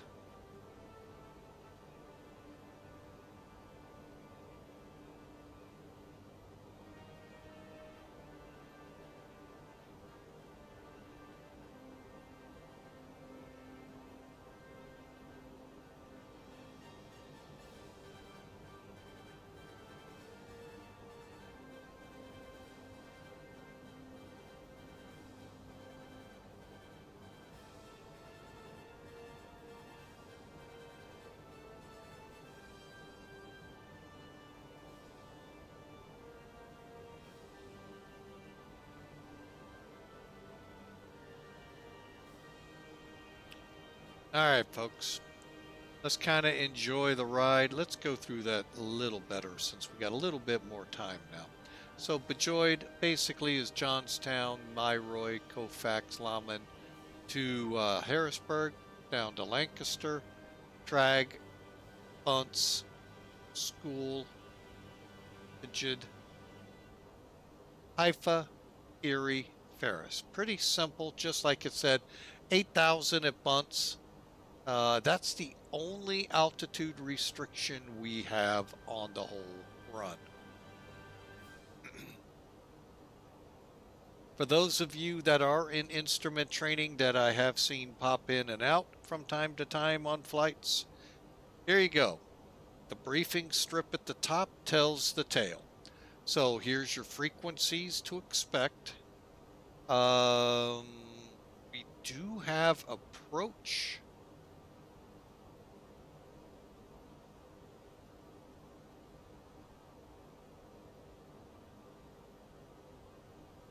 Maybe not. They may have disappeared. What? No, they're still there. Maybe we're just still too far out. Yeah, I got a feeling we're still too far out. Okay. All right, but anyway, we'll have Philadelphia approach 128.4. That's not on the list. Tower is 118.5. Okay. Ground, they are not online, and we do have ATIS. All right, now the localizer is IPDP 10895. Final approach course 268. Jalto 2100 feet. MSL, that's above sea level. Now, if you take 11 feet away from that, you get this figure. 11 feet, where do I get that? That's the touchdown zone. It's 11 feet above sea level.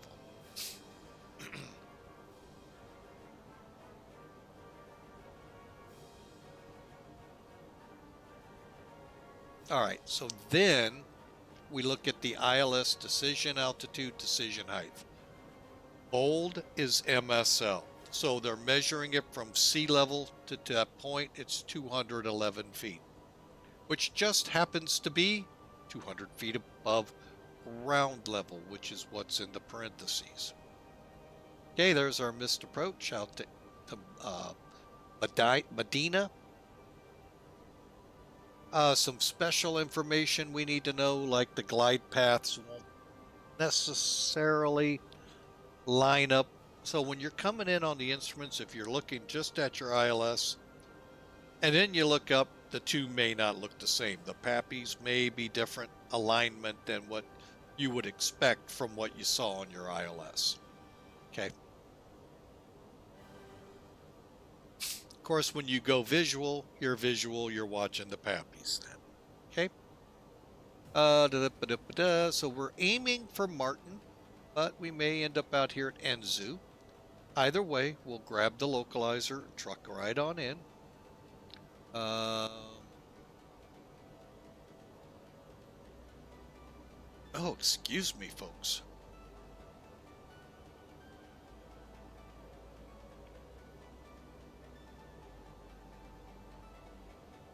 All right, so we'll hit Martin at 3,000.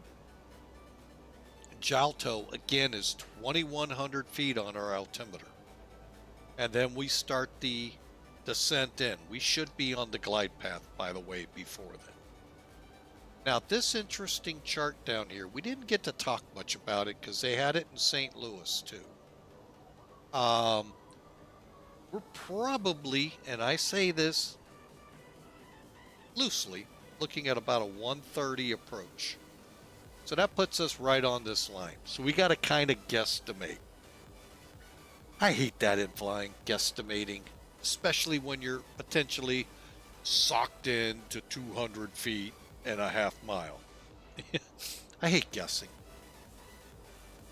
Because you're guessing not only your feet per minute descent. We're going to say it right around 705, 710. See how I'm saying that? It should be 707. Well, good luck finding that on your gauge, but 705 or 710. It's tough when you're doing that. Worse, the time that it takes to get from Jalto to the missed approach point. Yeah, you're going, interpolate this. 2 minutes and I'm going to say 55 seconds. Wait a minute. Correction. Is that right? Yeah, 2:55. Yeah. I have a feeling we'll be in too far. And guess what? Oh, we see the runway, but we were below.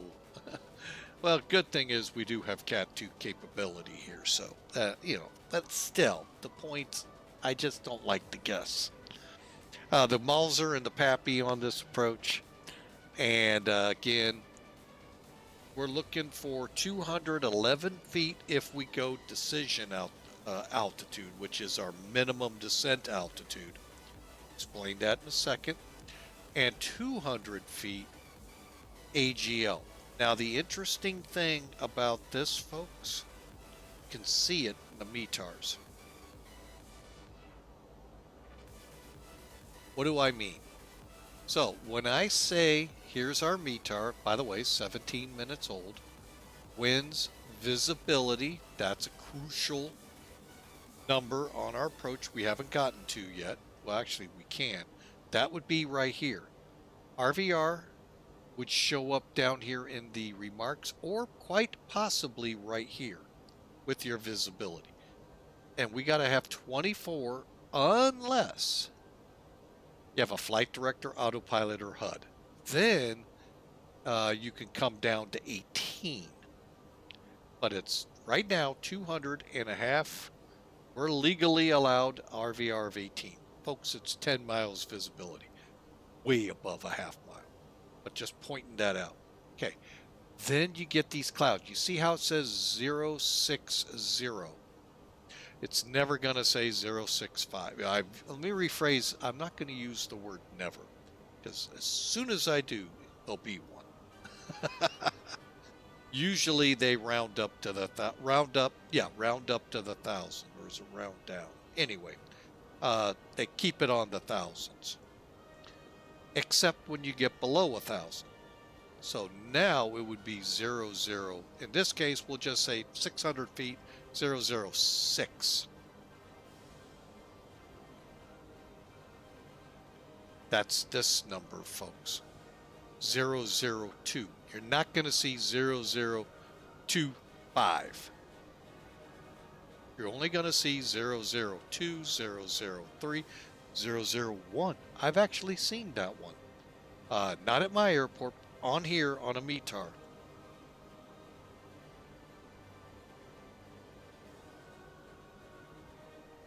Verified through a couple of different sources to make sure that was right. And yes, there were RVRs here and all of that. So pretty something to keep in mind. This, folks, is what you go with the METARs. Now, one thing I do know, watched a few videos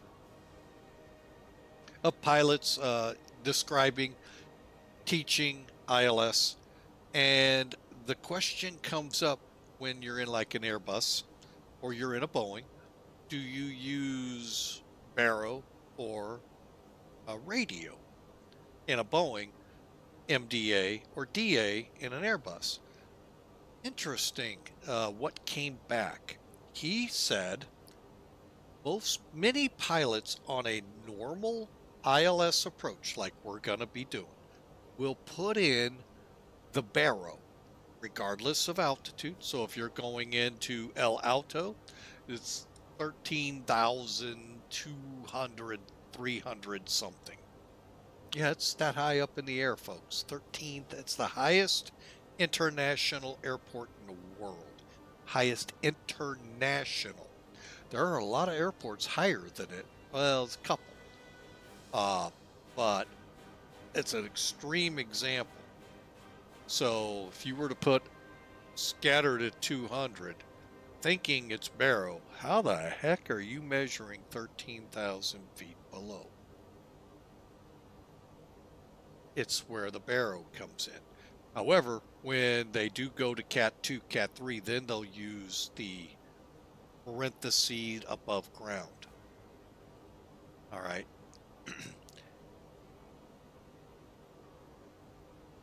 All right, so there's our charts, folks.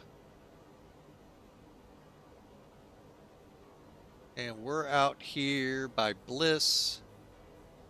I'm trying to get some close by airports. We just basically passed Columbus to the north. Mansfield might be in the area and so forth. So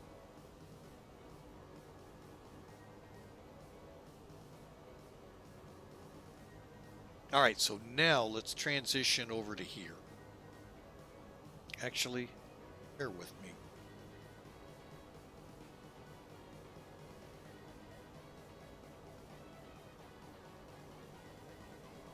All right. Now you remember we got to play with this for takeoff. Let's play with it for landing. All right. Now, Philadelphia. Current weather reports. What am I doing? 21 minutes old. 2054. Okay. Same as what I'm showing. Okay. 190 at 10, it's 32 degrees, 2985. Any ice not needed. Landing weight looks pretty good, but let's see where we're actually planning. 128,261.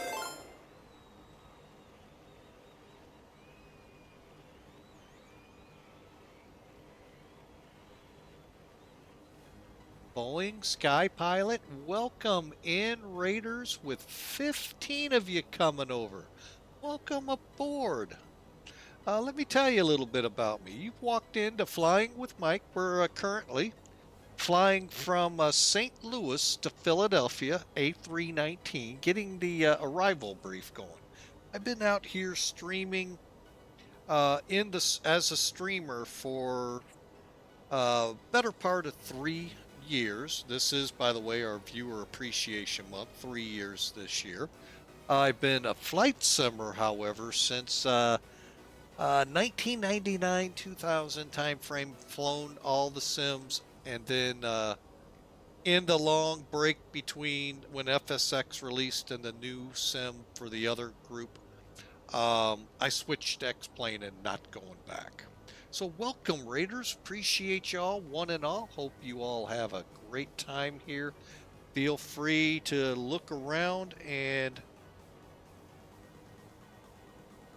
feel free to take part. We are trying something out this month with Stream Raiders.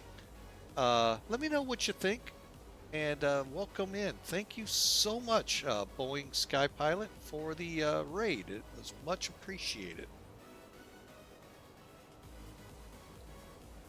All right, back to this real quick. 127 was our presumed, 128.3. So we'll get that set in here. Full air conditioning on, 9,000 foot runway. Where the heck do I want to put this plane when I get there? American. Oh, I don't have this flight in there. What? I'm looking on FlightAware to see where we're going. KSTL, KPHL, and boom. Where are we going?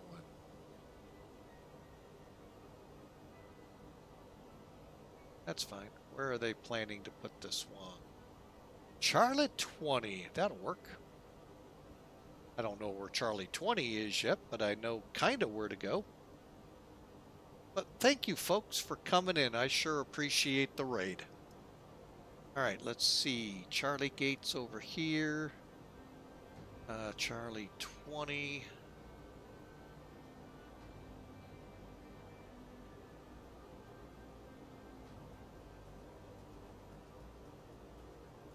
Okay. Oh, man, that's way up by the building. Okay, so we come in, looks like November. All right, so November. Let's go medium brakes.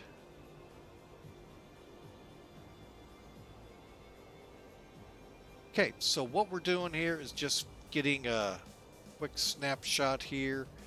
All right, 130,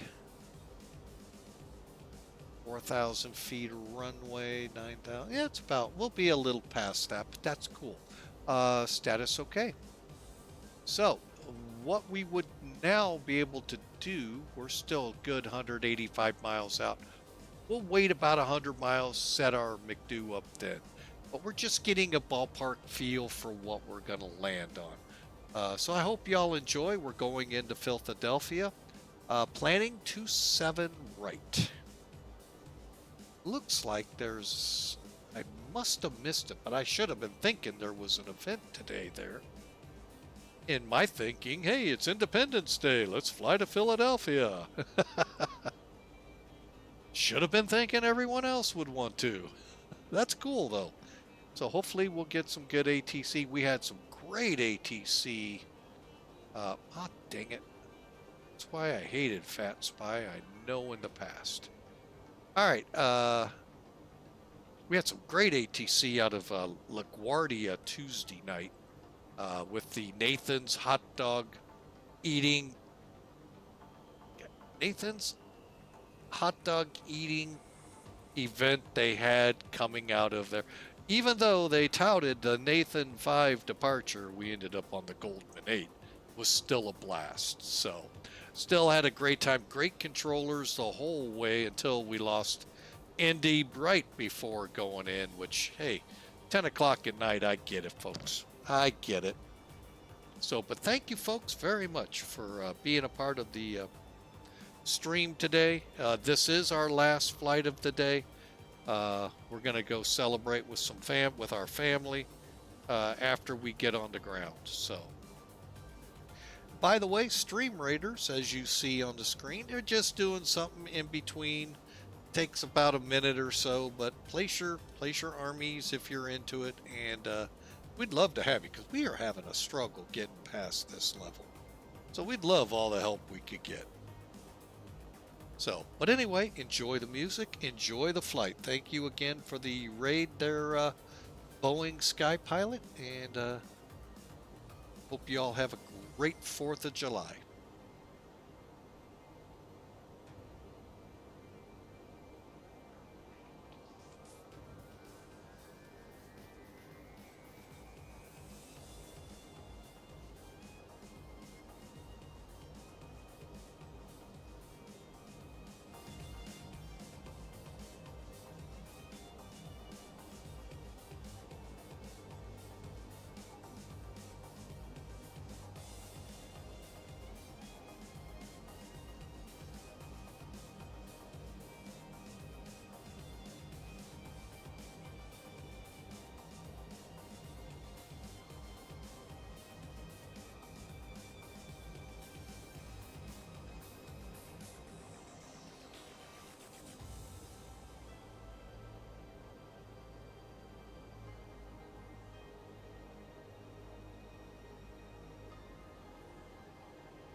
All right, and let's see. About s- 80 miles right now, and we'll be, well, no, about 60 miles, and we'll be setting up, getting ready all out for the approach.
I'll be honest, this is one livery living here. Well, I don't really go by Lambert a lot.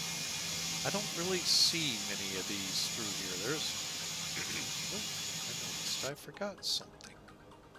Must be nice. Turn the wing light off.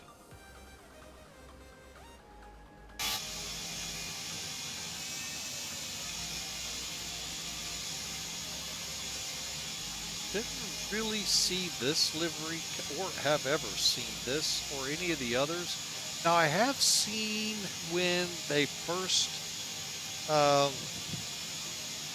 trying to think if I can get this right. When TWA got bought out?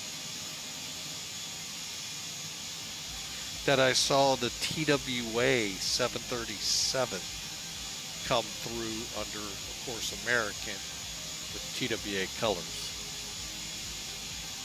Anyway, I hope y'all enjoy. Got some weather we're working through right now. See how it looks on the radar. Ain't looking too shabby. Actually, we pushed through it already.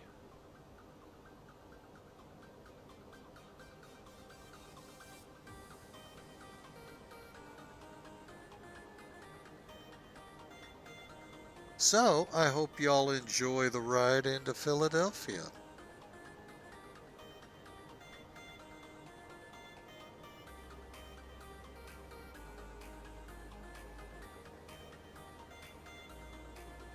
And just heads up to everyone, we are just about, as soon as we cross JST, we're on the Bajoid, I gotta look at it.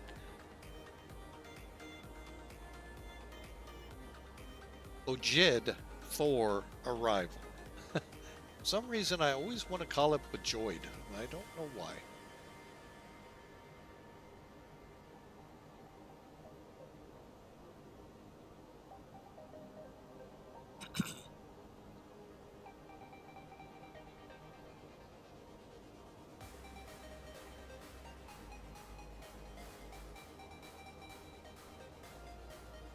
All right, so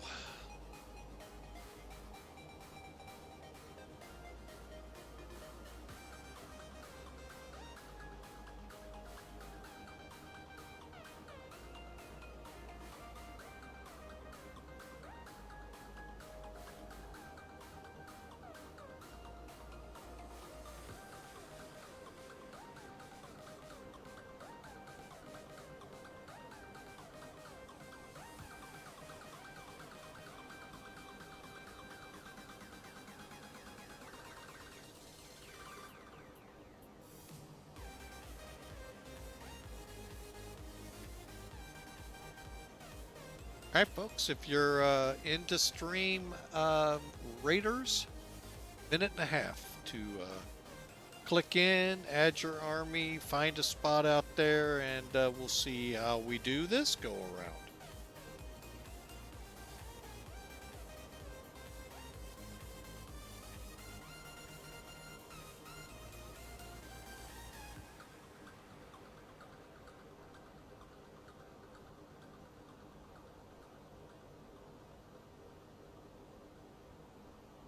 Could definitely use the help over there to get past this nemesis or whatever to move on.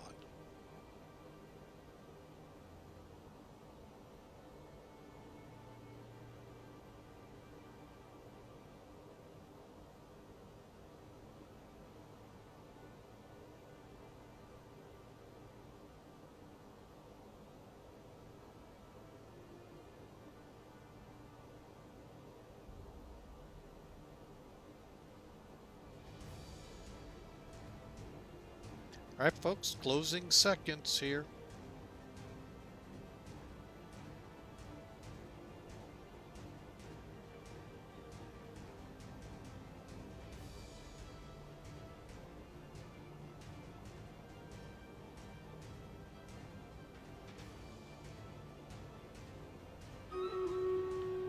All right, let's see what happens with this rumble. It's all my again. He's off.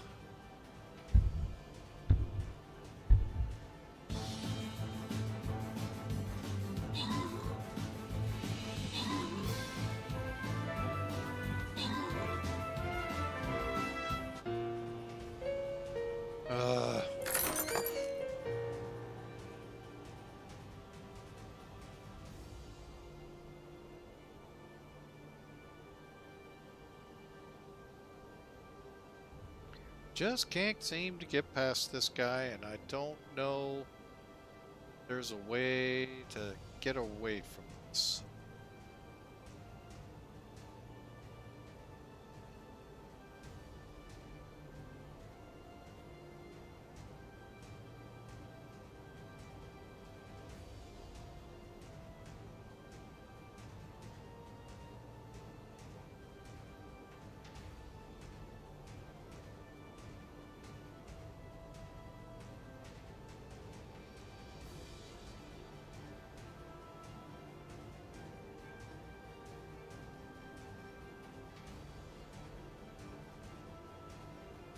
All right, this will be the last one, folks. Last one.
All right, top of descent, really close.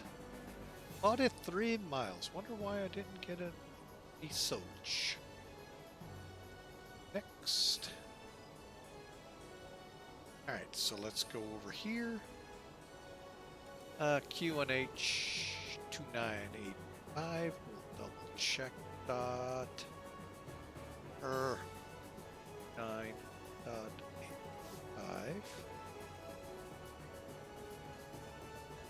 All right.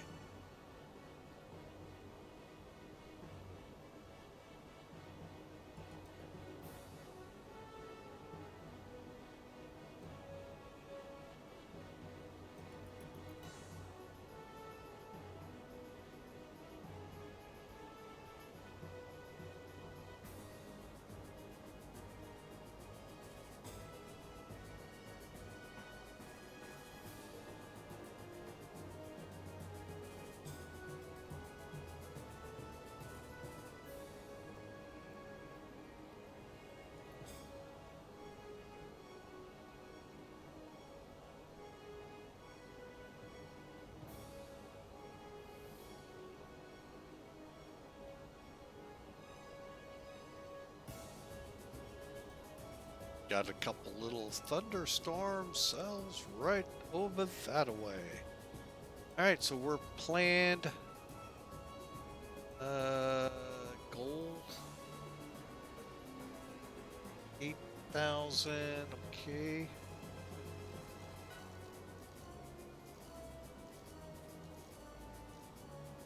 Hopefully frame rates will hold. They've been kind of dicey here of late. So hopefully they'll hold. They're doing pretty good right now with weather and all of that in the area, plus traffic and ATC on VATSIM. Who knows? We'll give it our best, though.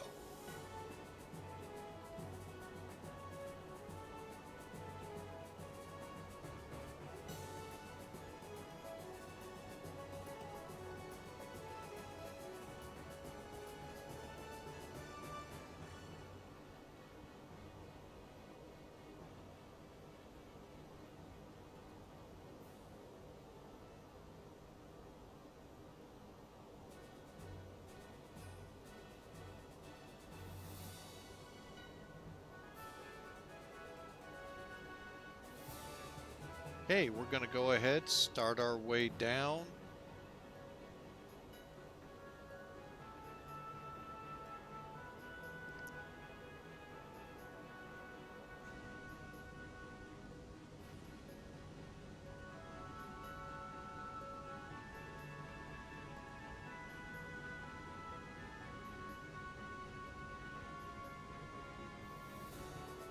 All right.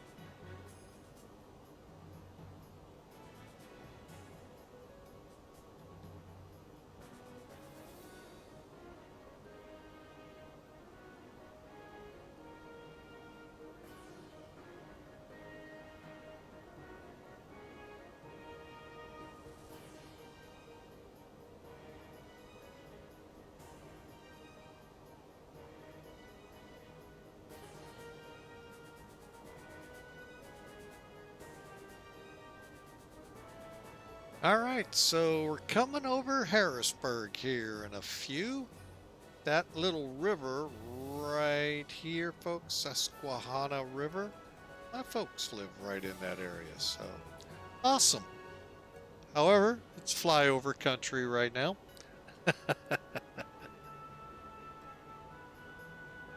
All right, and 12 minutes to go, so we'll kind of see how all of this plays out. Well, welcome back, everyone. Thank you so much for being with Flying with Mike. We sure appreciate the raid from Boeing Sky Pilot. Really appreciate that. And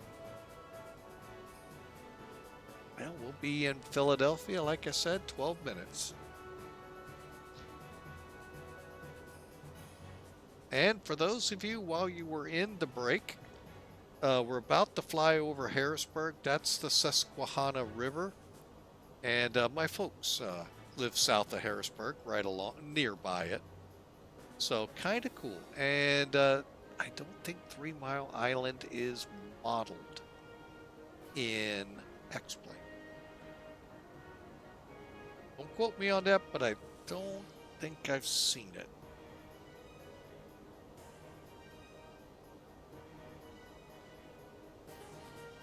Trying to find the airport real quick here.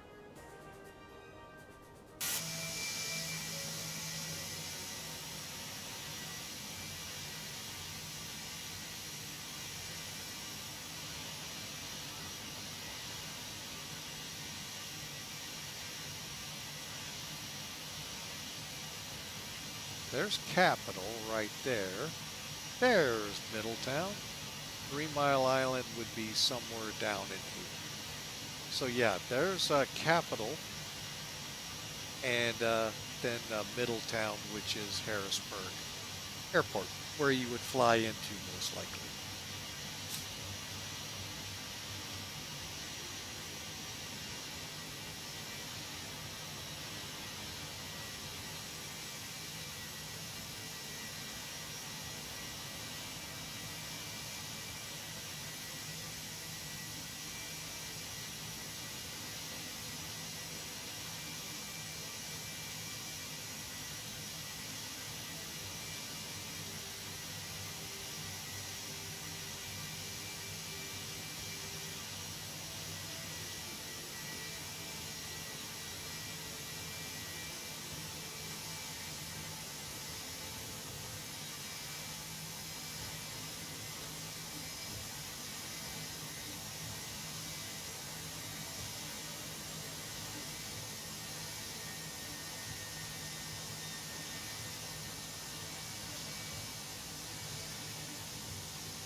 All right, folks. Now, a little bit for those that may not be familiar with Airbus stuff. Okay, y'all from Boeing world know you get your little descent deviation over here, the little bar that shows you how you're doing with what's you want it to look like a glide slope where the little diamonds right here or right in the center. Airbus does it with what's called a green dot. Goes up and down. And kind of shocked it's not moving towards it. Let me double check I didn't miss anything. Nope.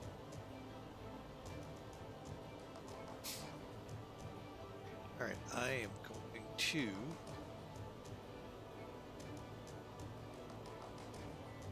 watch it and see where the arrow lines up. We should get an arrow right here.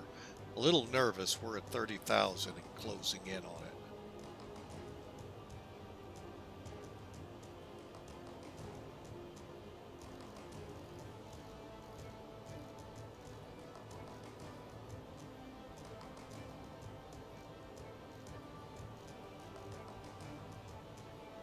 We may have to do a hold.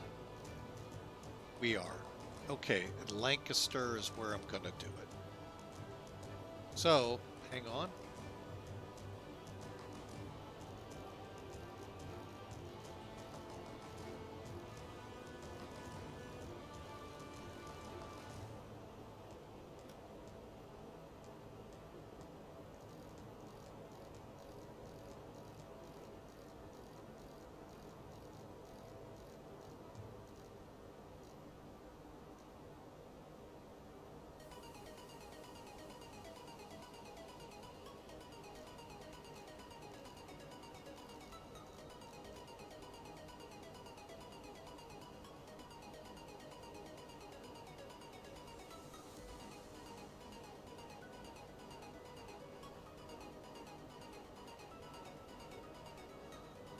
Really, probably should have looked at FatAware.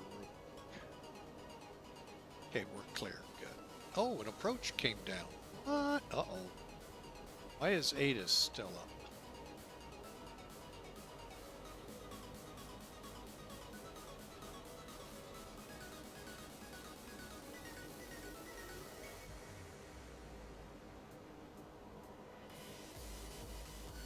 All right, folks, what we're doing is just a simple get us down, turn around, we need to be at 8,000 feet of bunts, and we are not getting there, and I wasn't paying close enough attention.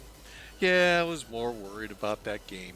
That's one of the reasons I'm not 100% sold on it. Yeah, we're completely down. Okay, so Philly has gone away.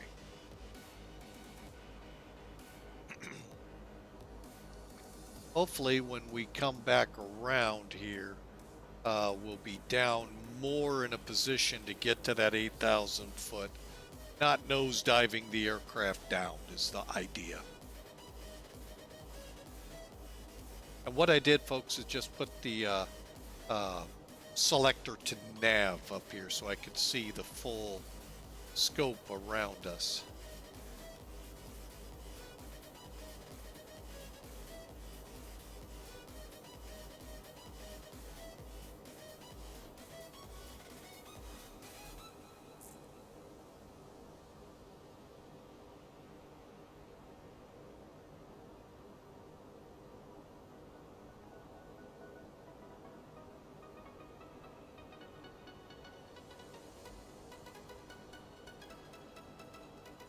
Alright, so we're just gonna track for about a couple of miles here and then turn back.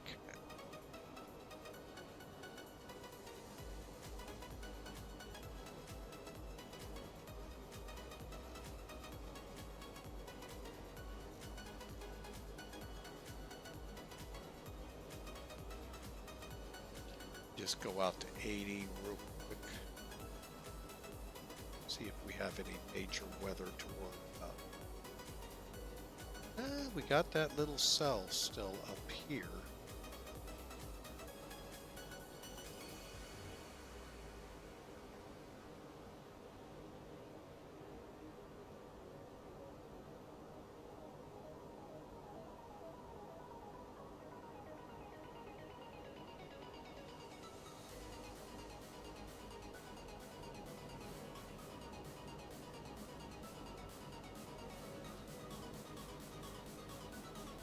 Alright, I am going to go ahead and turn us.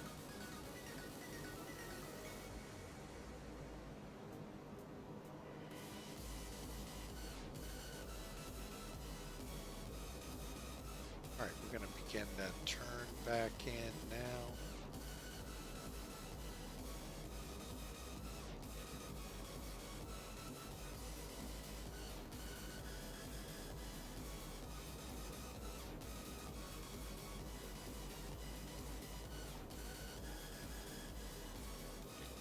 Let's take a look out here as we come around to see what's coming for Harrisburg.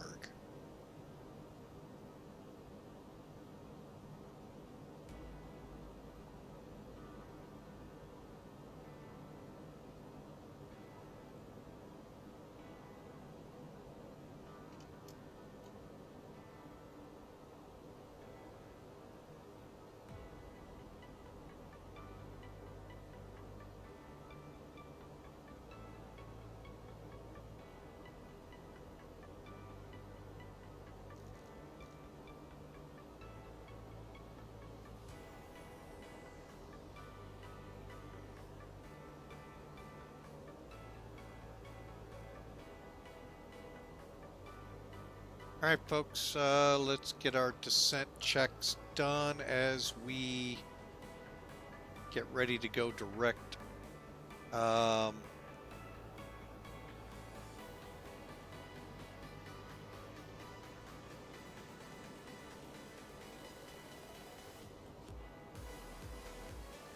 right.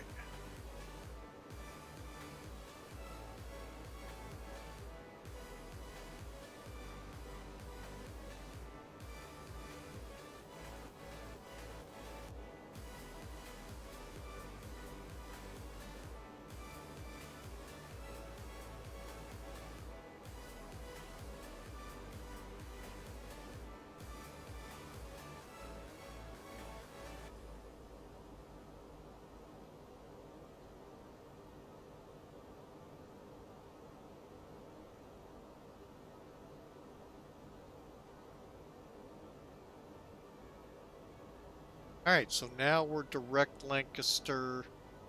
What's our speed end up at? That's pretty good. All right.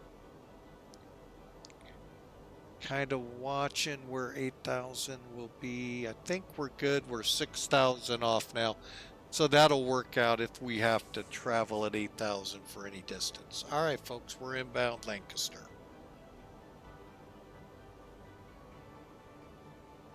Ten minutes out. Oh, great. The game will wait till we clear the runway. Although I think we'll get it in flight here.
All right, we'll let it go. Looks like right before TRAKK, which will be about a couple mile run. Uh-oh.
All right, folks, sorry about that.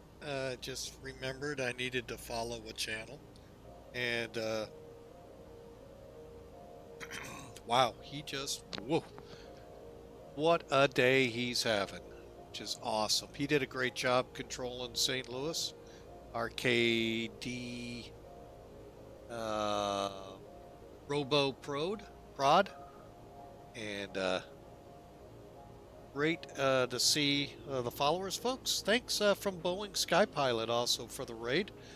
Feel free if you like what you're seeing and would like to see more. I'd love for you to hit that follow button and follow along, folks.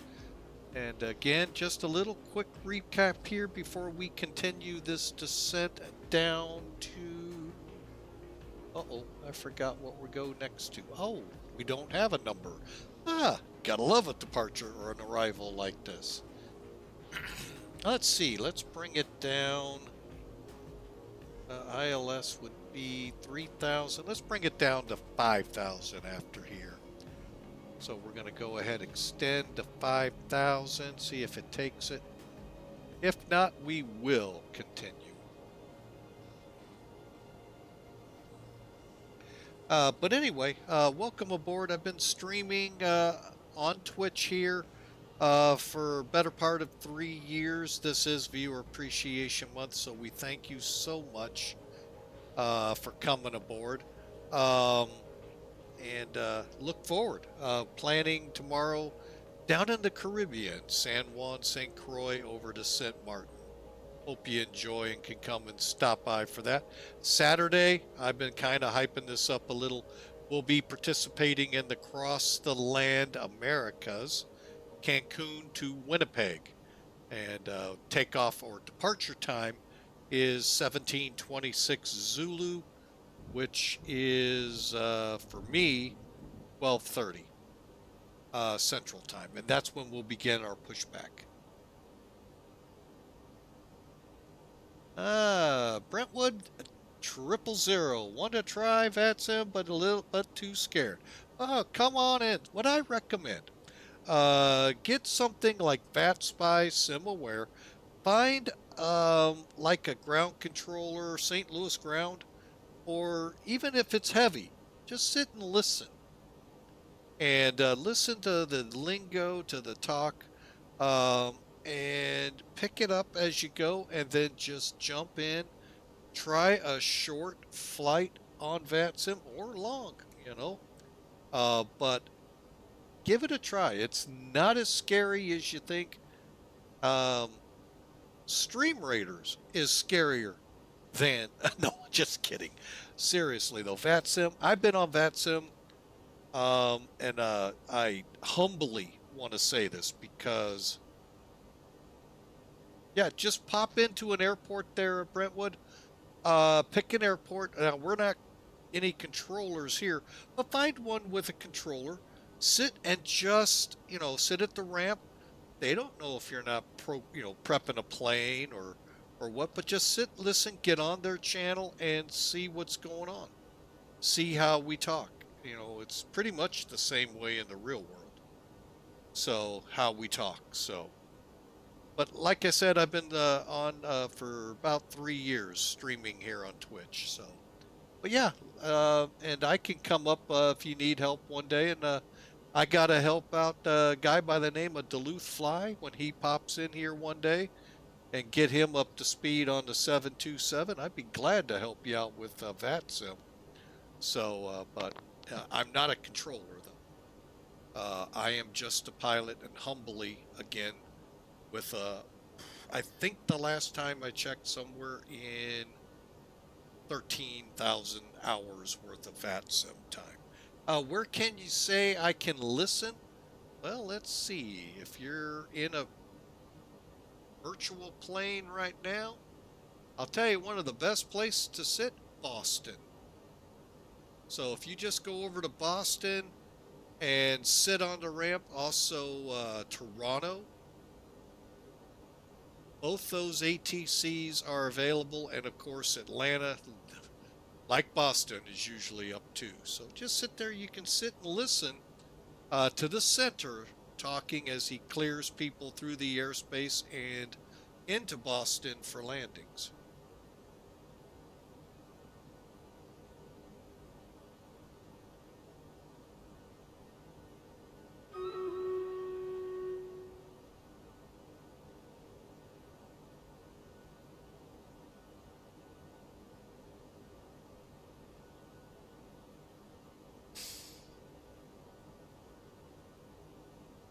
All right, folks, I heard the battle cry. Hang on, let's get this going. Good deal. It came in now. Last one, by the way, folks. Last one today for those in this. Looks like I'm the only one in it. I'll probably get beat again, but here we go.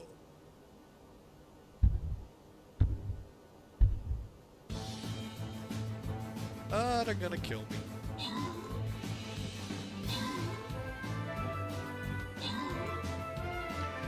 Yep, I lost.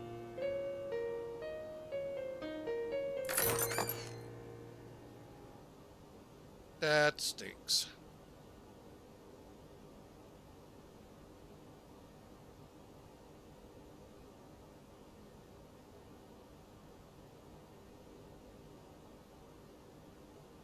And as I said, folks, that's the last round today. Philadelphia we are coming into. But yeah, just sit on the ground there in Boston and or pick any airport in the Boston center area, Manchester. But I say Boston because he's going to be funneling aircraft in. You can pick up all the dialogue that way. Or just slow. Slow to 240 right now as we are thread our way through here. All right, let me make sure that's all set. Altimeters are set.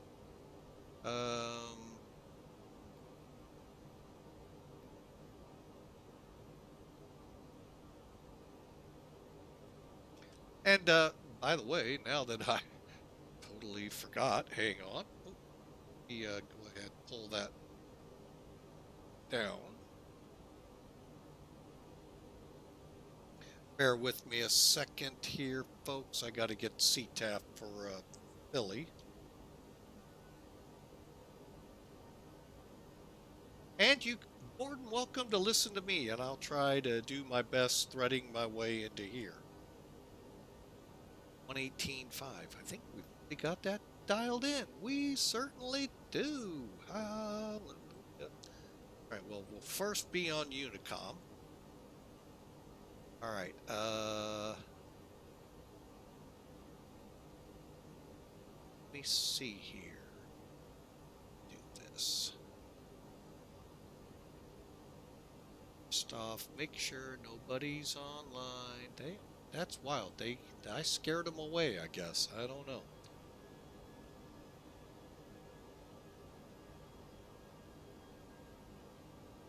Philadelphia traffic, American 1308. We are in the area, about ready to turn inbound for the ILS 27 right.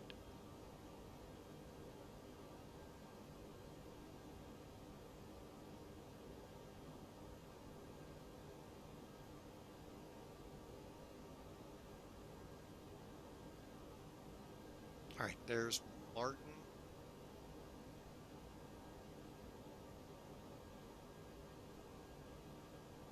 That could have worked out, Mingy. No, it wouldn't have. Never mind. But we're going to make that turn. So, let's go ahead, start our descent to 3,000. I check. I heard somebody.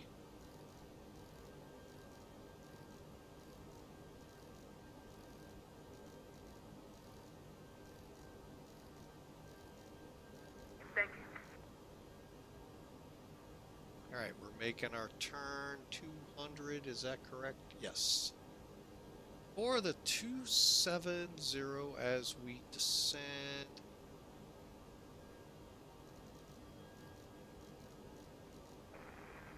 Slowing.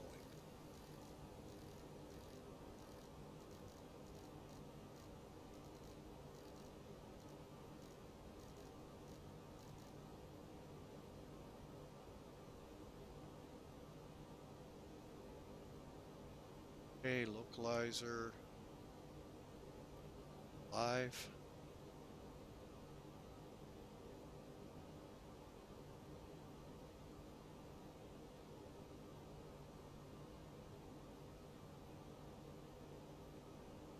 All right, we're going to go ahead, let this thing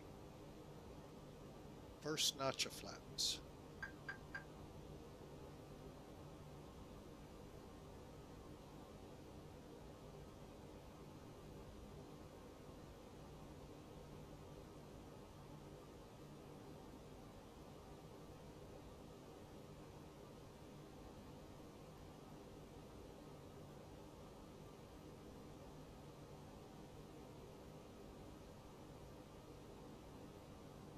All right.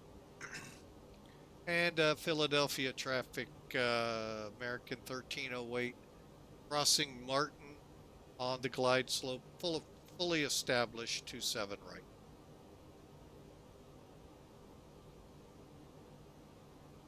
Okay, let's go ahead, bring this on down.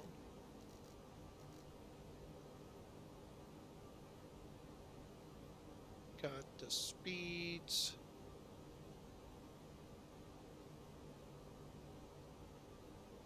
Philadelphia, where you at?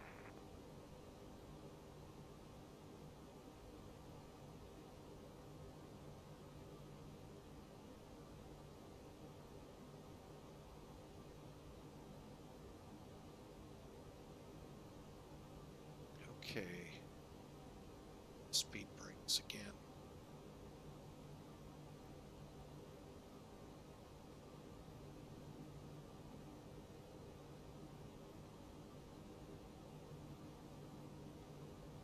Gear down. Anything that'll help slow us down too.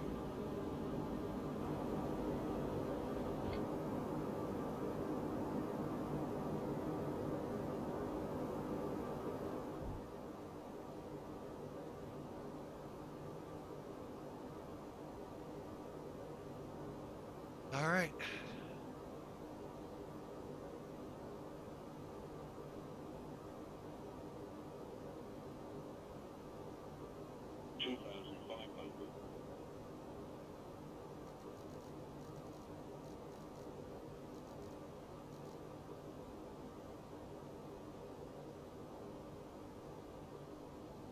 Speed brakes. Armed. Medium on brakes. Laps 2.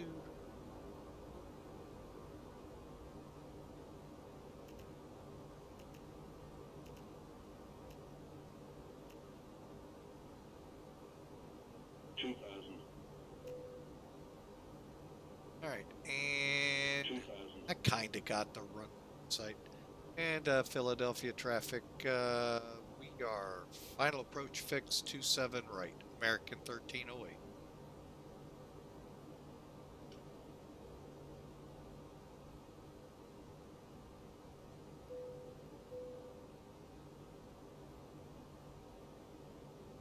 I hate this because I think that's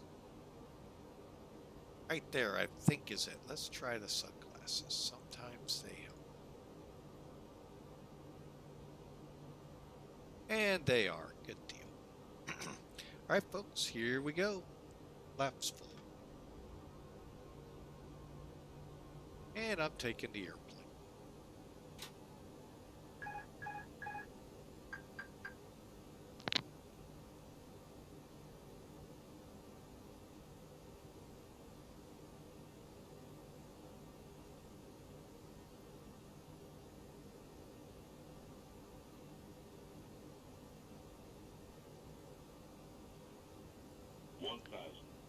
Runway in sight. Philadelphia traffic 2 mile final 27 right, American 1308.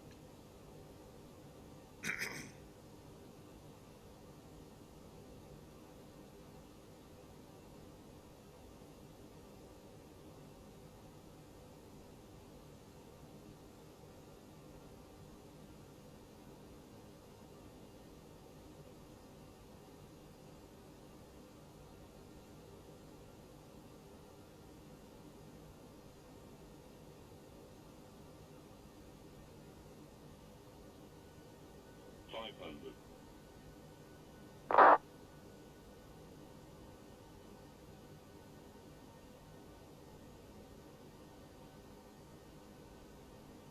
Don't know why, 'cause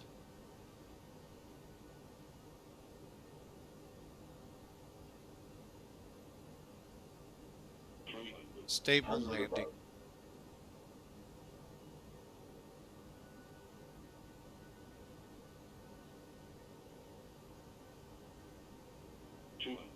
Minimum.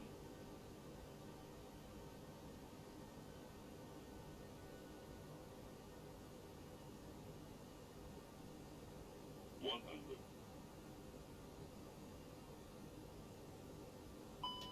50, 40, 30, 20, retard, 10, 5.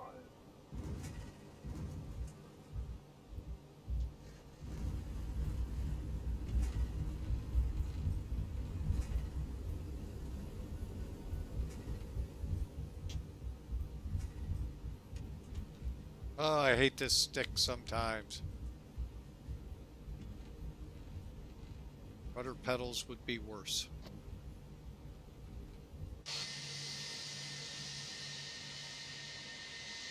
Coming off the high speed at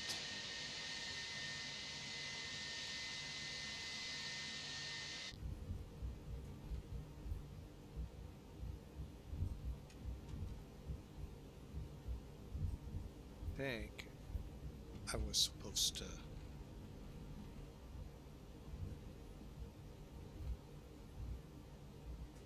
All right, well, we'll have to circle back.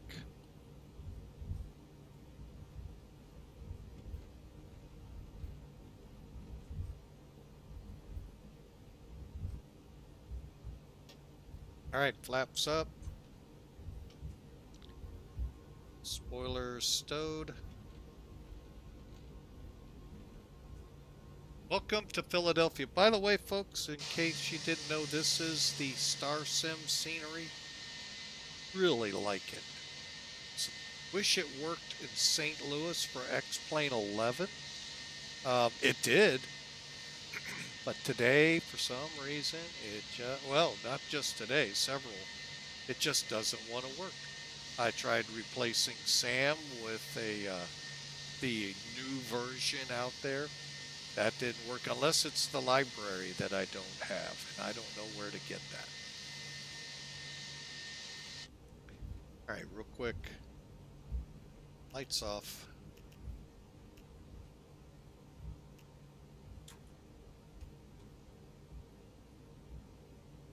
Really? Come on. All right, we're going to C20. And, sorry, I didn't announce. Philly, we're clear. 27 right to stand or Charlie 20.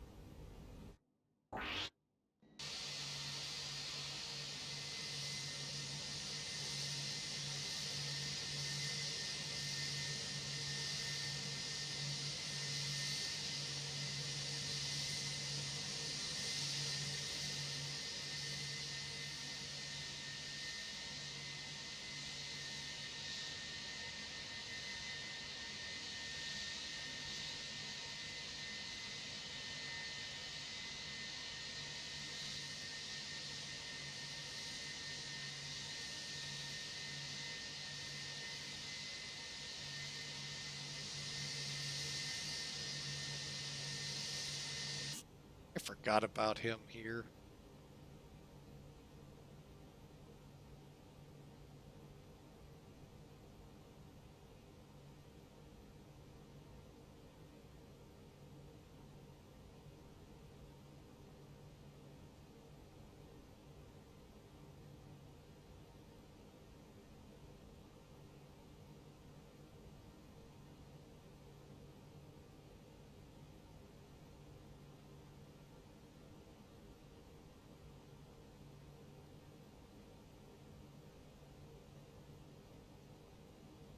All right, we got to get the APU fired up.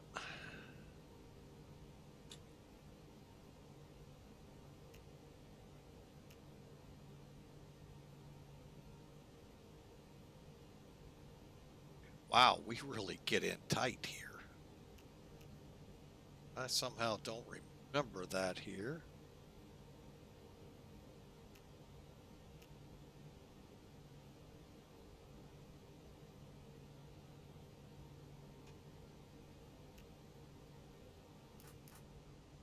All right, final checks here, folks.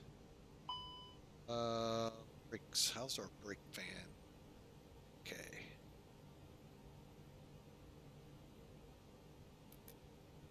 All right. Terrain off. Brake temps, brake fan, brake anti-ice. Okay. Engine. Oh, what do we got over here?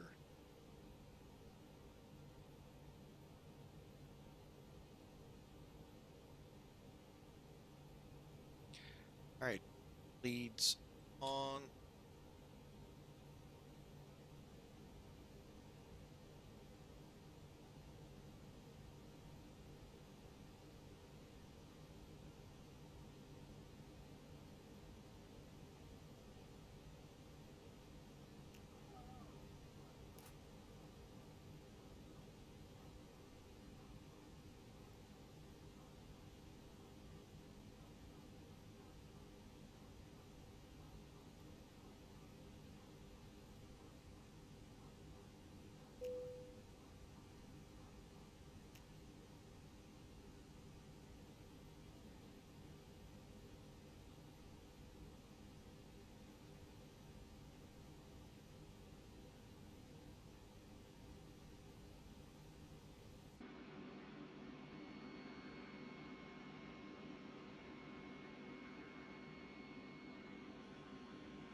All right, they are starting to show up, folks, the brigade here.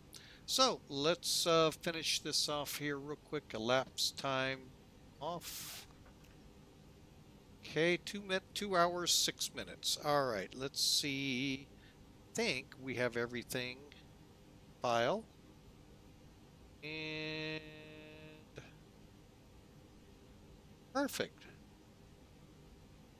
See what the airline grabbed us at. By the way, folks, I didn't get a chance to talk a lot about that on this flight. If you're interested, and folks, I highly caution,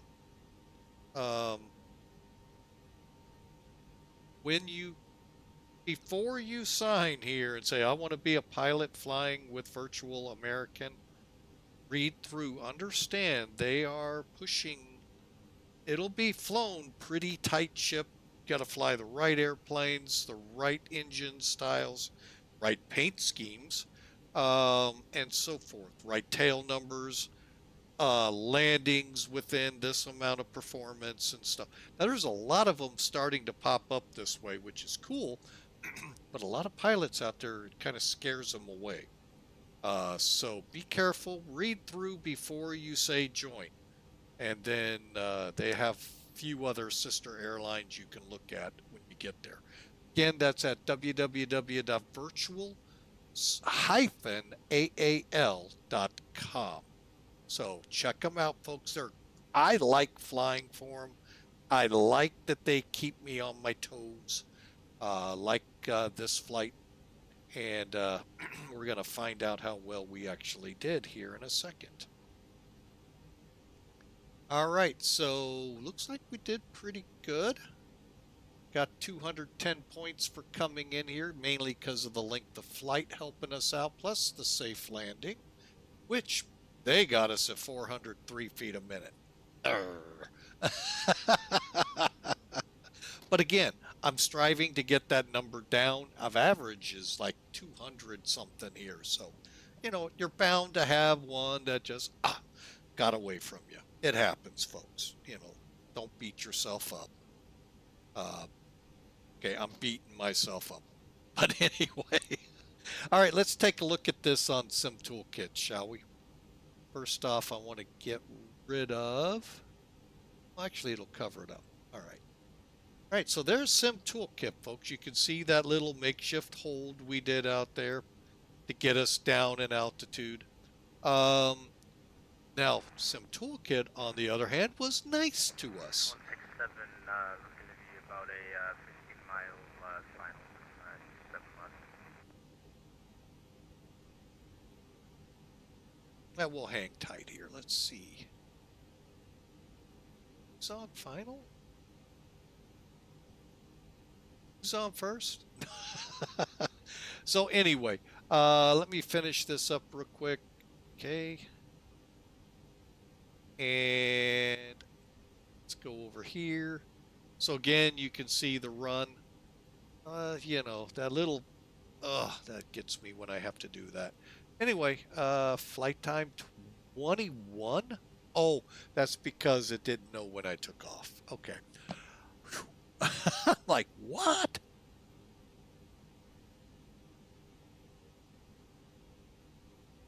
All right, so we got a good run here. Now, we did land long. I really try to put it on the big white pads here, folks, the aiming point. I miss most times than not. But you still did good, 2,100 feet, 12 feet off the center line. Again, you know, maybe I should think more about the military.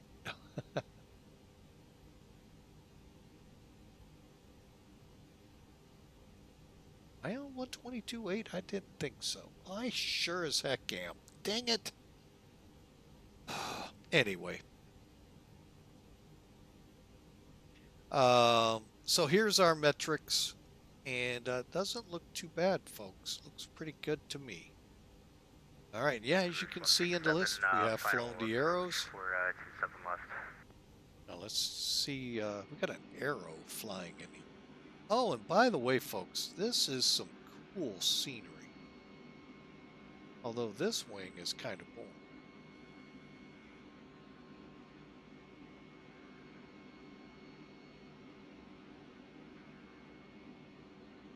But there, it's not like Atlanta where you have people walking down and through here. But it is pretty cool that you know, you can get in here and kind of see what's going on. I really, like I said, I wish the St. Louis scenery was working better.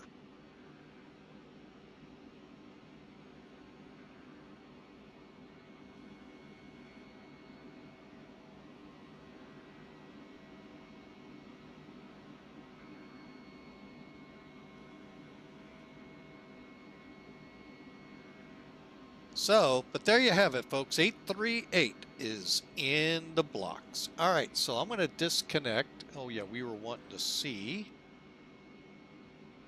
what the caravan looks like.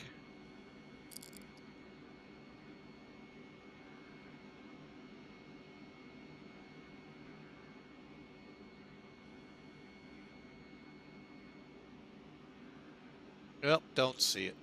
We're going to go ahead and disconnect then. All right, and reason being, we are going to try this.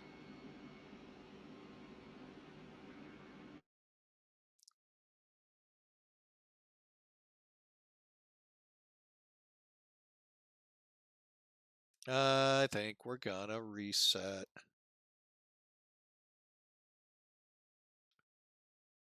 Come on, don't do this to me. Now you got my whole screen screwed up. You did. All right, folks. Well, it happens.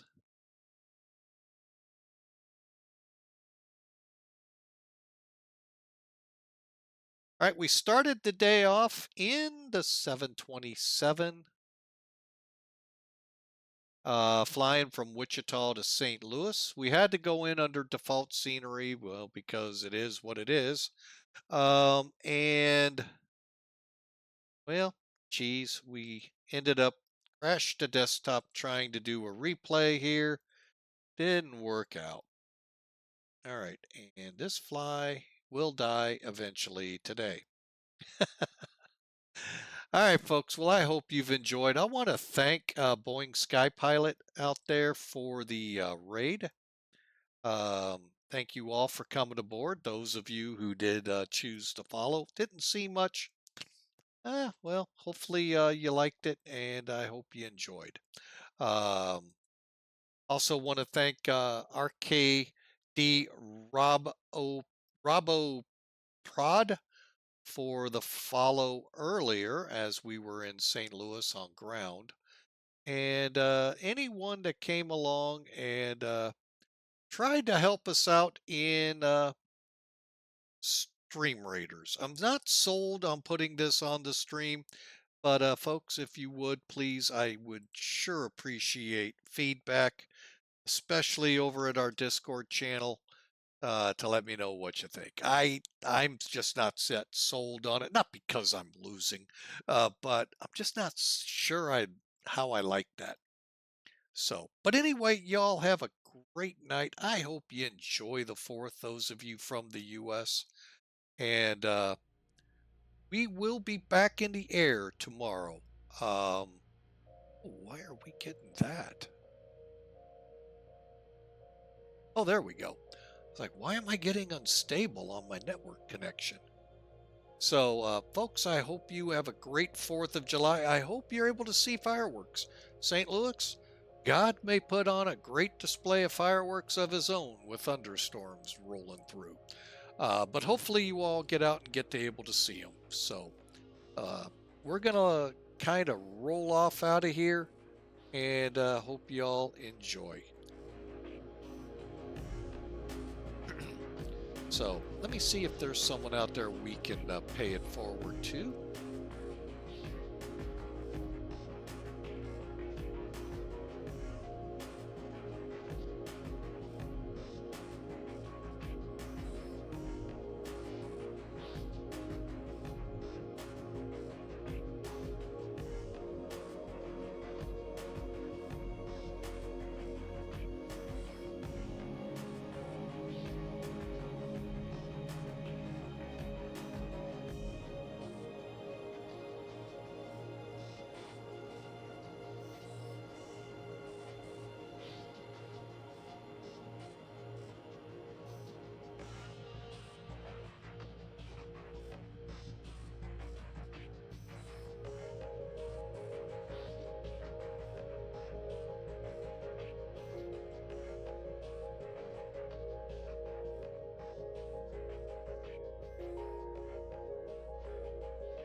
All right, I think we found somebody. Well, hopefully you'll enjoy as I take you over to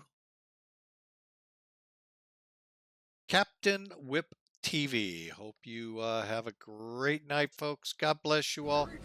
We'll see you Hey, tomorrow. What's going on? We're just doing a little bit of fun with Mike. There you go, man. Storm chasing. Trying to see what we can find here. We're still about 60 miles away from it. I don't know why the turbulence is not working. I wonder. Just try turning this on. I had to turn the active sky one down because it was